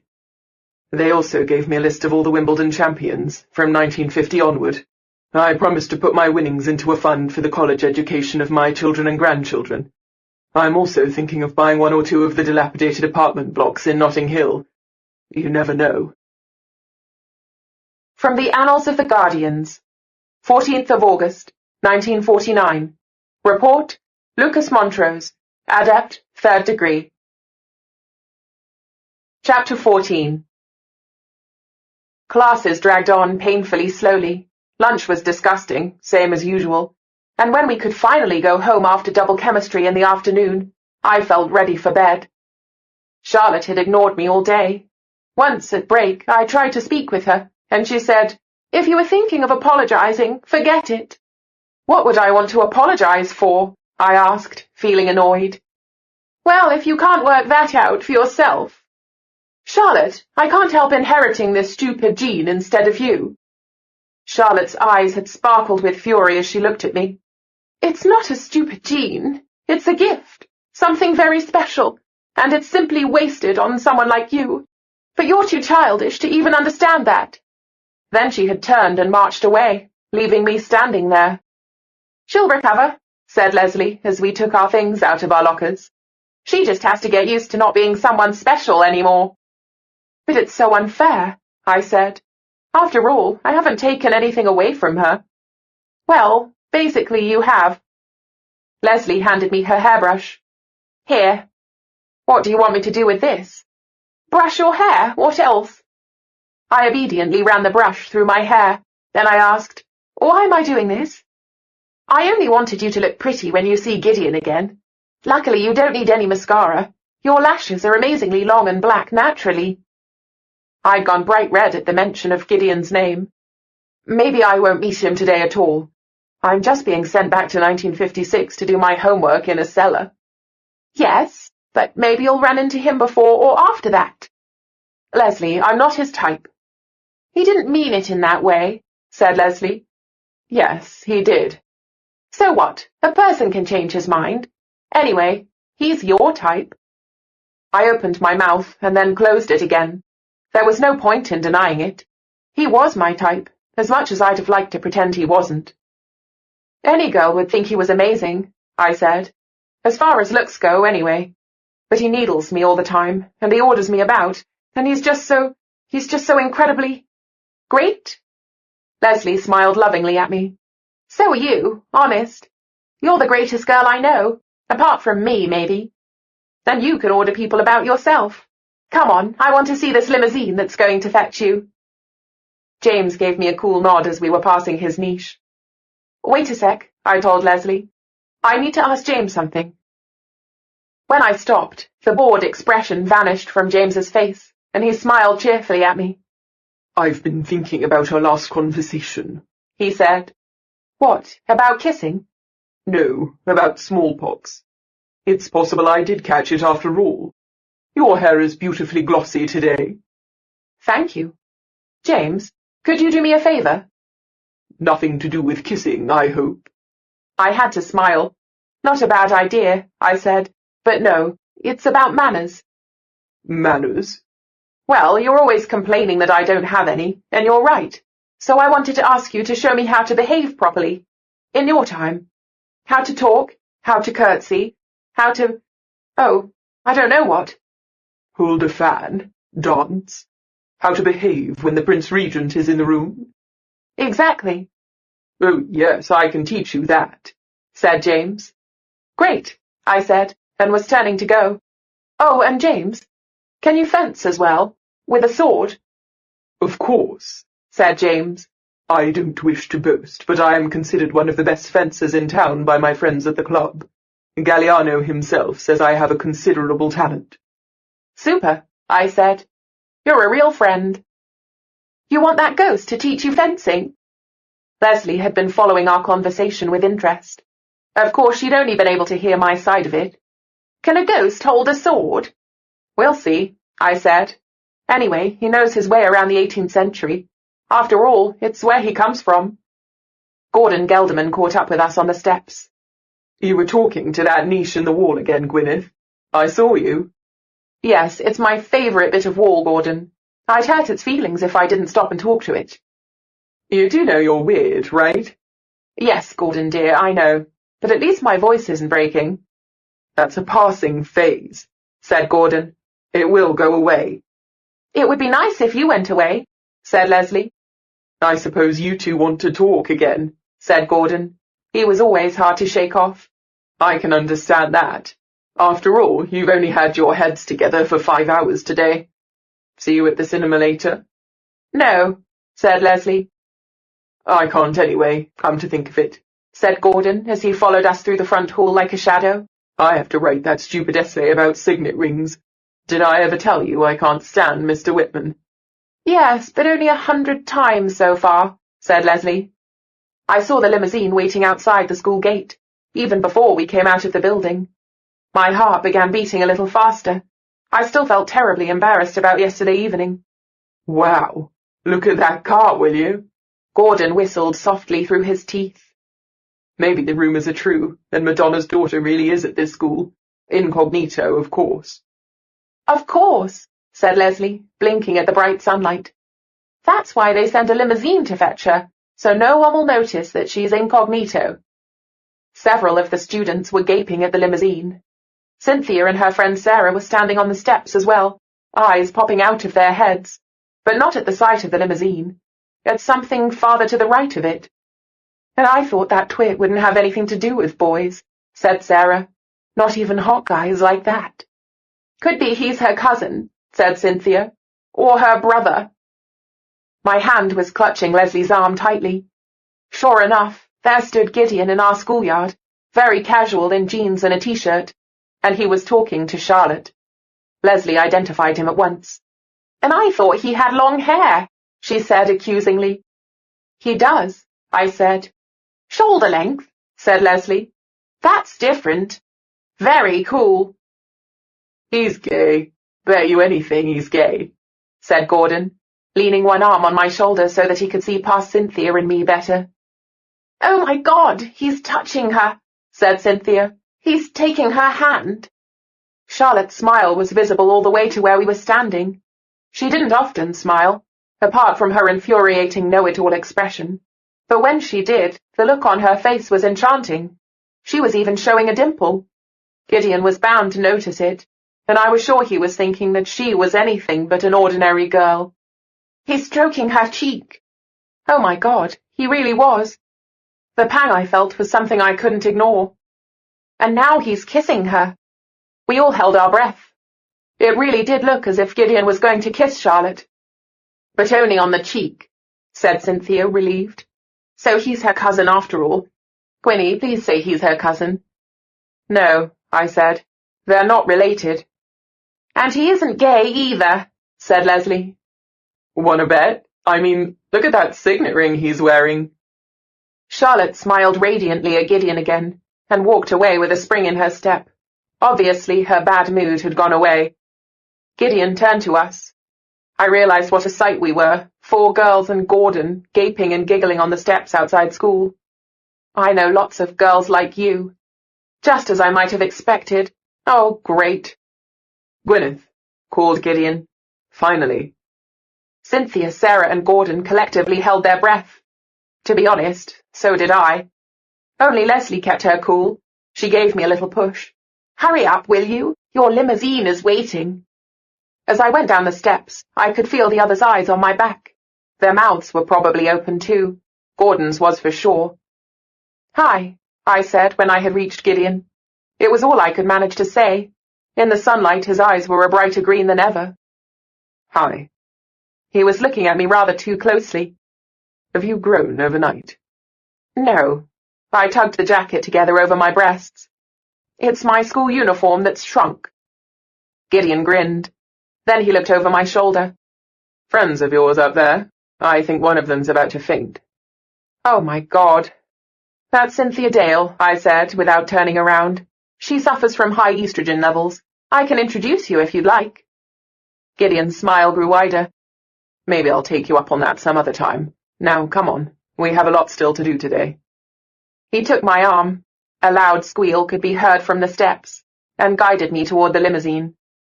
I'm only going to do homework, in the year 1956. There's been a change of plan. Gideon opened the car door for me. A synchronized screech from the steps. We're going to visit your great-great-grandmother. She especially asked for you to come along. He put his hand on my back to get me into the car. Another screech from the steps. I let myself fall into the back seat. There was a familiar, round face already in the car waiting for me. Hello, Mr. George. Gwyneth, my brave girl, how are you feeling today? Mr. George was beaming, as if in competition with his shiny bald patch. Gideon sat down beside him. I'm, fine, thank you.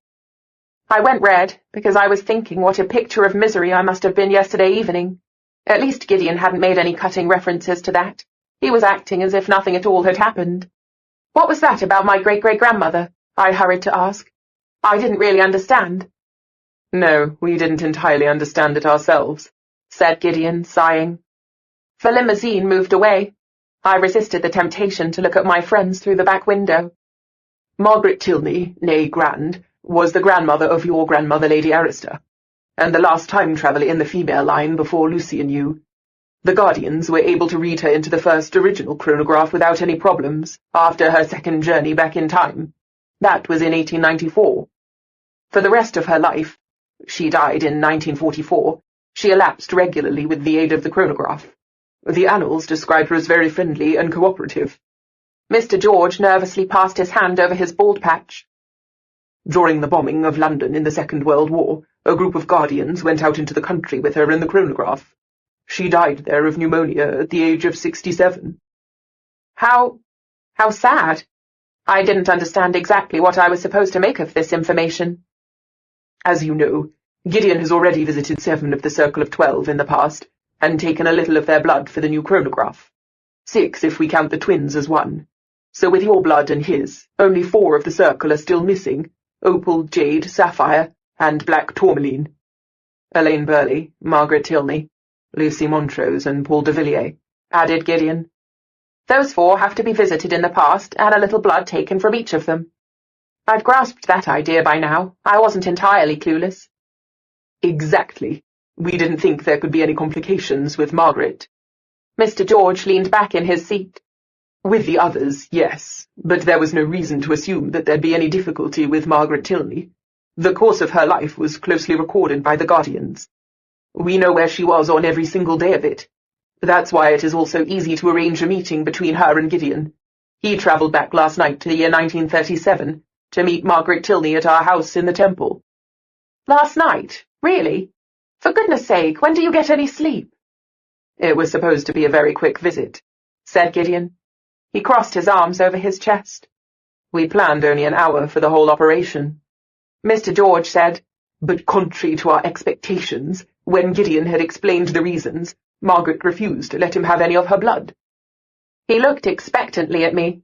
Was I supposed to say something? Maybe she just didn't understand you, I said. After all, it was a very intricate story. She understood me perfectly. Gideon shook his head. Because she already knew that the first chronograph had been stolen, and that I'd be wanting some of her blood for the second one. But how could she have guessed what wouldn't happen until many years later? Could she see into the future? No sooner had I asked than I knew the answer. Slowly, I was really getting the hang of this time travel business. Someone got in ahead of you and told her, I said. Gideon nodded appreciatively, and persuaded her not to let any of her blood be taken, whatever happened. Even stranger was the fact that she refused to speak to me. She called the Guardians to help her, and told them to keep me away from her. But who can it have been? I stopped for a moment to think about it. I suppose it can only have been Lucy and Paul. They can travel in time. They want to keep the circle from closing. Mr. George and Gideon exchanged a glance.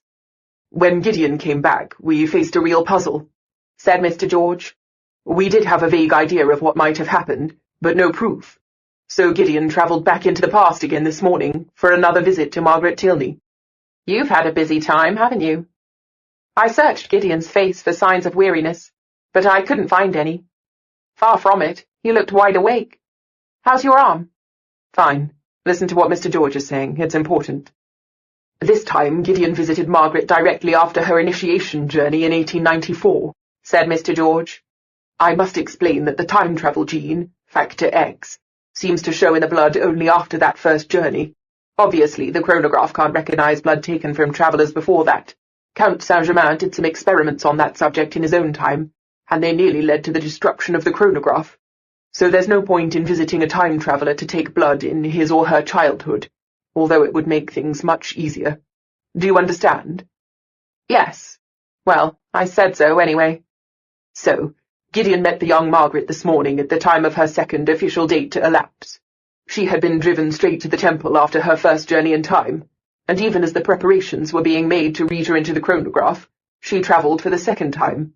That's the longest uncontrolled journey in time so far known to us.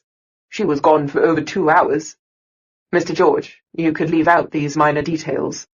Yes. Where was I? Gideon visited Margaret when she was going to elapse, and once again he explained the story of the stolen chronograph to her, and the chance of putting things right with the second one. I interrupted. So that's how the older Margaret knew the whole story. Gideon had told her about it himself. Yes, that looks like one possibility, said Mr. George, but yet again, the young Margaret wasn't hearing the story for the first time. So someone else had got in ahead of Gideon. Lucy and Paul again. They travelled into the past with the stolen chronograph to tell Margaret Tilney that sooner or later it was very likely that someone would turn up wanting to take some of her blood. Mr. George said nothing. So did she let you take her blood this time? No, said Mr. George. She refused to let him have it. Although at 16 she wasn't quite as obstinate as later, in her old age, said Gideon. This time she let me talk to her for a while, and finally she said she would negotiate. But only with you. With me? She gave me your name, Gwyneth Shepherd. But I chewed my lower lip, while Mr. George and Gideon watched me closely. I thought Paul and Lucy had disappeared before I was born. How could they know my name, and tell this Margaret? Yes, that's the question, said Mr. George. You see, Lucy and Paul stole the chronograph in May of the year when you were born. First, they hid in the present with it. For a few months, they cleverly managed to keep eluding the detectives employed by the Guardians, laying false trails and using other tricks. They moved from city to city and travelled over half of Europe with the chronograph, but we were coming closer and closer to their hiding place, and they realized that they could escape us for good only if they took refuge in the past with the chronograph. Unfortunately, they had no intention of giving up. They defended their mistaken ideals uncompromisingly. He sighed. They were so young, so passionate. There was a slightly dreamy look in his eyes. Gideon cleared his throat, and Mr. George stopped staring into space. He went on. Until now, we always thought they took that step here in London in September, a few weeks before your birth. But then they can't possibly have known my name. Correct, said Mr. George. That's why, since this morning, we have been considering the possibility that they went into the past with the chronograph, only after your birth. For whatever reason, added Gideon. But we still have to find out how Lucy and Paul knew your name and your destiny. One way and another, Margaret Tilney refuses to cooperate with us. I thought about it. So how are we going to get at her blood now? Oh, my God. Surely I hadn't just said that, had I? You won't use force, will you? I pictured Gideon doing sinister things with ether, bonds, and a gigantic syringe, and that ruined my perfect image of him. Mr. George shook his head. One of the golden rules of the Guardians is that we use force only when nothing else will work. We try negotiation and amicable agreement first, so we will do as Margaret has suggested. We're going to send you to see her. So that I can convince her? So that we can find out about her motives and her informants. She'll talk to you. She said so herself. We want to know what she has to tell you. Gideon sighed. There's no getting around it, but myself, I've been talking to a brick wall all morning. Yes, Gwyneth, and that's why, at this moment, Madame Rossini is making you a nice summer dress for the year 1912, said Mr. George. You're going to meet your great-great-grandmother. Why 1912? We picked the year at random. All the same, Gideon thinks you may be falling into a trap. A trap? Gideon said nothing, just glanced at me, and he did look worried. By the laws of logic, that's as good as impossible, said Mr. George. Why would anyone set a trap for us? Gideon leaned toward me. Think about it. Lucy and Paul have the chronograph in their power, and 10 of the 12 time-travelers have already had their blood read into it. To close the circle so that they can use it for themselves, they only need blood from you and me. But Lucy and Paul wanted to stop the circle being closed and the secret from being revealed, I said.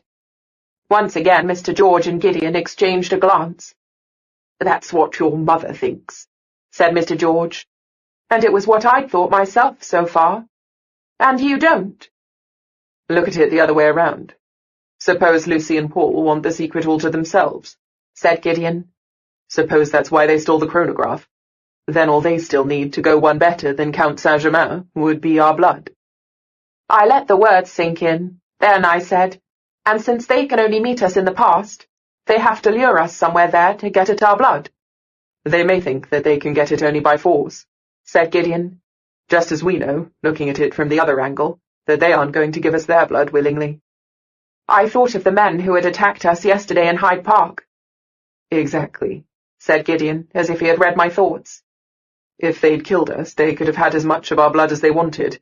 It only remains to find out how they knew we'd be there. I know Lucy and Paul. That's simply not their style, said Mr. George. They grew up knowing the golden rules of the Guardians, and I'm sure they wouldn't plan to get members of their own families murdered. They would prefer discussion and negotiation. You knew Lucy and Paul, past tense, Mr. George, said Gideon. But can you really be sure what they're like by now? I looked from one to the other of them. Well, anyway, I think it would be interesting to find out what my great-great-grandmother wants to meet me for, I said. And how can it be a trap if we choose the time of our visit ourselves? That's how I see it too, said Mr. George. Gideon sighed, resigned. It's all been decided now, anyway. Madame Rossini put an ankle-length white dress with a fine check pattern and a kind of sailor collar over my head. It was held in around the waist by a sky-blue satin sash, and there was a ribbon bow of the same material where the collar met a buttonhole. When I looked at myself in the mirror, I was a little disappointed. I saw the reflection of a demure good girl. The outfit reminded me slightly of what the servers wore at Mass in St. Luke's, where we sometimes went to church on Sundays.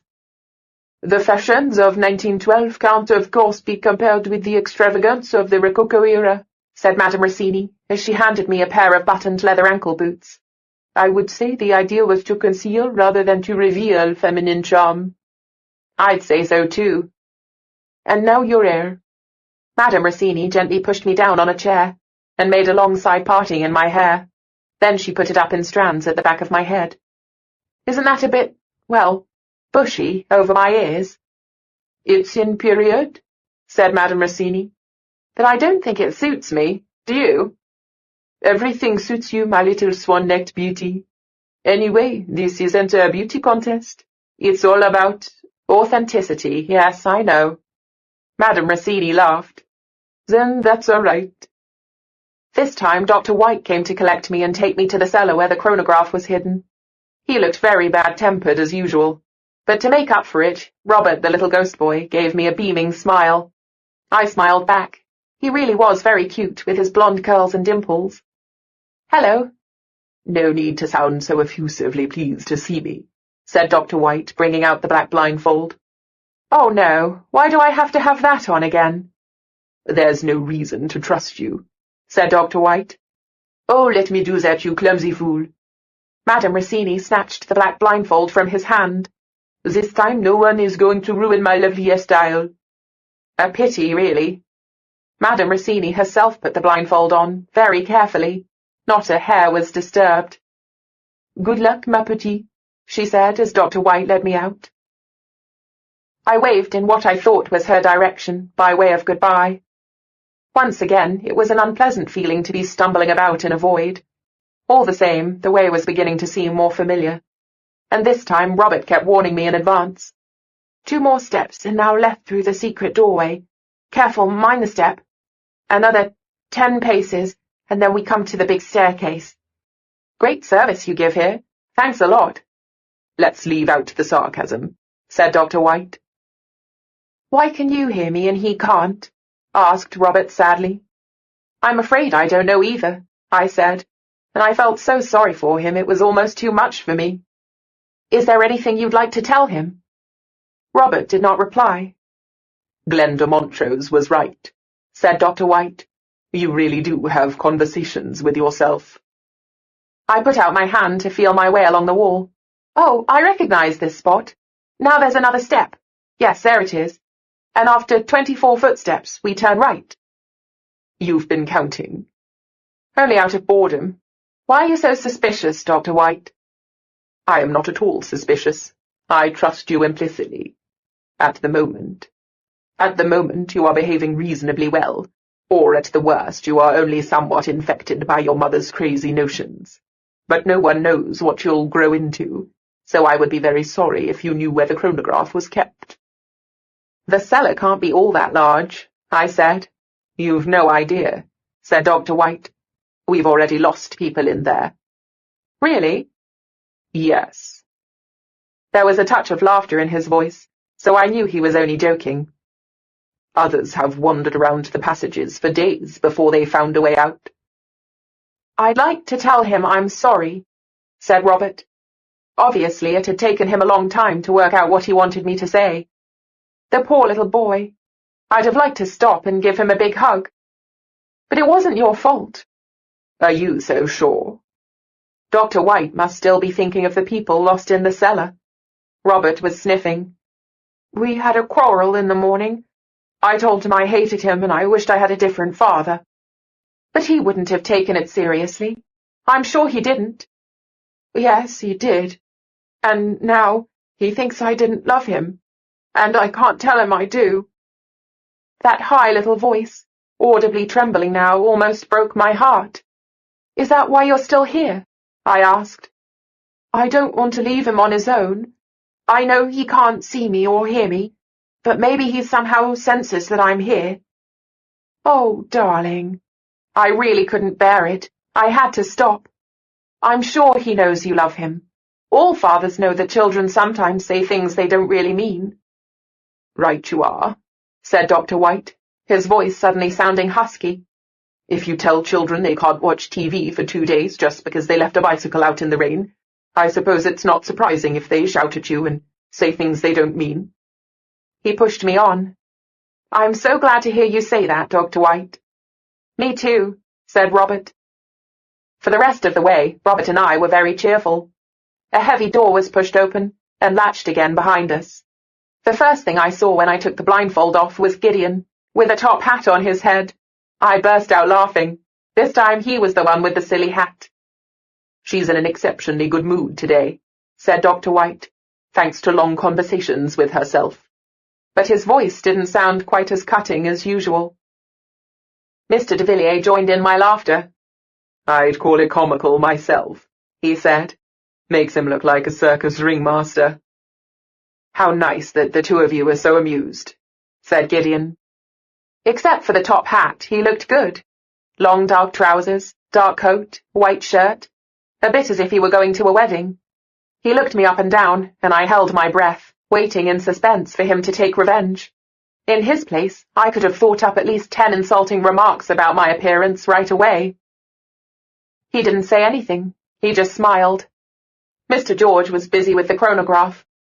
Has Gwyneth had all her instructions? I think so, said Mr. de Villiers. He had talked to me about Operation Jade for half an hour while Madame Rossini was finishing my dress. Operation Jade. I felt rather like Secret Service agent Emma Peel. Lesley and I loved Uma Thurman in The Avengers. I still couldn't follow Gideon's firmly held theory that we could be lured into a trap. Margaret Tilney had expressly wanted to talk to me, yes, but she hadn't specified a time. Even if she did want to trap me, she couldn't know what day and time in her life we would turn up. And it was really very unlikely that Lucy and Paul would be waiting for us at exactly the moment in time we chose. June 1912 was the date that had been picked. Margaret Tilney was 35 then, living with her husband and 3 children in a house in Belgravia, and that was where we were going to call on her. I looked up and saw Gideon's glance resting on me, or more precisely, on my neckline. This was too much. Are you by any chance staring at my breasts? I asked indignantly. He grinned. Not directly, he whispered back. Suddenly I knew what he meant. In the Rococo era, it was a lot simpler to hide things behind lace trimming, I thought. Unfortunately, we had also attracted Mr. George's attention. He leaned forward. You don't have a mobile in there, do you? He asked. You're not allowed to take things from our own time into the past. Why not? It could be very useful. And that photo of Rakosi and Lord Brompton had been brilliant. It would have been a lot easier if Gideon had had a proper pistol with him last time. Gideon rolled his eyes. Suppose you lost your mobile in the past, said Mr. de Villiers. Whoever found it wouldn't be able to make out what kind of thing it was. But then again, maybe he would. And then your mobile could even change the future. So could a pistol. And I hate to think what might happen if mankind thought up the idea of sophisticated weapons any sooner than they did. Such items would also be proof of your and our existence, said Dr. White. One little mistake could change everything, and then the continuum would be in danger. I bit my lower lip, as I wondered if losing a pepper spray in another time might change the future of mankind. Maybe any change would only be for the good if the right person found it. Maybe I should tell Lesley to call off the plan to buy pepper spray, though, just to be safe. Mr. George put out his hand. I'll look after that for you. Sighing, I put my hand down inside my collar and gave him my mobile. But I want it back at once afterward. Are we finally ready? Asked Dr. White. The chronograph is prepared. I was ready. I had a slight tingling inside me, and I had to admit that I liked it much better here than having to sit in a cellar in some boring year to do my homework. Gideon looked inquiringly at me. Maybe he was wondering what else I might have hidden away. Ready, Gwyneth? He asked. I smiled at him. Ready when you are. The time is out of joint. Oh, cursed spite, that ever I was born to set it right. William Shakespeare, Hamlet. Chapter 15. One of the Guardian's cabs, a horse-drawn hackney carriage, took us from the Temple to Belgravia, driving along the banks of the Thames, and this time I could recognise a fair amount of London I knew outside the window. The sun shone on Big Ben and Westminster Abbey, and I was pleased to see people strolling down the broad avenues with hats, sunshades and pastel-coloured dresses, just like mine. The parks were full of green spring foliage. The streets were well paved, and not at all mucky. This is like the set of a musical, I said. I'd love one of those sunshades. We've picked a good day, said Gideon. And a good year. He had left his top hat in the cellar, and since I'd have done exactly the same in his place, I didn't blame him. Why don't we simply wait for Margaret in the Temple when she goes there to elapse? I've tried that twice already. It wasn't easy to convince the Guardians of those days of my good intentions, in spite of having the password and the signet ring and so on. It's always tricky assessing the reaction of Guardians in the past. If they're in any doubt, they're more likely to back the time traveller they know and are duty-bound to protect than a visitor from the future, someone they know either not at all or only very slightly, like last night and this morning. We may be more successful if we visit her at home, and it's bound to be more of a surprise. But couldn't she be guarded day and night by someone just waiting for us to turn up? We know she's expecting that. She's been expecting it for years, right? The annals of the Guardians don't say anything about additional personal protection. They just stipulate that a novice Guardian has to keep a discreet eye on the place where every time traveller lives. The man in black, I cried. A man just like that stands outside our house. Obviously not making himself particularly inconspicuous, said Gideon, grinning. Not in the least. My little sister thinks he's a wicked magician. I thought of something. Do you have any brothers and sisters yourself? A little brother, said Gideon. Well, not at all that little now. He is 17. And how old are you? 19, said Gideon. Or as good as 19, anyway. So if you've left school, what do you do? Officially, I'm down to study at the University of London next year, he said. But I think I can take this term off. What subject? Inquisitive, aren't you? Only making polite conversation. I'd picked up that expression from James. So what are you going to study? Medicine. He sounded a bit embarrassed. I bit back a surprised, "Oh," and looked out the window again. Medicine. Interesting, interesting, interesting. Was that your boyfriend at school today? What? Who? I looked at him, taken aback. That guy behind you, with his hand on your shoulder. It sounded perfectly casual, almost as if he wasn't interested. You mean Gordon Gelderman? God, no. So if he's not your boyfriend, how come he can touch you? He can't. To be honest, I hadn't noticed he was doing it. I hadn't noticed because I was fully occupied watching Gideon exchanging sweet nothings with Charlotte. The memory made me blush furiously. He'd kissed her. Or almost. Why are you going red? Because of this Gordon Gallahan? Gelderman, I corrected him. Whatever. You look like an idiot. I couldn't help laughing. He sounds like an idiot too, I said, and he's useless at kissing. I wasn't actually asking for the precise details. Gideon bent down to retie his shoelaces. When he straightened up again, he crossed his arms and looked out the window. Here we are, look, Belgrave Road. Excited by the idea of meeting your great-great-grandmother? Yes, very. I immediately forgot what we'd just been talking about. How strange all this was.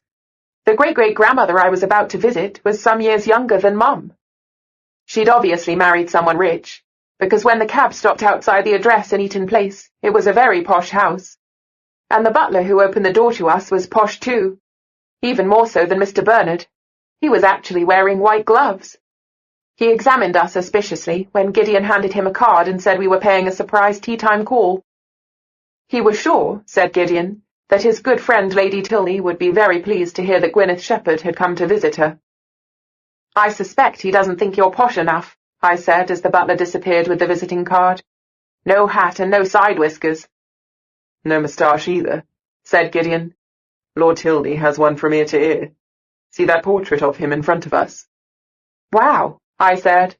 My great-great-grandmother had weird taste in men. It was the kind of moustache you'd have to put curlers in at night. Suppose she just gets the butler to say she's not at home, I asked. Maybe she doesn't want to see you again so soon. So soon is good. As far as she's concerned, the last time was 18 years ago. As long as that. A tall, slim woman with her red hair piled up in a style not unlike mine was standing on the stairs. She looked like Lady Arista, but 30 years younger. I saw, to my surprise, that the upright way she walked was just like Lady Arista as well. When she stopped in front of me, neither of us said anything. We were so absorbed in looking at each other. I could see a trace of Mum in my great-great-grandmother. I don't know what or whom Lady Tilney saw in me, but she nodded and smiled, as if satisfied with the way I looked. Gideon waited for a while, and then he said, Lady Tilney, I still want to make the same request as I did 18 years ago. We need a little of your blood. And I still say what I said 18 years ago. You are not having any of my blood. She turned to him. However, I can offer you tea, although it's still a little early, but we can talk better over a cup of tea. Then in any case, we would be delighted to take a cup of tea with you, said Gideon, laying on the charm. We followed my great-great-grandmother up the stairs to a room on the street side of the house. There was a small round table in the window, laid for 3, with plates, cups, cutlery, bread, butter and jam, and in the middle a platter of scones and wafer-thin cucumber sandwiches.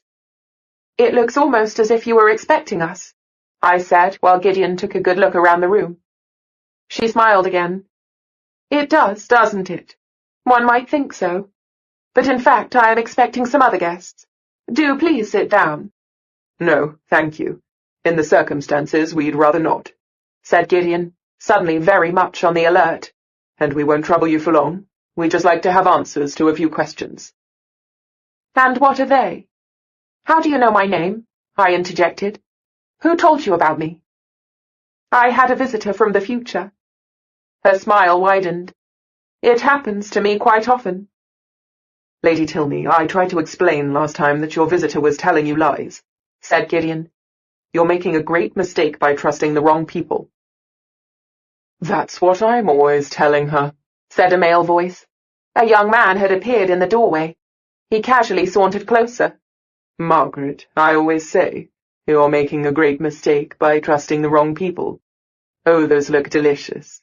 Are they for us? Gideon had breathed in sharply. Now he put out his hand and clasped my wrist. Not a step closer, he said. The other man raised one eyebrow. I'm only helping myself to a sandwich, if you have no objection. Do please help yourselves. And if you will just excuse me for a moment, said my great-great-grandmother. As she left the room, the butler appeared in the doorway. In spite of the white gloves, he now looked like the bouncer of some really trendy club. Gideon swore under his breath. Don't worry about Stillman, said the young man. although apparently he did once break a man's neck. An accident, wasn't it, Stillman? I stared at the young man. I couldn't help it. He had the same eyes as Falk de Villiers, yellow as amber, like a wolf's. Gwyneth Shepherd. When he smiled at me, he looked even more like Falk de Villiers, except that he was at least 20 years younger, and his hair was jet black and cut short. The way he was looking at me was scary. He seemed friendly, but there was something in his eyes that I couldn't interpret. Maybe anger, or pain. It's a pleasure to meet you. For a moment his voice sounded husky. He offered me his hand, but Gideon grabbed me with both arms and pulled me close. Don't you touch her. The raised eyebrow again. What are you afraid of, young man?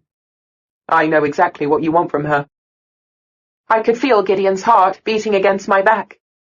Blood? The man took one of the tiny thin sandwiches and put it into his mouth. Then he held both his hands out to us, palms upward, and said, Look, no syringe, no scalpel, nothing. Now let go of the poor girl. You're crushing her. That strange glance again when he looked back at me. My name is Paul. Paul de Villiers.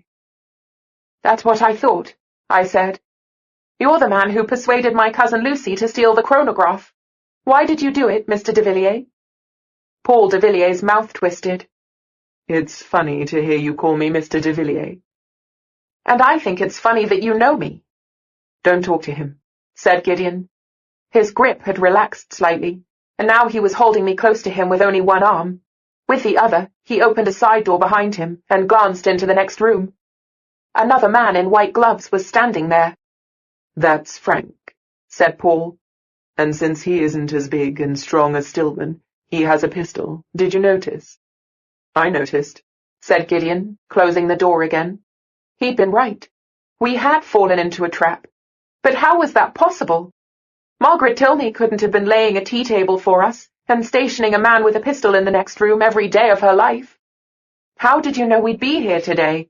I asked Paul. If I were to tell you I didn't know, I just happened to look in by chance, I'm sure you wouldn't believe me, would you? He took a scone and sat down. How are your dear parents? Keep your mouth shut, snapped Gideon. But I was only asking how her parents are. Fine, I said. Mum, at least. My father's dead. Paul looked shocked. Dead? But Nicholas is a man like an oak tree, so strong and healthy. He had leukemia, I said. He died when I was 7. Oh, my God, I'm so very sorry. Paul was looking at me sadly and seriously. It must have been terrible for you, growing up without a father. Don't talk to him, Gideon repeated. He's just trying to keep us here until reinforcements arrive. Do you still think I'm after your blood and hers? There was a dangerous glint in his yellow eyes. I do indeed, said Gideon. And you think Stillman and I, plus Frank and a pistol, couldn't deal with you on our own? Asked Paul sarcastically. I certainly do, said Gideon. Well, I'm sure my dear brother and the other guardians have made you into a real fighting machine, said Paul. After all, you've had to pull the chestnuts out of the fire for them, or should I say the chronograph. In my time, we just learned a bit of fencing and how to play the violin to keep the tradition going. But I bet you can do martial arts and all that stuff. You need to know those things if you're going to travel around the past, getting people to shed blood. So far, those people have given their blood willingly, but only because they don't know where that will lead. No, because they don't want to see the destruction of all that the Guardians have been studying, protecting, and working for through the centuries. Blah, blah, blah. Yes, they kept going on at us in that emotional way as well, but we know the truth about Count Saint-Germain's intentions. And what is the truth? It burst out of me. There were footsteps on the stairs.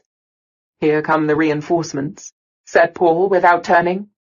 The truth is that as soon as Mr. de Villiers here opens his mouth, he tells lies, said Gideon. The butler stood aside to make way for a graceful red-haired girl coming into the room. She was a little too old to be Lady Tilney's daughter. I don't believe it, said the girl. She was looking at me as if she'd never seen anything more peculiar in her life. You can believe it all right, Princess, said Paul. His voice sounded loving and a little concerned. The girl was standing in the doorway as if rooted to the spot. "You're Lucy," I said. There was no mistaking the family likeness. "Gwyneth," said Lucy. She really only breathed my name. "Yes, it's Gwyneth," said Paul, "and the one clutching her as if she were his favourite teddy bear is my cousin, or my nephew, or whatever you like to call it. Unfortunately, he's very, very anxious to leave us." "Please don't go," said Lucy. "We have to talk to you both." "Another time," said Gideon smoothly. "Maybe when there aren't so many strangers around the place." "It's important," said Lucy. Gideon laughed out loud. "I agree with you there." "You're welcome to leave, young man," said Paul. "Stillman will show you to the door, but Gwyneth will stay a little longer. I have a feeling it will be easier to talk to her. She hasn't yet been through all the brainwashing that you— Oh, hell." The curse was caused by the little black pistol that had suddenly appeared from nowhere in Gideon's hand. He was aiming it calmly at Lucy. "Gwyneth and I will now leave the house without any fuss," he said. "Lucy will accompany us to the door." "You bastard," said Paul under his breath. He had risen to his feet and was looking undecidedly from Stillman to Lucy and us, and back again, all in turn. "Sit down," said Gideon. His voice was cold as ice, but I could feel his pulse racing. He still kept me firmly pressed to him with one arm around me. "And you, Stillman, sit down too, please. There is still plenty of cucumber sandwiches." Paul sat down and looked at the side door. "One word from you to Frank and I fire," said Gideon. Lucy was staring at him wide-eyed, but she didn't seem frightened, unlike Paul, who appeared to think that Gideon meant it seriously. "Do as he says," he told Stillman, and the butler left his post in the doorway and sat down at the table, giving us a nasty look. "You've already met him, haven't you?" Lucy was looking Gideon straight in the eye. "You've met Count Saint-Germain?" 3 times, said Gideon, "and he knows exactly what you two are planning. Turn around." He put the barrel of the pistol against the back of Lucy's head. "Now move forward. Princess." "It's all right, Paul." "For God's sake, they've given him a Smith & Wesson automatic. I thought that was against the golden rules." "We'll let her go once we're out in the street," said Gideon. "But if anyone up here moves before then, she's dead. Come on, Gwyneth. They'll have to try to get at your blood some other time." I hesitated. "Maybe they really do just want to talk," I said. I felt enormously interested in what Lucy and Paul had to say. On the other hand, if they were really as harmless as they made out, why those bodyguards posted in the rooms, with guns? I remembered the men in the park. "I'm certain they don't just want to talk," said Gideon. "There's no point," said Paul. "They've brainwashed him." "It's the Count," said Lucy. "He can be very convincing, as you know." "We'll be seeing each other again," said Gideon. We had now reached the top of the stairs. "Is that meant as a threat?" asked Paul. "We'll be seeing each other again. We most certainly will." Gideon kept the pistol aimed at the back of Lucy's head until we had reached the front door. I expected Frank to race out of the other room, but nothing stirred. There was no sign of my great-great-grandmother either. "You can't allow the circle to be closed," said Lucy urgently, "and you must never visit the Count in the past again. Gwyneth in particular must never meet him." "Don't listen to her." Gideon had to let go of me to open the front door with one hand, while still keeping the pistol aimed at Lucy with the other. He looked out into the street. I could hear voices on the floor above. Anxiously, I looked up the stairs. There were 3 men and a pistol up there, and up there was where we wanted them to stay.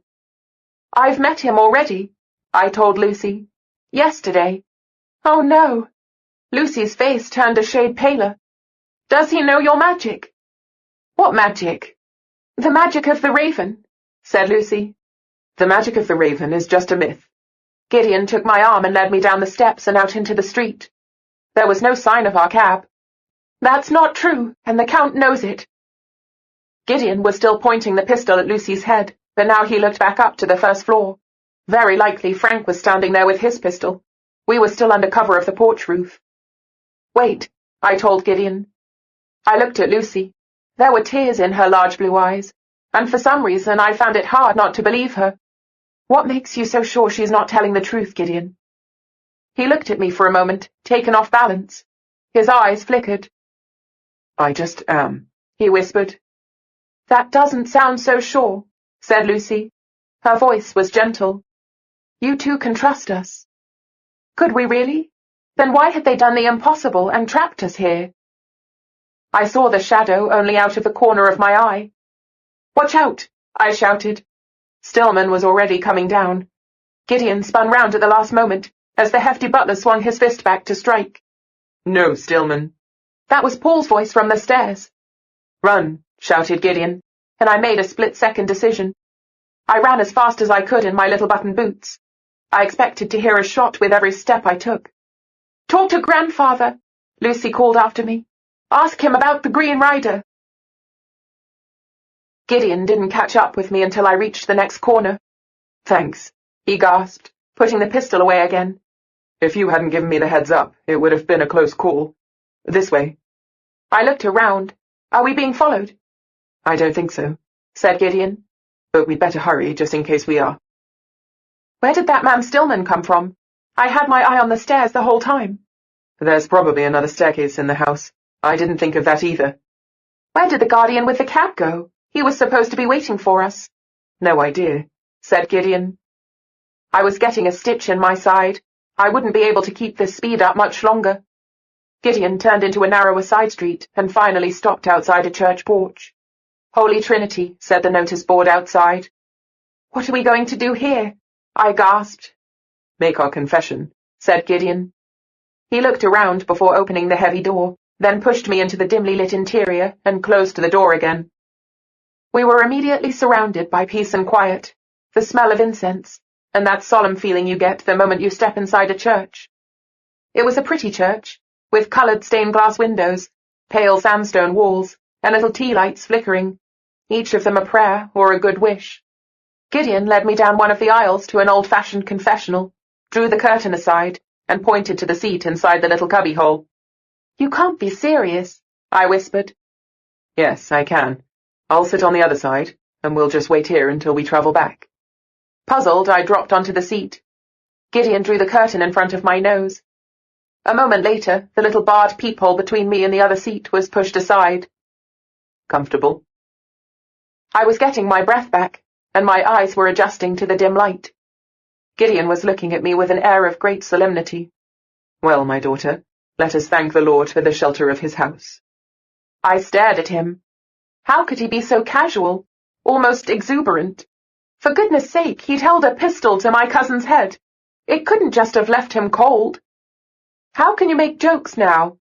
Suddenly he looked embarrassed. He shrugged. Can you think of a better way to pass the time? Yes, we could try making sense of what just happened. Why do Lucy and Paul say someone's brainwashing you? How would I know? He ran his fingers through his hair, and I saw that his hand was shaking slightly. Not so cool as he made out after all, then. They're trying to make you uncertain. Me too. Lucy told me to ask my grandfather. She probably doesn't know he's dead. I thought of the tears in Lucy's eyes. Poor thing, it must be terrible never to be able to see any of your family again because they're in the future. Gideon did not reply. For a while we said nothing. I looked out through a gap in the curtain at the chancel of the church. A little gargoyle, about knee-high to a human, hopped out of the shadows and looked at us. I quickly looked away. If he noticed I could see him, he was sure to make a nuisance of himself. Gargoyle ghosts can really be pests. I knew that from experience. Are you sure you can trust Count Saint-Germain? I asked as the gargoyle hopped closer. Gideon took a deep breath. He is a genius. He's discovered things that no one before him. Yes, I trust him. Whatever Lucy and Paul think, they're on the wrong track. He sighed. At least I was still perfectly sure until a little while ago. It all seemed so logical. Obviously, the little gargoyle thought we were boring. He climbed a pillar and disappeared into the organ loft. And now it isn't any more? I only know that I had everything under control until you came along.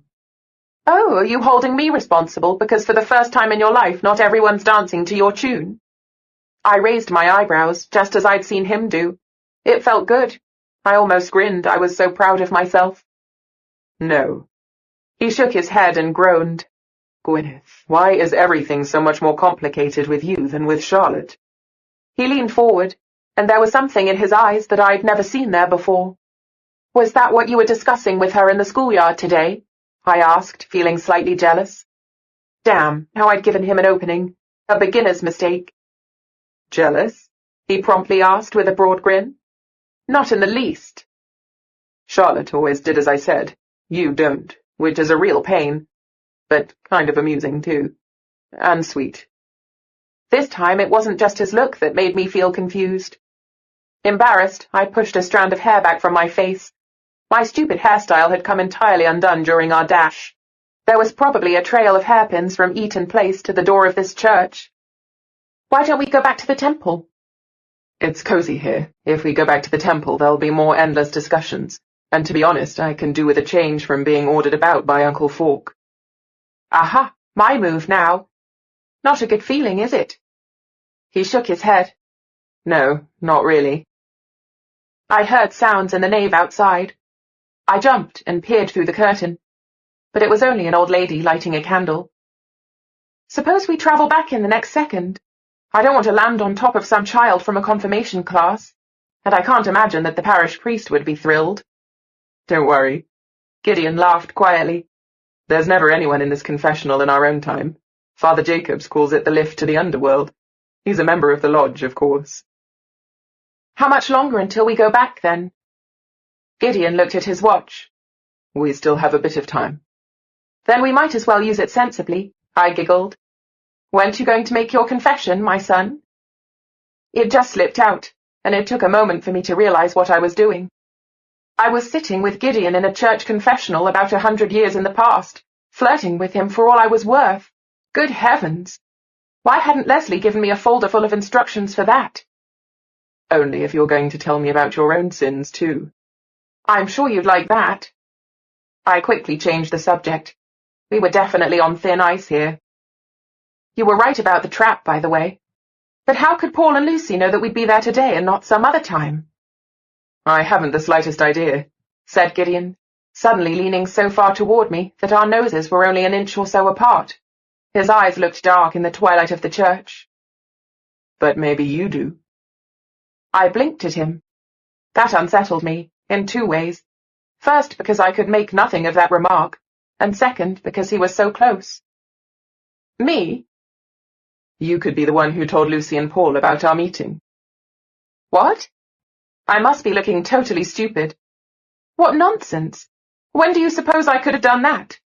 I don't even know where the chronograph is kept, and I'd never let anyone—" I stopped before I could say anything else silly. "Gwyneth, you have no idea what you may do later on." I had to spend a moment digesting that. Then I said, "It could just as easily have been you." "Yeah." Gideon retreated into his side of the confessional, and I saw the flash of his white teeth in the dim light. He was smiling. "I think we're going to have a rather exciting time in the near future." That gave me a warm, tingly feeling inside. Presumably the prospect of more adventures ought to have scared me, but at that moment I felt nothing but wonderful happiness. Yes, it would be exciting. We said no more for a while. Then Gideon asked me, "Back in that coach, when we were talking about the magic of the raven, do you remember?" Of course I remembered. Every single word. You said I couldn't have that magic because I was only a perfectly ordinary girl. And you know lots of girls like me. Girls who go to the loo in groups and say mean things about Lisa because... A finger fell on my lips. "I know what I said." Gideon had leaned toward me from his side of the cubbyhole. "And I'm sorry." What? I sat there thunderstruck, unable to move or even breathe.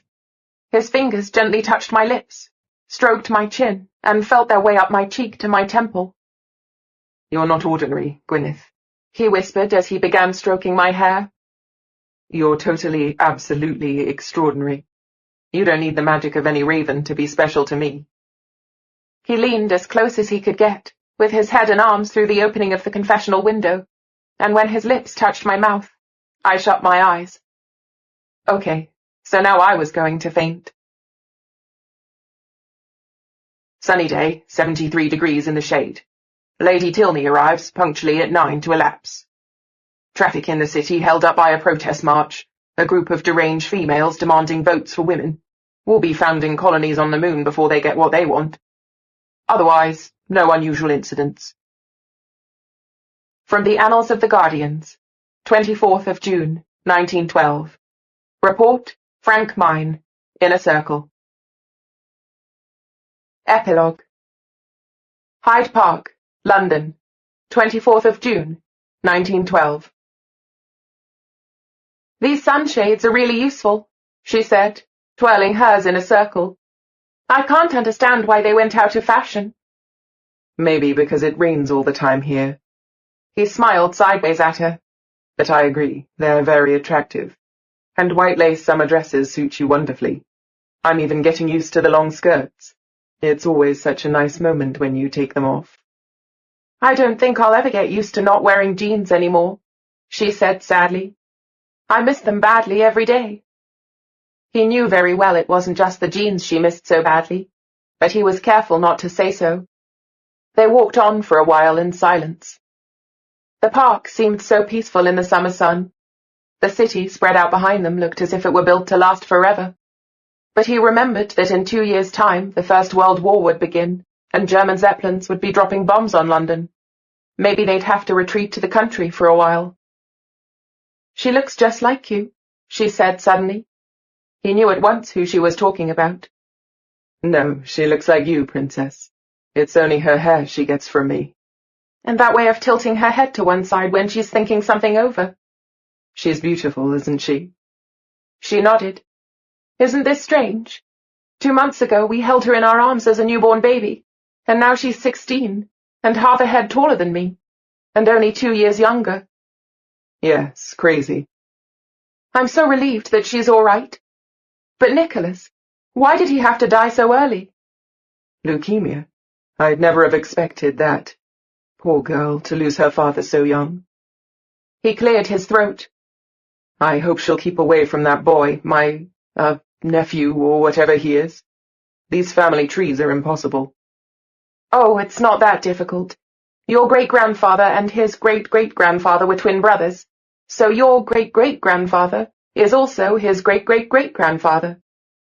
She laughed, noticing his blank expression. I'll draw you a family tree sometime. I tell you, no one can work it out. Anyway, I don't like the young man. Did you notice the way he was ordering her about? Luckily, she wasn't taking it lying down. She's in love with him. No, she isn't. Yes, she is. She just doesn't know it yet. So how do you think you know it? Oh, because he's simply irresistible. My God, did you see his eyes? Green like a tiger's. I think I felt a bit weak at the knees myself when he flashed them at me, even though he was angry. What? You can't mean that seriously. Since when have you liked green eyes? She laughed. Don't worry, your eyes are the best of all. For me, at least. But I think she likes green eyes best. She's not in love with that arrogant young man. I tell you she is. And he's just like you when you were younger. What? That... He's not in the least like me. I never ordered you about. Never. She grinned. You did too. Only when it was necessary. He tipped his hat back on his head. I just want him to leave her alone. You're jealous. Well, yes, he admitted. Isn't that normal? When I next see him, I'm going to tell him to keep his hands off her. I've an idea we'll be crossing their path quite often in the near future, she said. And now she wasn't smiling. And I've an idea you ought to start polishing up your skill at fencing. There's something in the air, and it's coming our way. He threw his walking stick in the air and caught it nimbly as it came down. I'm ready. How about you, Princess? Ready when you are.